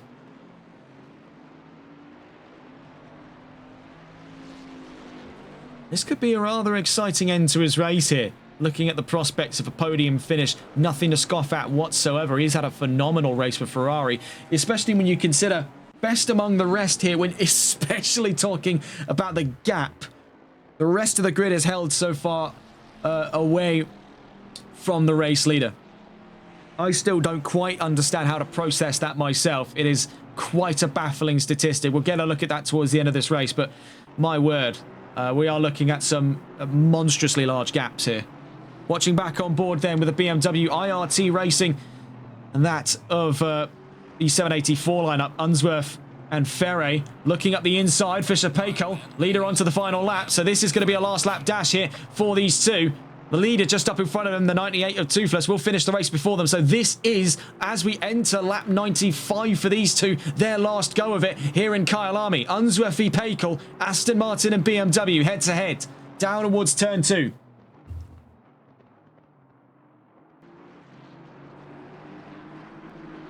We'll be catching on board with Toothless not long from now. Moreover, we'll be catching on board with Bayer, with Black Nitro Racing. Last time we checked, they were in the race lead here. We will be crowning 2 race winners from each division. Moreover, just to quickly cut away here, we do have yellow flags. It's down at Lurkop. And that was for the 420. Buster Thurzo with Mad Racing. Back in the green flags then.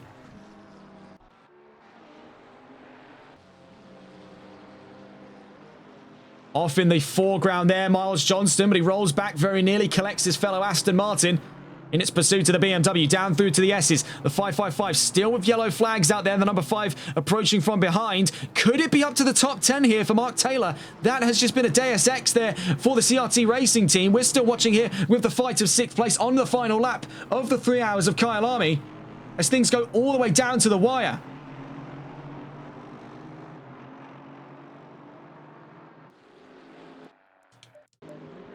Loading things up then. Still watching with these two. Coming down towards the line though, Toothless not far from the checkered flag here in what has been a breakout performance from the 98 McLaren. Down towards the line, the checkered flag flies and wins in GT3. A brilliant performance by Toothless. Dominant through and through.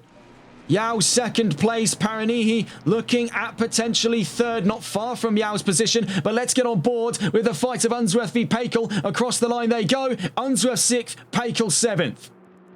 In terms of the GT4s, curious one here, 132nd penalty issued to Raphael Bayer and Black Nitro Racing for unserved stints. I believe that was for Maximilian Schimpf. You have to field all drivers, and they're saying the penalty will be withdrawn. Is that in regards to Raphael Bayer, or is that perhaps in a wider sense? In that case, it will still be Raphael Bayer and Maximilian Schimpf of Black Nitro Racing. So yes, I've got confirmation there. You can see your drivers of the GT4 podium. Jesus, that was aggressive. That caught me by surprise and all.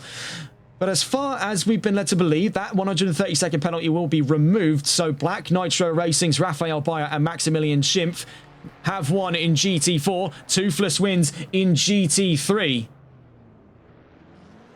I'd say driver of the day here. I mean, it is tough to overlook the performance brought to the table by Toothless. That was a breakout performance. I'd say it's really up for grabs here, and we're going to have to go category by category. I think it's unfair to go on a wider sense. In the GT3s, I'd say it's a coin toss between Toothless and Paranihi. I'd also honourable mention, throw in Harrison Yao in there as well. Paranihi and Scott Smith, just for the ability they've had to overcome adversity on that grid. Honourable mention as well, Mark Taylor and Richard Claffey up into the top 10 after a disconnect. In the GT4s, looking at it there, obviously it shows a different result. It shows that Novasport won in the GT4s. As far as I've been led to believe, that penalty on Raphael Bayer's car will be cleared. So Raphael Bayer and Maximilian Schimpf have won. Angus Duncan, Brody rolling second. I would say driver of the day, definitely up for grabs there in the GT4s. Black Nitro Racing definitely are one that spring to mind. I would also say Jacob McLean, Maka Motorsports, Ginetta, number 73. Another coin toss there. Very tough to call it either side. Both have very strong qualities on the table for that one. Very, very tough decision to make. That's all from us here on TRTN. We have to wrap up relatively quick because we've got about an hour and 48 minutes before our next live stream. That'll be over on HCCL Round 2 of the Multiclass Championship in Season 3 over at Watkins Glen International. Do thoroughly look forward to that one. More Multiclass racing to follow on today then, for those still interested. That comes up in just under 2 hours' time. That's all from us here on TRTN. What a pleasure it has been back working with AXRL after so long away. What a pleasure it has been from us here on TRTN. Have a wonderful rest of your evening or rest of your day from wherever you are in the world. Take care. Good day, good night, good afternoon.